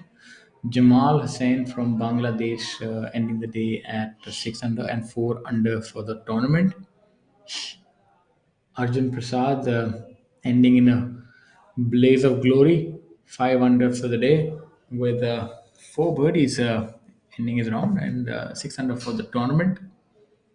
Warren Parekh with an ace up his sleeve on the 7th hole at 12 under for the tournament, trailing the leaders who are in a tussle right now at 14 under par. And for those of you who have just joined us, I'd like to let you know that we are live here at the Tata Steel PGTI Players Championship 2022 presented by KGiSL. You're watching ABP Live, and this tournament is being played on the Professional Golf Tour of India, and the host venue for this golf course is the Coimbatore Golf Club, and we are your hosts right here, Rahul Bajaj and Shaurya Singh. Incidentally, it'll be good for our viewers to know that the Coimbatore Golf Club was started in 1977, and this is right in the middle of the Nilgiri Mountains, right in the foothills actually of the Nilgiri Mountains, spanning over 6,540 yards, a par 72 golf course.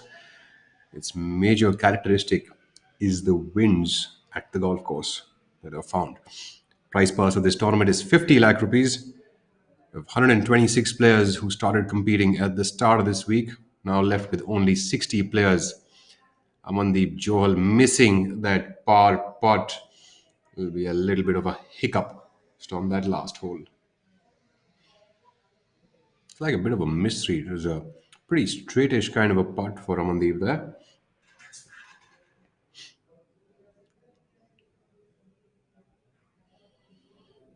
Amandeep Johal nonetheless with a splendid effort today. What seemed to be a blemish-free scorecard, not anymore.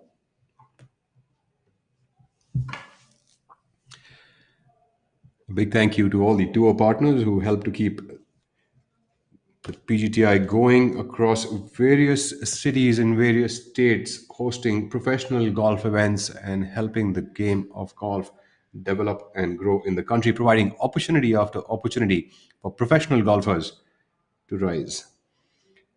We have great tour partners in names like Tata Steel, Amritanjan Fruitnik, American Express, Golf Plus, as well as Athletic Drive. Currently, you're watching the final round of the Tata Steel PGTI Players Championship presented by KGiSL, which is an IT solutions company. PGTI is back in Coimbatore after a period of 8 years. Last tournament here was won by K. Prabhakaran from Sri Lanka. Om Prakash Chauhan lost to K. Prabhakaran in a playoff which lasted 2 holes.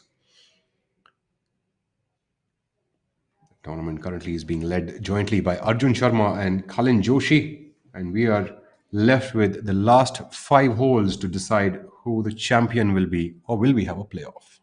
Could be both.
This is steel, and this is an idea. So what happens when we join them? Something iconic. Like the Bandra Worli Sea Link, an engineering marvel that connects two parts of a thriving city, where Tata Steel's state-of-the-art LRPC strands have played a role, inserted in the concrete deck and anchored to support the vision of New India. Tomorrow is shaped by imagination and steel. Tata Steel. We also make tomorrow. This is steel, and this is an idea. What happens when we join them? Something fantastic. Like Pravesh doors that never age, that save our forests, or customizable artiphone wardrobes that match your personality and are redefining modern homes. Tomorrow is shaped by imagination and steel. Tata Steel. We also make tomorrow.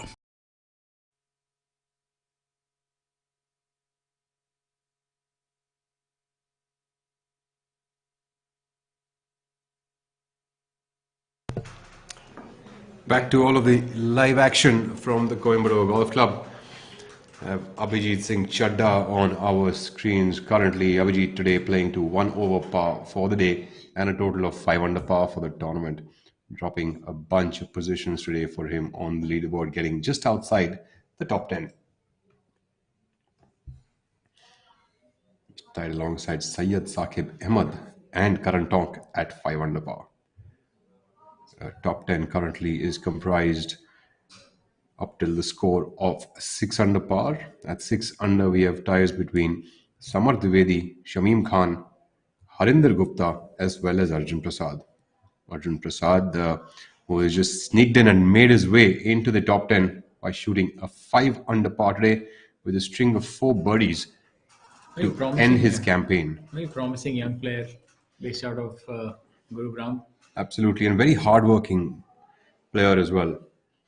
I think now the shift is happening that players realize that they have to capitalize in their youth itself. I think at our times, you used to think that yes, we'll play, then we'll learn, and then as we get better, the game will keep improving. But it doesn't quite happen. You have to make it happen. And this younger lot, like an example. And then look what happened. You lost your youth. I thought you were only going to say lost my game, but I think you're certain of rubbing it in today. Next time, ladies and gentlemen, I'll have my hair colored. I'll be looking like a schoolboy. It's very trendy these days to have these green and blue hairstyles. So maybe you should get one of those in, or maybe a green beard and a blue on your head. You want to make a mockery out of me? I assume. Maybe a peacock out of you. Well, as long as you can tolerate a peacock as a commentator, that's fine. Mr. Bajaj, let's have a look at hole number 18. Karan Tonk.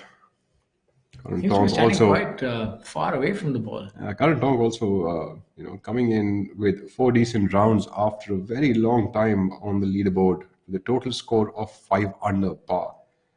Playing to even par for the day today.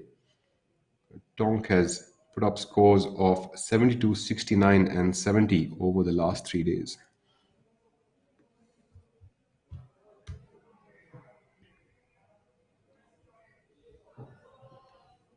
Amandeep Joel just about with that one bogey on that scorecard. Otherwise, it was a completely blemish-free round for him. Finishes at 8 under par for the tournament. Be solo 5th.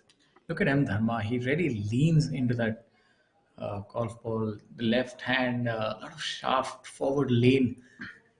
Likes to have a very crisp contact. Probably the only way to play from these kind of roughs. You need to be steep enough to get first ball contact. Look at his body leaning ahead. Very pronounced lean.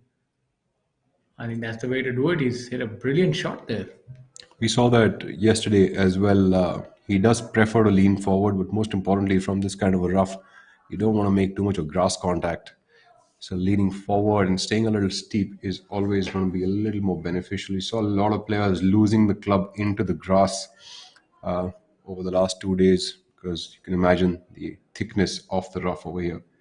I think this level of scoring, we always wax eloquent about the standard of golf, but it's true. Even when the rough is up and the winds have been considerable, you've seen that there are many players under par. I mean, in fact, if we just have a look at our leaderboard right now, we'll see that there are 28 players who are under par. So that's quite a few. I think in years gone by, you'd maybe see 3 or 4 players that are under par. But the standard of golf is improving. But I think it's improving globally. But I think our Indian players are keeping in step, if not better than the rate of improvement abroad. We have so many international golfers now. For more on the live scoring, our viewers can also visit pgtofindia.com and find out the live scoring as well as the tournament schedule for the rest of the years and the time ahead as well, so that they can follow these players and the tour wherever it goes. Abhijit Singh Chadda, surprisingly, I would have thought he would make way more birdies than he did today. He made only one birdie. With his length and his game, it must have been quite I a think day for the young lad. we saw him. He's definitely been having his share of troubles with the putter, unable to really get that ball in the hole. And once that starts, I think it's almost like a cascading effect. You miss a few, then you start to maybe doubt something, try and change something. It's very difficult to sort of recover your form mid-round. Karan Tonk from Jamshedpur. Karan Donk seems to be standing really far away from the ball. It works for him. You see all sorts of things in golf, don't you? Players who stand too close to the ball, too far away from the ball, lean too much, bend too much, stand too tall. Yeah. Yeah, it's all just whatever works for people. Some people using no wrist at all, some people using only wrist. It's just Some people no hands. Lukman, no hands. But yeah, I think that's why sometimes I feel that. There's just no one size fits all in this game. Yeah, I mean, you're in the field and trying to improve the techniques of play. They have to be so important that's adapted to that person's body, his physiology, and all these things. It's you can't quite cut paste technique across players. Not at all. I think the only thing that pretty much remains similar across all the players and across all the players of no matter what caliber is that club has to be delivered square back onto that golf ball. Other than that, how it's done, it differs on everyone. M. Dharma. Unbelievable. I'm say unfortunate, but took a while to register that. You think he really rushed that? Just stood on that, and that can be a lack of focus. So there is slow play on the other side of it. There is quick play, and mean, sometimes you need to align, and at least you kind of lose your focus towards the end of a round. You kind of take things for granted. I think that kind of smacked off that. He just stood up and maybe missed some part of the routine. That ball moved the other way around according to his gestures towards his caddy. He expected it to stay straight and move towards the left according to his claim. That'd be rather disappointing for Dharma. Although, if I don't think I'd imagine Dharma missing that kind of a putt. I think he's obviously having a discussion with his caddy, so that can also happen. That the greens can fool you. That's what I was saying. Green reading, the speed, then trying to hit the correct putt. There's just a lot that goes in. It's not as simple as just looking at a hole and just putting it in. A group of Vishav Pratap Singh and Syed Saqib Ahmed and Trishul Chinappa now making their way onto the final hole of this final round. Saqib in a pretty similar location as what Om Prakash Chauhan was in some time back. Trishul Chinappa seems to be on the back of the green, walking up with his putter. Vishav Pratap already doing all of the homework before the rest of the players made their way on there. Vishav Pratap seems to be on the back of the green. This will be an interesting shot coming in from that rough. Couldn't really see the ball. Must be quite deep inside. Yes. Let's see what he's able to conjure up from there. This kind of shot is all about skill, imagination, and execution. A little bit of creativity thrown into that mix as well. He's done exceedingly well. I think he's almost holed it. Superb shot. We haven't really seen many good shots coming out of the rough, especially on chips and pitches, but this has to be the best that we've seen today at least.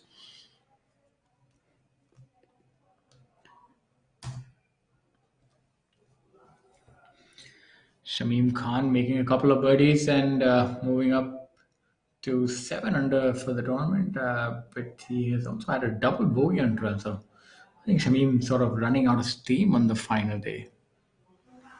Not quite playing as we expected him to play today, especially given his round yesterday and the way he was putting. He had some good putts falling for him yesterday in that even bar round. We've just got confirmation that Arjun Sharma and Kalin have both made pars on the 14th hole and are at 14 under par. Varun Parekh has 2 holes to go and he's at 12 under par. So he is the closest contender to make that duo or trio.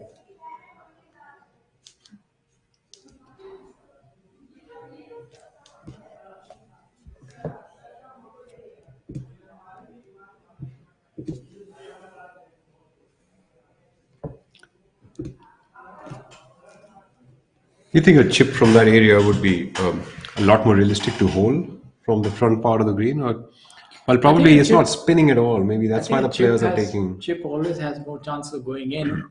But on the flip side, it also has more chances of you sort of not making an up and down. It's a higher risk reward. A putt is something that will leave you in the general vicinity of trying to make a 2 putt. That's what I feel, especially when you're coming from off the green, because you can sort of just go over the apron.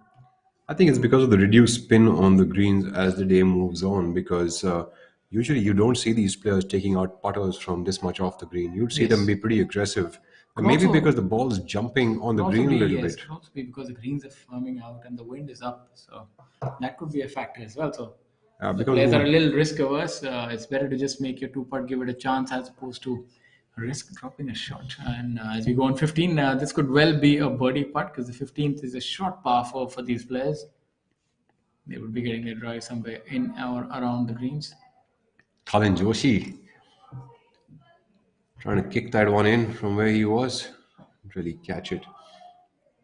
And kick hard enough. I will keep that as a 4 on the scorecard. Well, by the appearance, so may the best man win. Both tied at 14 under par.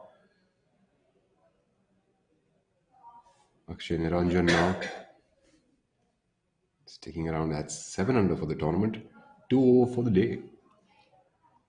Keeping himself as steady as possible, playing the leader group in his first ever professional golf tournament.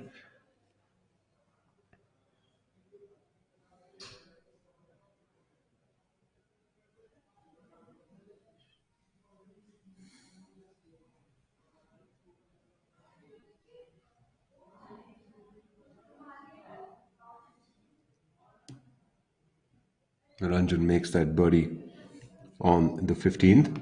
That would take him up to 8 under par and probably a solo 5th position as of now. That's pretty good, showing some resurgence, trying to undo some of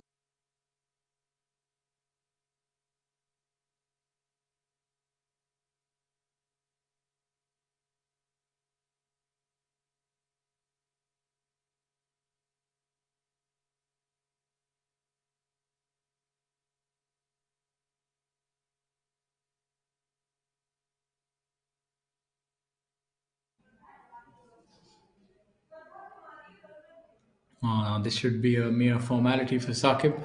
All of 2.5, 3 feet. Straight putt.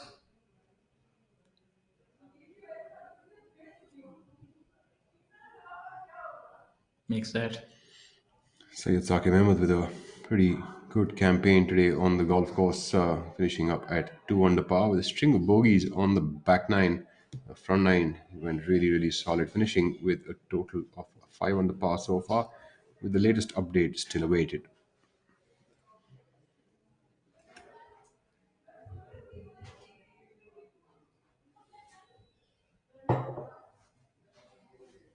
Dharma currently at solo 4th position at 9 under par.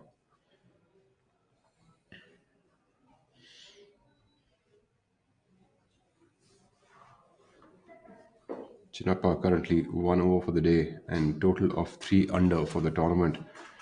The first three rounds of 72, 68, and 72.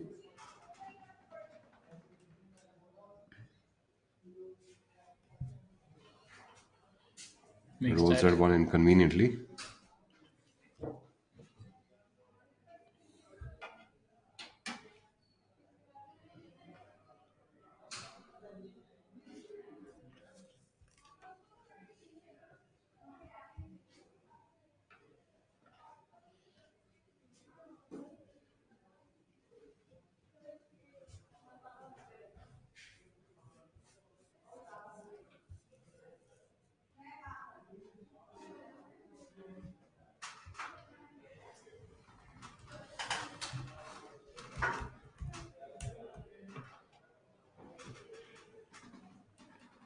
Rishabh Pratap Singh coming from Chandigarh. So, rookie on the tour.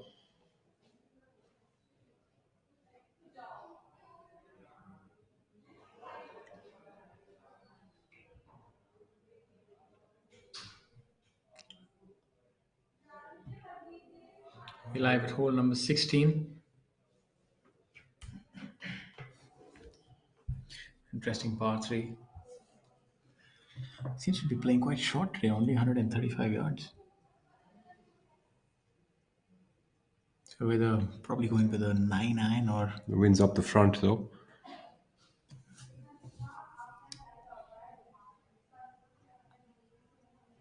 a very realistic birdie chance for these players on this hole. Absolutely. Both have made par.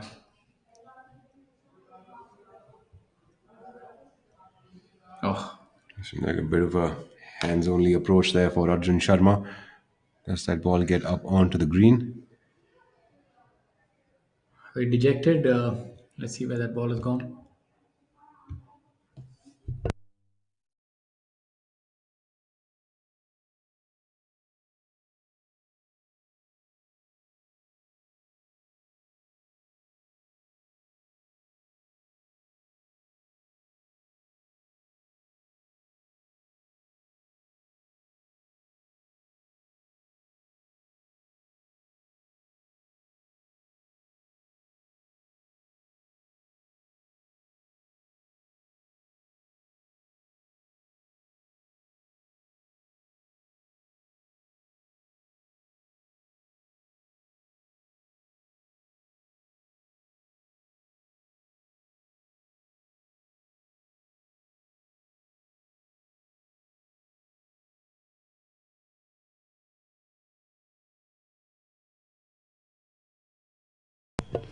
Cullen Joshi making an aggressive swing at the ball.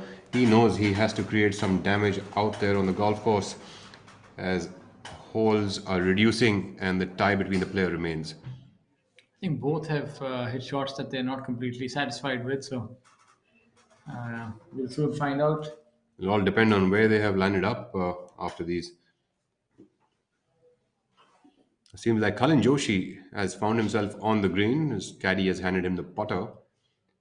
So he is going to be putting for birdie for sure. Maybe not too close to the hole, but a birdie putt nonetheless.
Karan Tong coming in from over the green on the 18th hole, leaving himself way short. Be a lot of work to save that par. M. Dharma, his playing partner, currently at fourth position with a total score of 9 under par. Current Tonk level par for the day, sitting at 5 under for the tournament.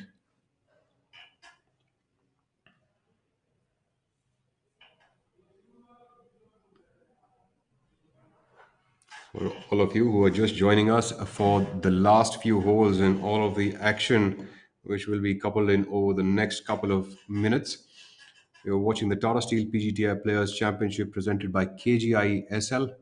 We are on ABP Live. The tournament is being played at the Coimbatore Golf Club. Prize purse of 50 lakh rupees is on offer. 126 players started playing this tournament on Wednesday, and we now are left with a field of only 60 players. The tournament is currently being led by Arjun Sharma and Kalin Joshi, both tied at 14 under par. That on our screens is Karan Tong from Jamshedpur.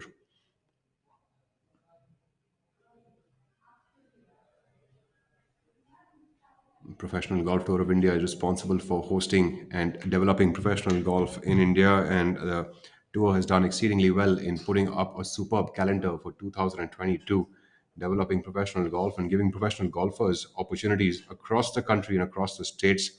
This is also helping to develop golf in various states and encouraging more and more junior golfers to pick up the sport. And of course, with all the world ranking points, this also helps the professionals to take leaps and bounds in their professional golfing careers and move internationally to compete with some of the best players in the world as well. PGTI also has joint sanction events with the Asian Tour, even previously the European Tour, and also travels overseas to countries such as Sri Lanka and even other neighboring countries to host tournaments there. So the PGTI has done a lot to grow professional golf in not just India, but in the subcontinent and even Asia. Absolutely known to be one of the strongest domestic golf tours in the Asian region. We've had players from Australia, America, all over the world to come and compete. In South Africa as well. We have Abhijit Singh Chadda from Chandigarh, another top golfer. You can see his trousers fluttering in the wind, so the wind is definitely playing a factor. Oh, the putter has just been betraying him the Very entire cold. round. Very, very cold for Abhijit Singh Chadda. It's finally made. So had a trouble making birdies after that one birdie on third hole today for him. Been keeping it steady through and through with a lot of pars on that scorecard. The PGTI also gets support from its tour partners like Tata Steel, American Express, Amritanjan Fruitnik, Golf Plus, as well as Athletic Drive. This particular tournament is sponsored by KGiSL, which is an IT solutions company. A little bit about our sponsor this week. KGiSL is a BFSI-centric multi-product enterprise software company providing solutions to global clients in banking, capital market, financial services, and insurance industry. Being empathetic to customer needs and armed with a mission to change the end customer's experience and delight them right from zero moment of truth. Their products are designed and developed by treating data as a new gold, combining it with machine learning, business intelligence, conversational AI oblique UI, and create the next gen customer experience. For over 25 years, KGISL has been serving some of the biggest names in BFSI space in the APAC region, with over 2,000 professionals and offices in India, US, Singapore, Malaysia, Australia, Indonesia, Thailand, and UAE. KGISL has won many recognition from leading global organizations like Gartner, Oracle, etc. Apart from numerous awards in various forums for its products and solutions. As we go back to the action, we see Dharma was just cleaned up for his par. Dharma always wears red and black on the final day. He's obviously following his idol Tiger Woods.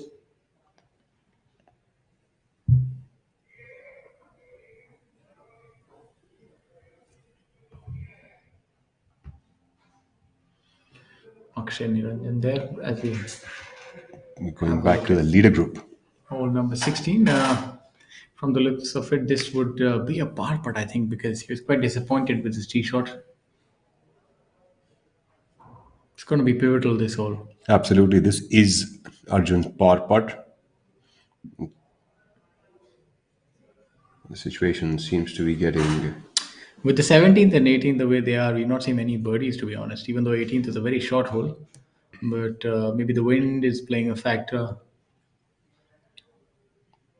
Inevitably, the last rounds of a golf tournament always tend to get very, very interesting. Seldom do you see that the answer has already been given in the first 9 holes, or even, like, let's say, by the end of the third round, maybe if someone had a 6-shot lead. Things But Arjun always had, seem to change. Arjun had opened up at one point in time, I think, a 3-shot lead today. No, Arjun only had a 1-shot lead today at twice in the day.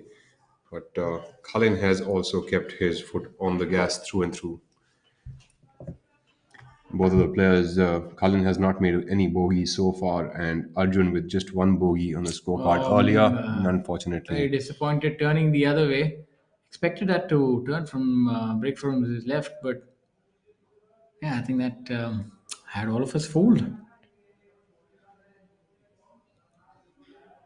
Seems like Cullen has probably made his par, and We'll update you on that within the next couple of minutes. We'll have the update here so that we are giving you the exact information.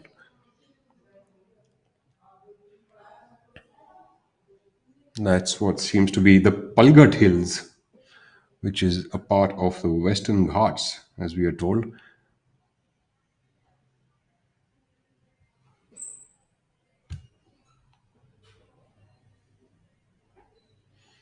Yep, so Cullen Joshi saves par on the 16th to stick around at 14 under par, and Arjun Sharma drops 1 to go to 13 under par for the tournament. 1 shot between the two.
This is Steel, and this is an idea. What happens when we join them? Something fantastic.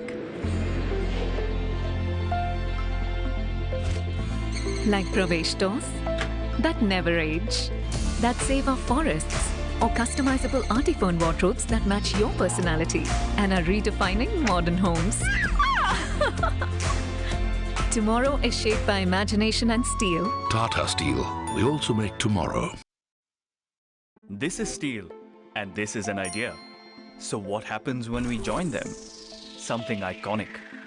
Like the Bandra Worli Sea Link, an engineering marvel that connects 2 parts of a thriving city, where Tata Steel's state-of-the-art LRPC strands have played a role, inserted in the concrete deck and anchored to support the vision of New India. Tomorrow is shaped by imagination and steel. Tata Steel. We also make tomorrow.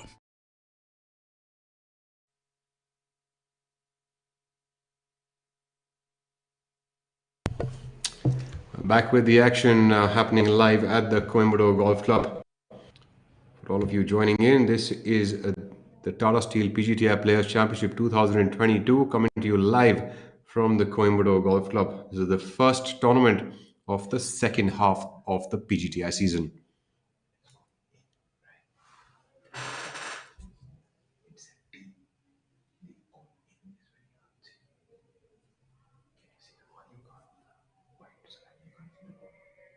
We have Samar Dwivedi coming up about 35 feet past the hole. That'll be a long birdie attempt. All three players at the back of the green for this.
Back with the live action, we are now here with Shamim Khan, also called Machine Khan. This is the penultimate group on this final day, reaching up now onto the 18th green. Samar Dwivedi, Varun Parekh and Shamim Khan.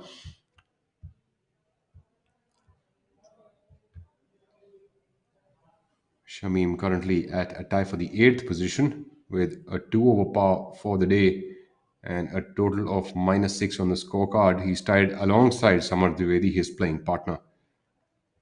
Their third playing partner, Varun Parekh, is sitting pretty at number 3 position with a total score of 11 under and a score of 4 under for the day. And Varun made a hole-in-one as well today on the 7th hole. Birdies on 3, 5, 6, a hole-in-one on 7.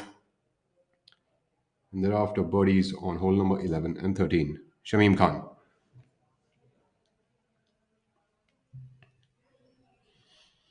Most players from the back of that green are coming up short of the hole.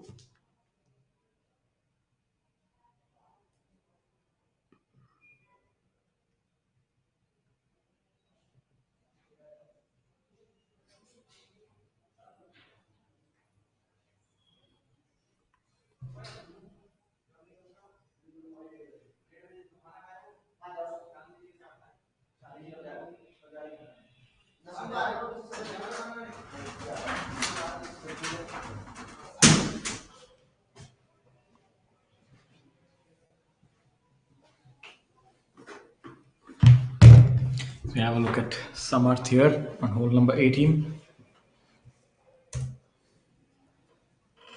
Samarth is at 6 under for the tournament, level par for the day.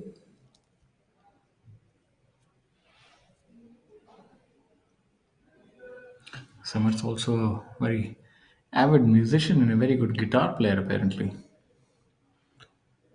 Yes, he is. I think there's many facets to our players, and if you'd like to learn more about the professionals who do ply their trade on PGT of India, please head over to our website www.pgtofindia.com, and there you'll have the information about the tournaments, the schedule. So whenever the tour does swing by in your state or city, you can go and watch over the events. And what's even better is that the events are free to watch. Owing, you just need to check on the COVID precautions and the rules. And once you do the same, you can go and follow your favorite players and learn from them. And apart from that, you also have a lot of players who are there on social media. So if you want to learn a little bit about golf, just how to go on about it, you can follow them on social media. And if you want to learn about commentary, you can follow Rahul or me on social media. I think it's very simple to guess the Instagram handles of all golfers. Just add golf in front of their name. Also, most of the PGTI events will be shown live on the YouTube as well as Facebook channel of ABP Live going forward. So do keep an eye over there. The final two rounds of almost every tournament are telecasted live on these channels. So please go on and watch them, as well as support by sharing these links with people that you know will enjoy watching live Indian golf. Some of the best golfers in the country, and in fact in the world. The quality of the game over here is second to none. So please go ahead and switch on your YouTube lives. Absolutely, Indian golfers have done a lot, and really uh, proving the metal all over the world. And Gaganjit's victory recently on the Asian Tour is a testament to that. And you're seeing how the other Indians, including Anirban Lahiri, Shubhankar Sharma, and host of others like Ajitesh Sandhu, who's also playing in Japan, Asia, and they're doing really well. And being able to travel and play well is not so easy, but that's what professional golf is. It's not for somebody who doesn't like to travel. You need to know how to live out of a suitcase. It's very unlike Shamim to be three putting. Shamim has not had the best of days today with his putter. A trusty friend has let him down. Just So Shamim would shoot a 3 over par today, so not the weekend that he was hoping for. Shamim looked like a strong contender for this event starting the day today. It appeared like he will definitely make a charge atop that leaderboard. But that didn't really go the way it seemed. In fact, on the front nine, he made one bogey on the first hole, and there's string of 8 pars after that. If you look at the leaderboard, Cullen leads by 1 with Arjun's bogey on the 16th and on the 17th and 18th. Let's see what happens on those holes. 18th is proving to be a difficult birdie hole because it's tough to stop that ball next to the flag. The green is hard. There's a lot of wind from behind as well. Dwivedi making par from behind that hole. So back to our leader group, Cullen Joshi now. Seems to have missed the green. Leader group on the 17th hole. Joshi coming up from the front.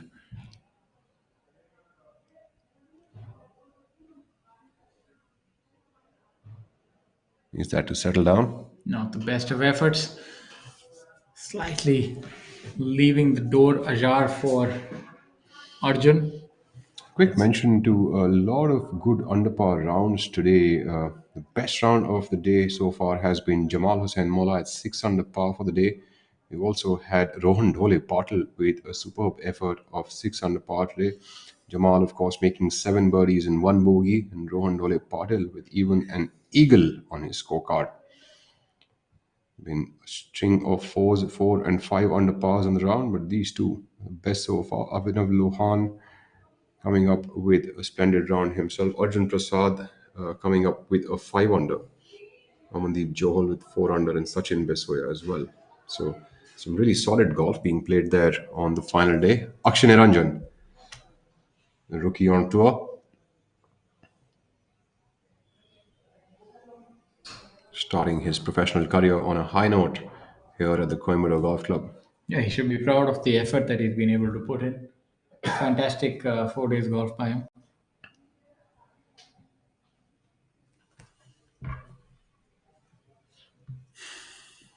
And was able to steady the ship somewhat today after that double bogey and bogey on the front nine. It's a very important part coming up for Arjun. If he can make this, um, and he can put a lot of pressure on Cullen, who himself has about a 6 footer for par. So, all's not over yet.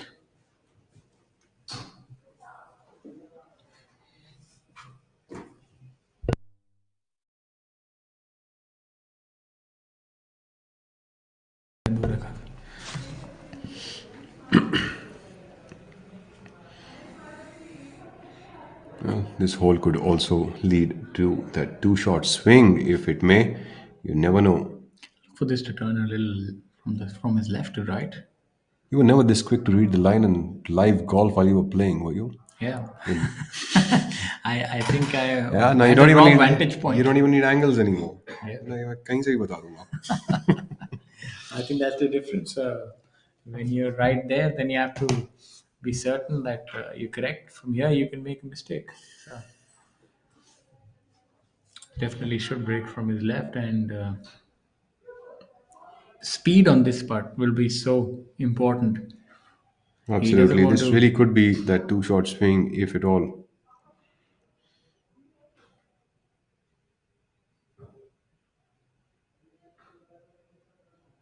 Being watched closely by the tournament director on that red golf cart at the back. Somehow not. Not enough speed on that putt for Arjun Sharma.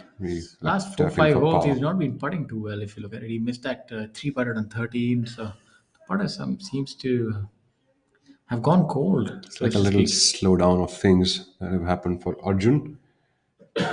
As the holes close down, pressure seems also to be mounting up. And he also a little risk averse. You can see that he's left it in the jaws. Didn't even go past the hole. So He did that similarly on another hole as well, right? Where he left it quite a few feet short of the hole. 13th it was, yes. Cullen now needing to make another save. Cullen's already holed 2 good par saves today, and he would need another one on this hole to keep his campaign alive.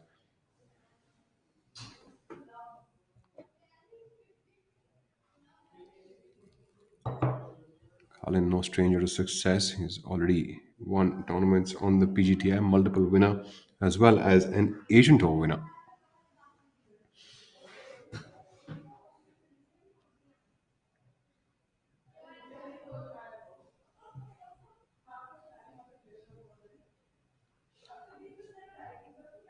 A discussion with his caddy, making sure they get the right line on this one. They know how important this one is going to be for them.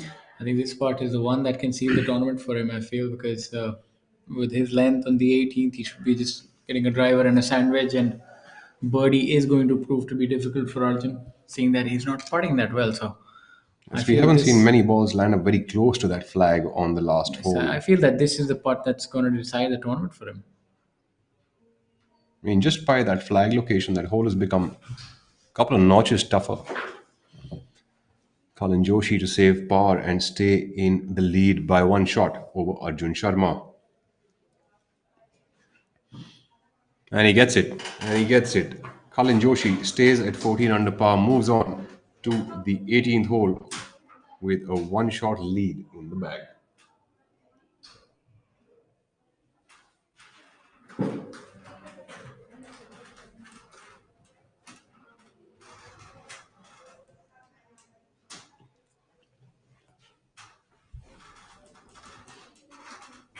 So is that a done deal now? What do you suppose? Well, I'm not going to suppose anything because we know how golf is. Well, it does seem like The odds are heavily the stacked odds are- in his favor. So the thing is, but you never know until the fat lady sings. That's just the way this game goes. 1 shot is nothing. Nice putt by Akshay Niranjan to close the 17th. Niranjan keeping himself together beautifully.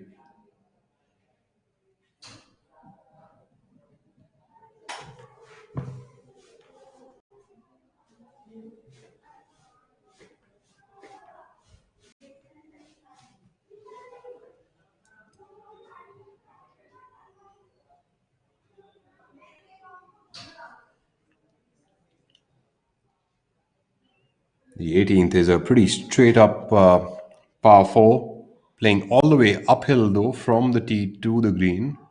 You can tell when the camera gets to the green as well. The green slopes from the back to the front. The fairway slopes all the way uphill up till the green.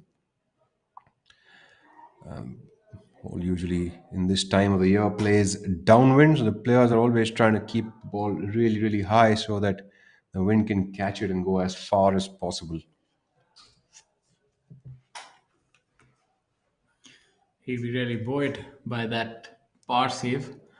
And I expect the testosterone to really kick in now in this situation. He'll be on a high after making that putt. And with the wind behind him, I think this ball could well reach the 350-yard mark.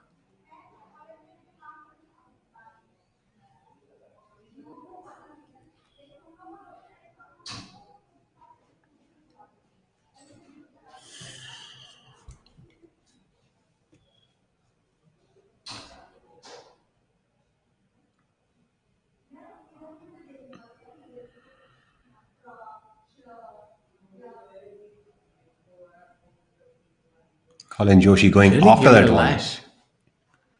Calling it a little bit left. It's like a tad bit right of where he wanted to be.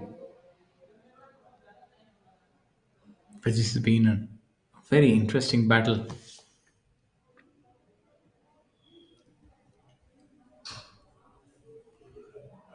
I think this is the first time that Arjun is really contending right to the death. And he's held his own really well. Were it not for the faltering putter, I think he would have been clear by a few shots. But obviously, ifs and buts and pots and pans, as they say.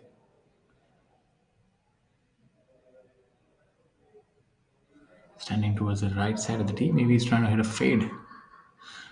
He's really grips down on that driver.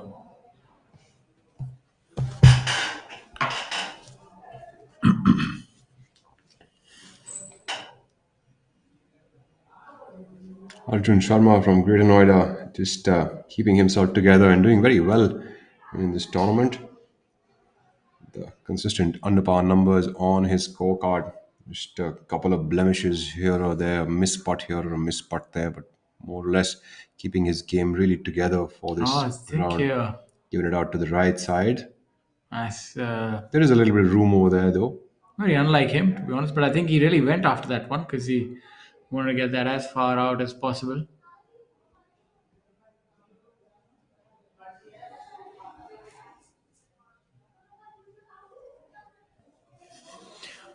The 18th measures only about 395 yards, as you can see, from the tee all the way to the center of the green. So probably the front part of the green would measure even shorter, maybe 380 yards uphill. So if somebody like Cullen can hit a big drive, might only have like a 40 yard or maybe 45 yards to the green. That's a good shot there. Well, you do require tailwind on this hole. It's quite a bit of uphill. If we had headwind with this uphill, I think it would be a really, really tough walk up. Yeah, absolutely. That's where that scooter would come in handy that Joseph Chacola was using on the golf course. You must find one of those things. Seems like it'll make. Like a skateboard with wheels in it, right? I think I need it. I would have needed it back in my heyday. Sizable gallery walking along with the players. I think it's good to see the galleries getting back and the members and other patrons watching the golf. There you can see that the scooter. Is that Joseph Chacola? Yeah, that's him. He's really enjoying that thing. Huh? I wonder if he takes it out on the road as well. Always flamboyant.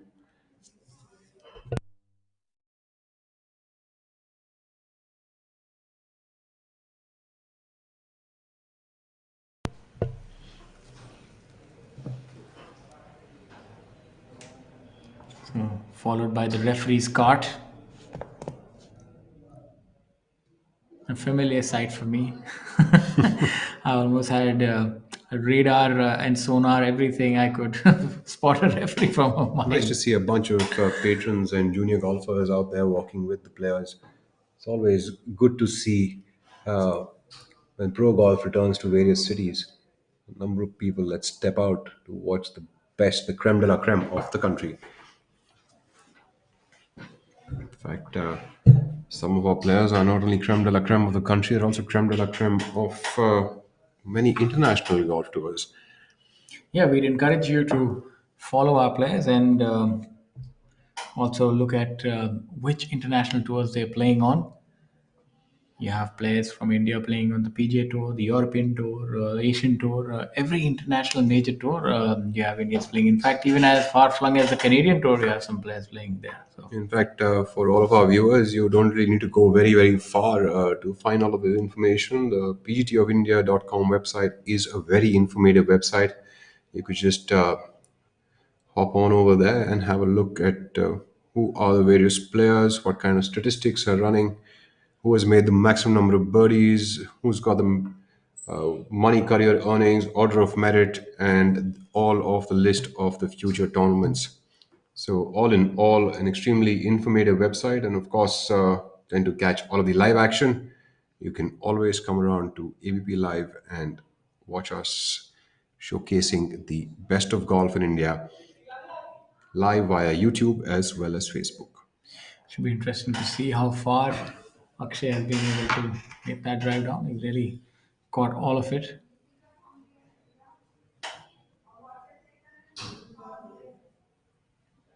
This week we've seen the caddies opt for the trolley. I think that's it's a little easy, makes things a little easier as opposed to carrying the bag, I think.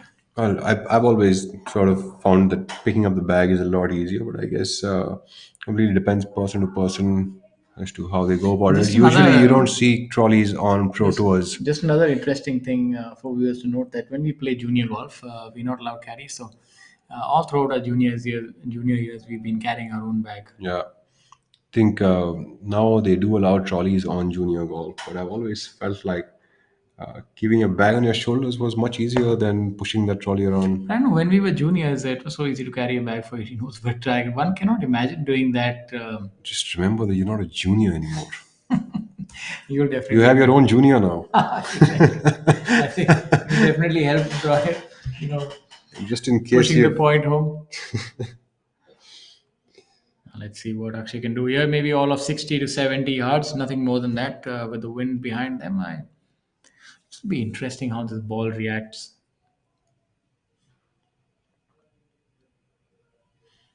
He sort of starts the swing and then sort of starts it again. Yeah, he's Like a pulled two-step takeaway. No, he pointed to the left. Maybe he was asking the ball to get back to the left. That's a very dismal shot from there. Usually, a lot of players would confuse me when I play. They're looking at my hand direction, trying to look for the ball, but I was actually just talking to the ball. Let's see where the other two players have landed up. Seems like they're hitting the ball a lot further than Akshay, it seems. Even Arjun is there, visible. Both the players are in the right rough, just like we found a couple of other players as well today on the right side of the fairway.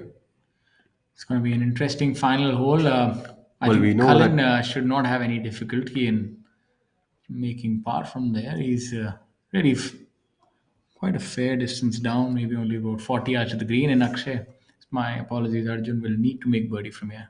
I think with this kind of a driver you hit off the fairway, it's so much dependent on the lie that the you lie. find. He definitely has his work cut out now. It's not going to be easy, but if anyone can do it, it's going to be him. The lie seems to be okay because the ball is visible now. What matters is the kind of bounce he gets off the green. It seems like kind of hit and Did he hope get kind it? of shot. Did he get it? I think he's left it about 15 or 10 yards short of the green there. That's not the kind of shot that he was expecting. He's Probably didn't get enough club on the ball. has sort of come undone right towards the end. Well, Colin Joshi, I think still that Arjun Sharma has still put up a really good show and he still has a chip he could probably make. Yeah, absolutely. He's very well within his capability to do that.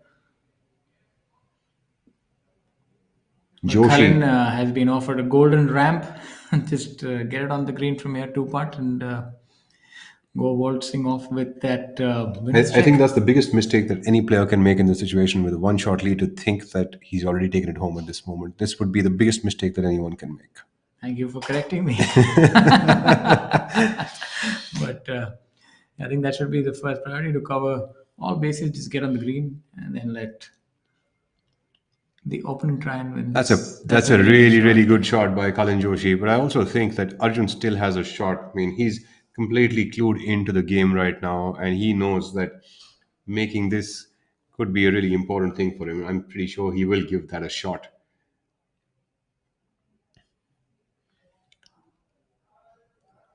It's been an interesting week here in Coimbatore with windy conditions.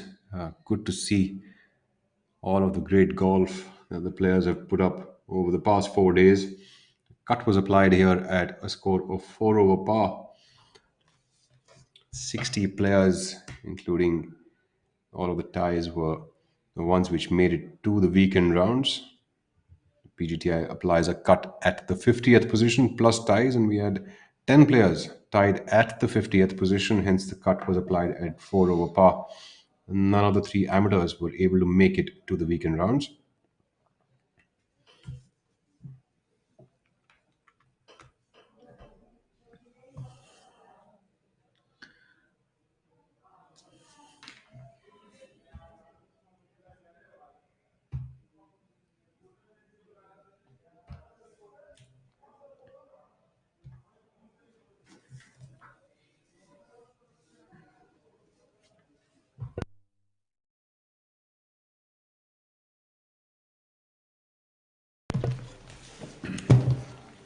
Sharma eyeing that hole. It's gone around, read the line. He knows what is to be done. It's got a pretty good shot game, as we've seen over the past few days.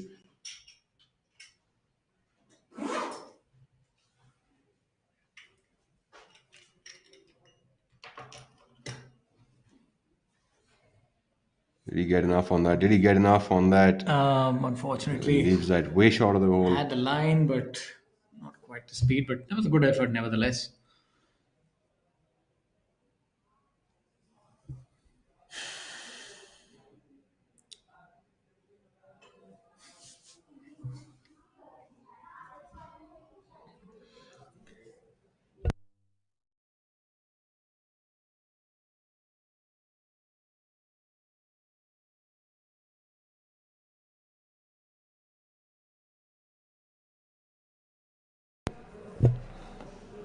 Valiant effort by Arjun. Obviously, in the end, there can only be one victor, and he played well. The putter sort of went cold on the final day, and that happened with quite a few other players. Well, we still have the leader to make his putt. He just needs to make two putts. Akshay Niranjan coming up from the right side of the green, a place we've seen many today.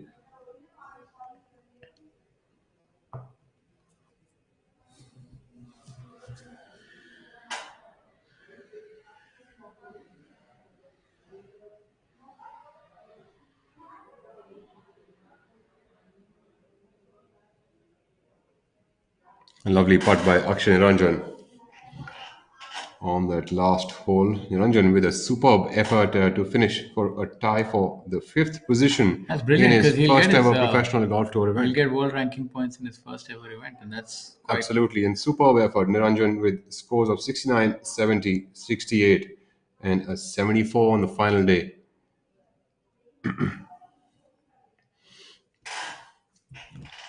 Moving on, Kalin Joshi coming up for his birdie putt, about 15 feet away. Great shot from that rough situation, which goes to show the amount of wedge control players have, be it in a fairway situation or a rough situation. So we have Prabhash Thakur from the PGTI.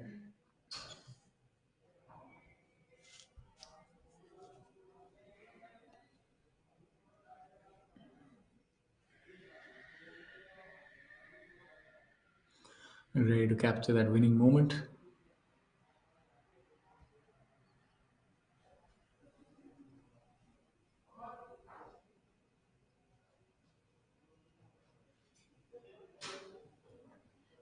Colin Joshi from Bangalore, 14 under par, leading the tournament. Does he finish this at 15? Does he stay at 14? That's all that is left to see now.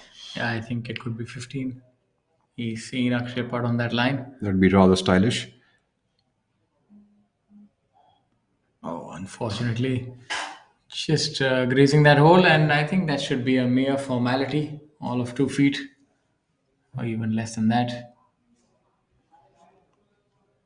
He'll wait for. Colin Joshi is smiling. He knows he has done what he's supposed to do. Brilliant run by Varun as well, Varun Parekh. Absolutely. Superb show by Varun Parekh with scores of 70, 68, 71, and another 68 today. Finish at 11 under par. A lot of players out there to support their fellow golfers. That's the kind of camaraderie, even though it's an individual sport, each of the players, when the games are finished, are always in support of one another.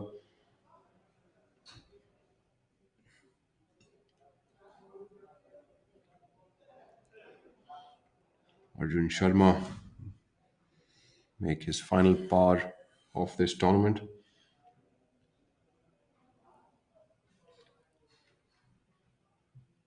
What a pure stroke right at the end. That putt would still give Arjun the best finish so far on the PGTI in his professional career, finishing at second position at 13 under par. Splendid effort.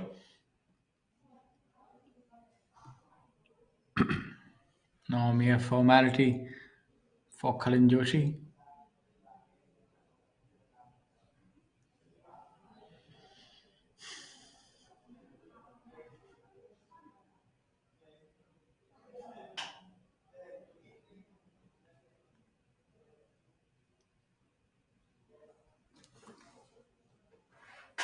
So there you have it, ladies and gentlemen, our champion, Kalin Joshi.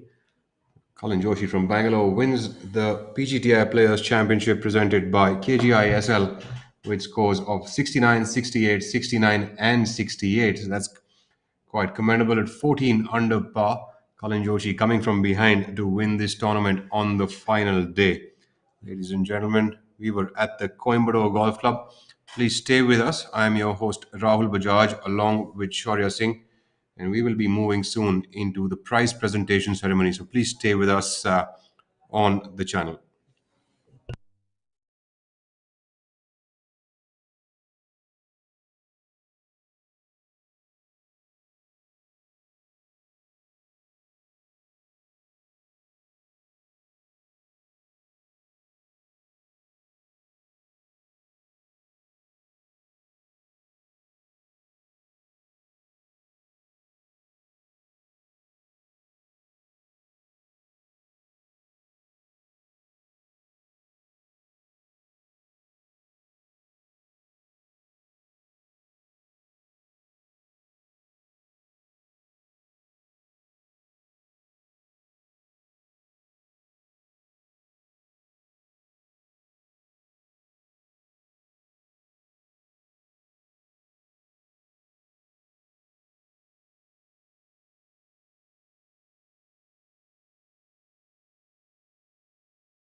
This is steel, and this is an idea. So what happens when we join them? Something marvelous, like cars that are lighter, more fuel efficient, yet safer. Thanks to high-perform automotive steel, which lowers CO2 emission and makes this world a better place.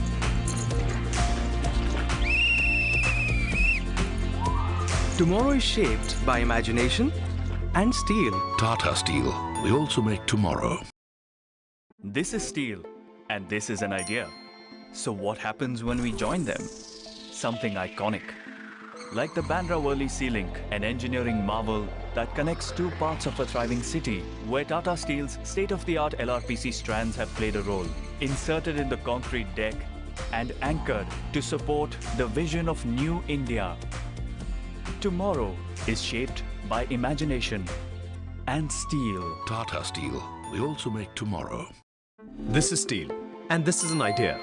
What happens when we join them? Something magnificent. Like the Burj Khalifa, the world's tallest building, 3 times the height of the Eiffel Tower. An iconic landmark where Tata Steel's Confloor 80 composite floor decking has played a part, making it a triumph of human inspiration. Tomorrow shaped by imagination and steel. Tata Steel. We also make tomorrow. This is steel, and this is an idea. What happens when we join them? Something fantastic. Like Pravesh doors that never age, that save our forests, or customizable artiphone wardrobes that match your personality and are redefining modern homes.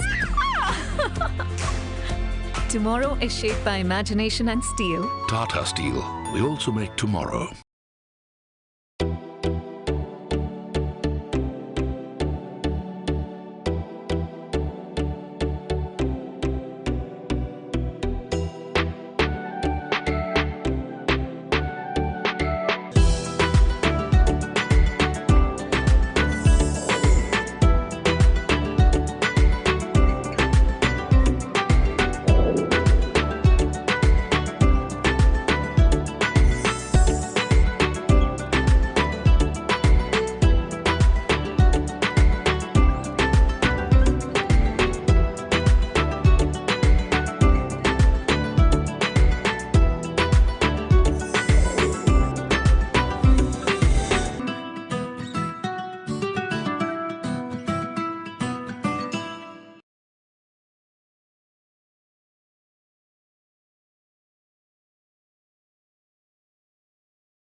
This is steel, and this is an idea.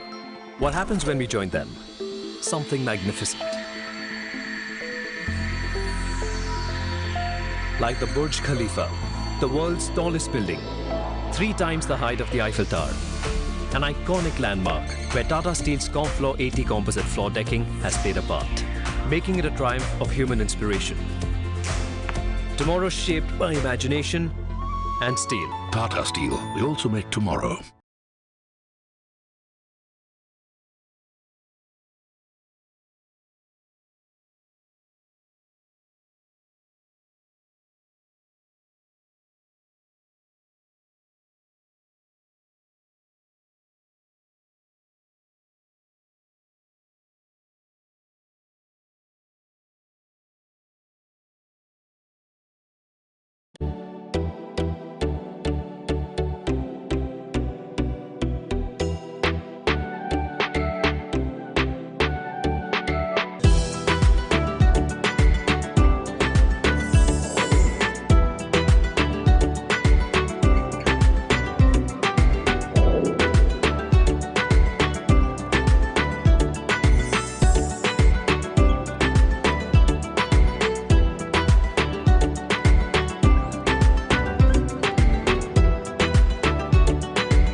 A very good afternoon to everyone. We welcome you to the prize presentation ceremony of the Tata Steel PGTI Players Championship 2022 presented by KGiSL.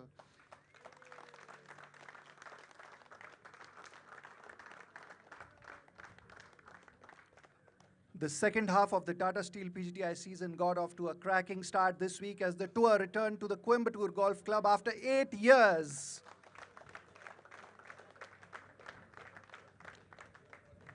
The professionals thoroughly enjoyed their time at this magnificent venue this week, battling the winds synonymous with this course.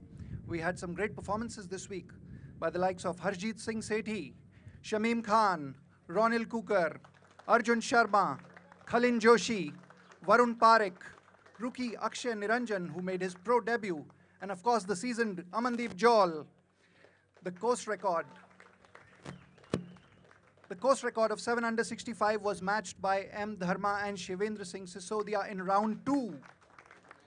And we also had a hole-in-one today by Varun Parekh on the 7th.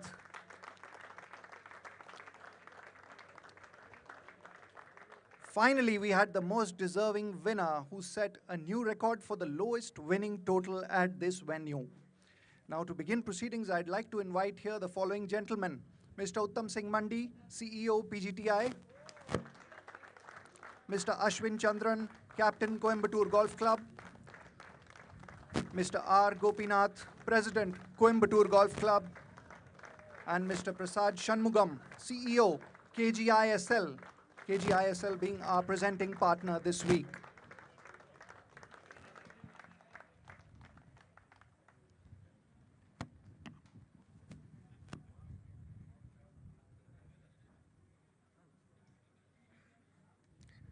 I'd now like to begin proceedings by requesting Mr. Uttam Singh Mandi to kindly say a few words. Ladies and gentlemen, very good afternoon to you all. It's fantastic to be back here in Coimbatore. I think it's been a great week. Unfortunately, I wasn't here through the week. I got in only last evening, but I've been told that the weather has been holding, and on the whole, it's been a fantastic week as far as golf is concerned. Professionals thoroughly enjoyed it and loved it. I came here about a little over 2 months back when I met with Gopi, and the weather was even better, I think, at that point of time. And like I always say, there's a true test of golf for players, especially if they want to make it big, come and play here, play the windy conditions, the good greens, the course, even for guys who plan to go out to play some good golf, international golf. This is a great test of golf. So, well, on the whole, I think turned out to be a fantastic week. I'd like to congratulate, of course, Khalin, super win. Great playing, buddy. Congratulations to Arjun as well. And I think, as Nikhil mentioned a few names, I think all of them have played some amazing golf, some great scores. Akshay, I guess being his debut event, I think was very creditable. I think most of you guys, I think, like they say in golf, that is always the next week. I think we have a good set of tournaments all the way till the 3rd week of December. I think each one would have an opportunity to take a crack at that. Wish all of you the very, very best.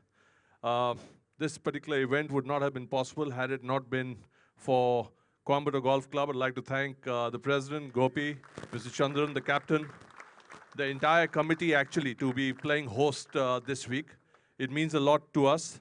I know it's always very, very difficult, especially on a members course, to keep the members off the golf course and for them to sacrifice their playing time. I'd like to thank them all for their understanding and patience. We have, I guess, a number of players playing tomorrow, so I would wish all of you happy golfing for the Pro-Am. But before I sign off, I'd like to thank Mr. Prasad of KGiSL for partnering with Coimbatore Golf Club and the PGTI. For us, the partnership means a lot. It's great value for us. And I just hope that we have this and we continue coming back to Coimbatore Golf Club in the next few years. It's a great venue, so thank you very much again for hosting us and for partnering with us. And we look forward to seeing you all tomorrow. Thank you. Thank you, sir.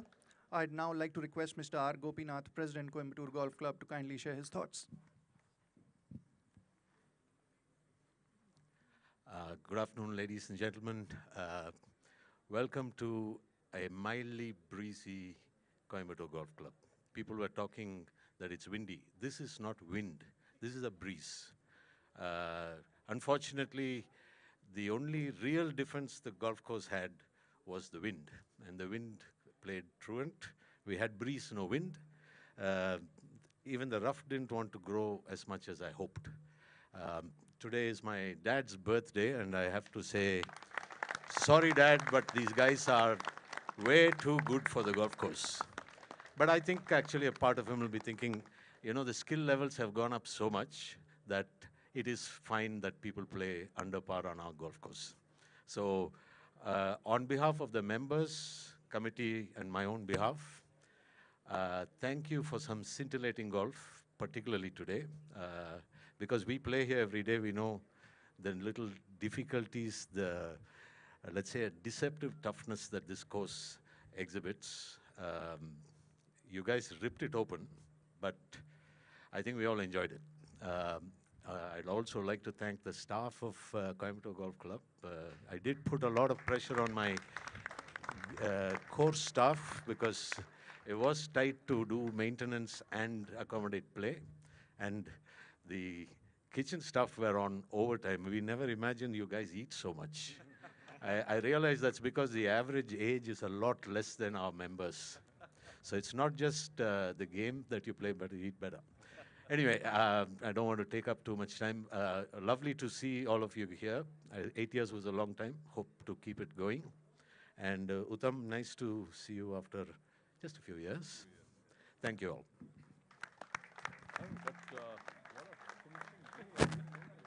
Thank you, sir.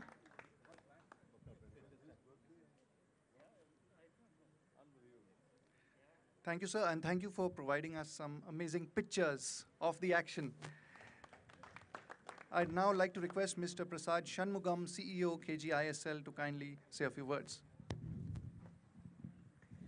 Good afternoon, everyone. Like our president said, I was a little upset with the wins. Usually this time of the year, we will have very good wins. And we were hoping that it'll upset all of you guys when you're playing at our course, but that did not happen. Maybe next year. Maybe next year wins will come to the party and we will have fun. First and foremost, let me take this opportunity to thank our president, Mr. Gopinath, and our golf captain, Ashwin Chandran, and the PGTI, and the committee of Coimbatore Golf Club for giving us an opportunity to sponsor such an event at Coimbatore Golf Club.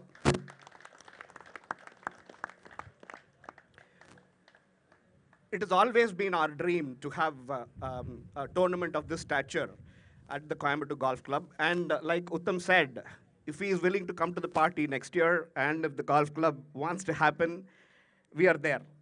We will support the event next year and the next few more years as well. I also have one more ask. Maybe I don't know the logistics, but if Asian Tour is in the offing and if PGTI wants to do it at Coimbatore, we will support the event as well. Thank you. Thank you, sir.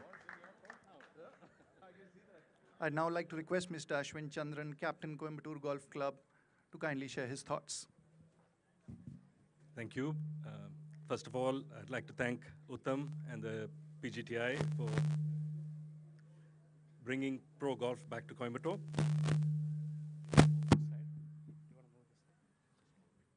I'd like to thank Amit, Nikhil, and the rest of the PGTI officials for their seamless coordination this week. Thank you to our club members for their support and for coming out to watch the golf over the last few days. Thank you to KGiSL and Prasad. Thank you to our course staff led by our Superintendent Sendil for their tireless work over the past 2 weeks. They really ensured that the course was presented in prime condition. Thank you to our club staff, the admin staff, the F&B staff, the housekeeping, the caddies for a phenomenal job this week. I'd like to thank all the members who lent us their buggies and gave us their time and support whenever required. Special shout out to Mr. Shivkumar, our committee member, for going out of his way to ensure that every loose thread was tied and for all his support this week. Finally, I'd like to thank the players and the caddies for really ensuring good care for the course. I played yesterday afternoon and I was pleasantly surprised by the lack of unrepaired pitch marks or divots. So kudos to you guys for that. That's it for me. Thank you very much and hope to see you again next year. Thank you, sir. And thank you for all your support.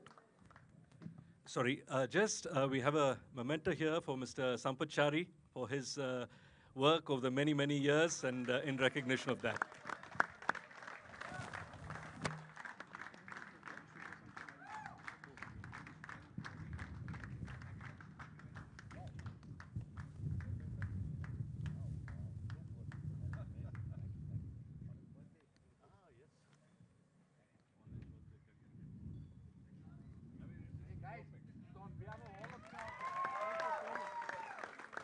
There's Mr. Sampachari for you, one of Asia's leading match referees.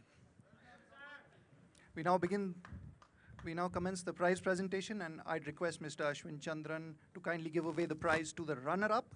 And the runner-up this week, Arjun Sharma, with scores of 67, 69, 69, and 70, a total of 13 under 275. His best finish on the PGTI. He takes away a check worth rupees 5 lakh.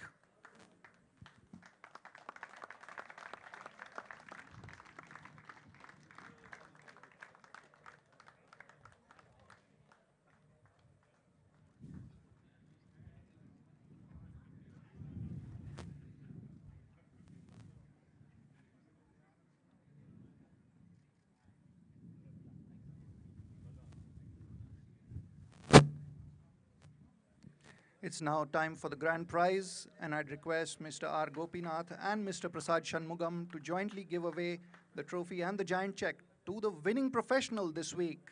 He won his 6th title on the PGTI, overall his 7th win.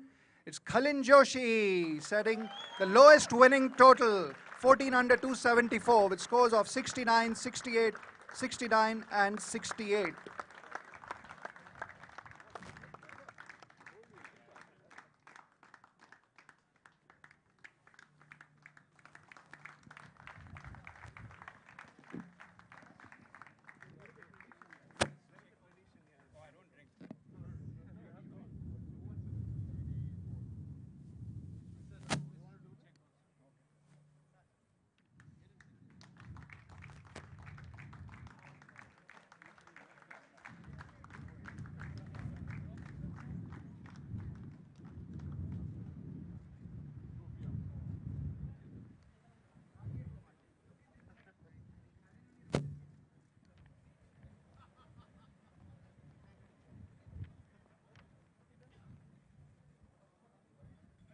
It's now time for the customary winner's speech. Before that, the President wants to lift our champion.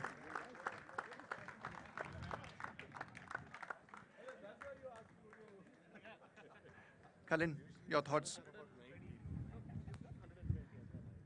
Hi guys, good afternoon. Firstly, congratulations Arjun, great playing, dude. Very, very impressive.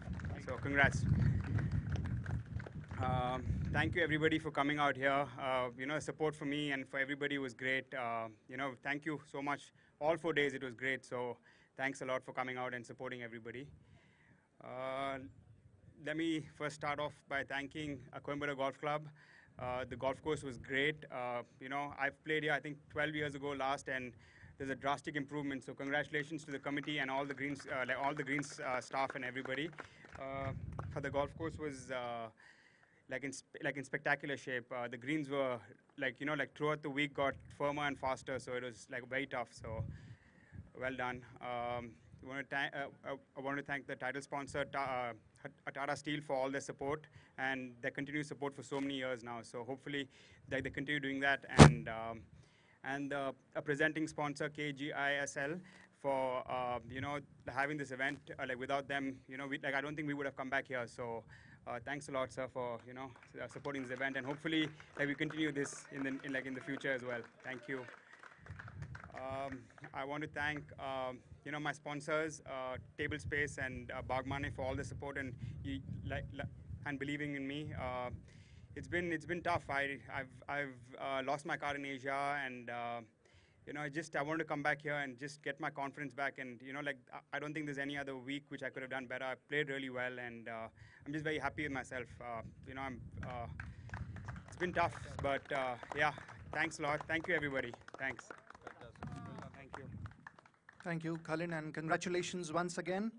And now we have a special announcement. There was a hole-in-one today by Varun Parekh. A big hand for Varun Parekh. Hole-in-one on the 7th. He receives a check worth rupees 20,000 for his effort from the PGTI. I would request Mr. Uttam Singh Mandi to kindly present the check to Varun Parekh.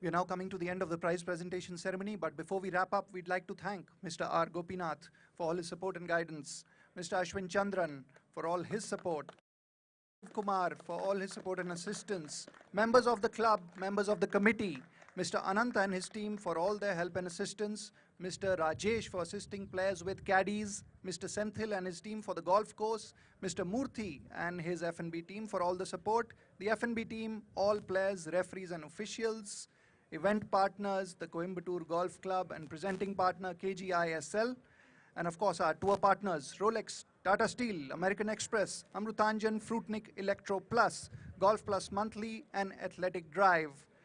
Thank you very much and look forward to seeing you next year. Jai Hind.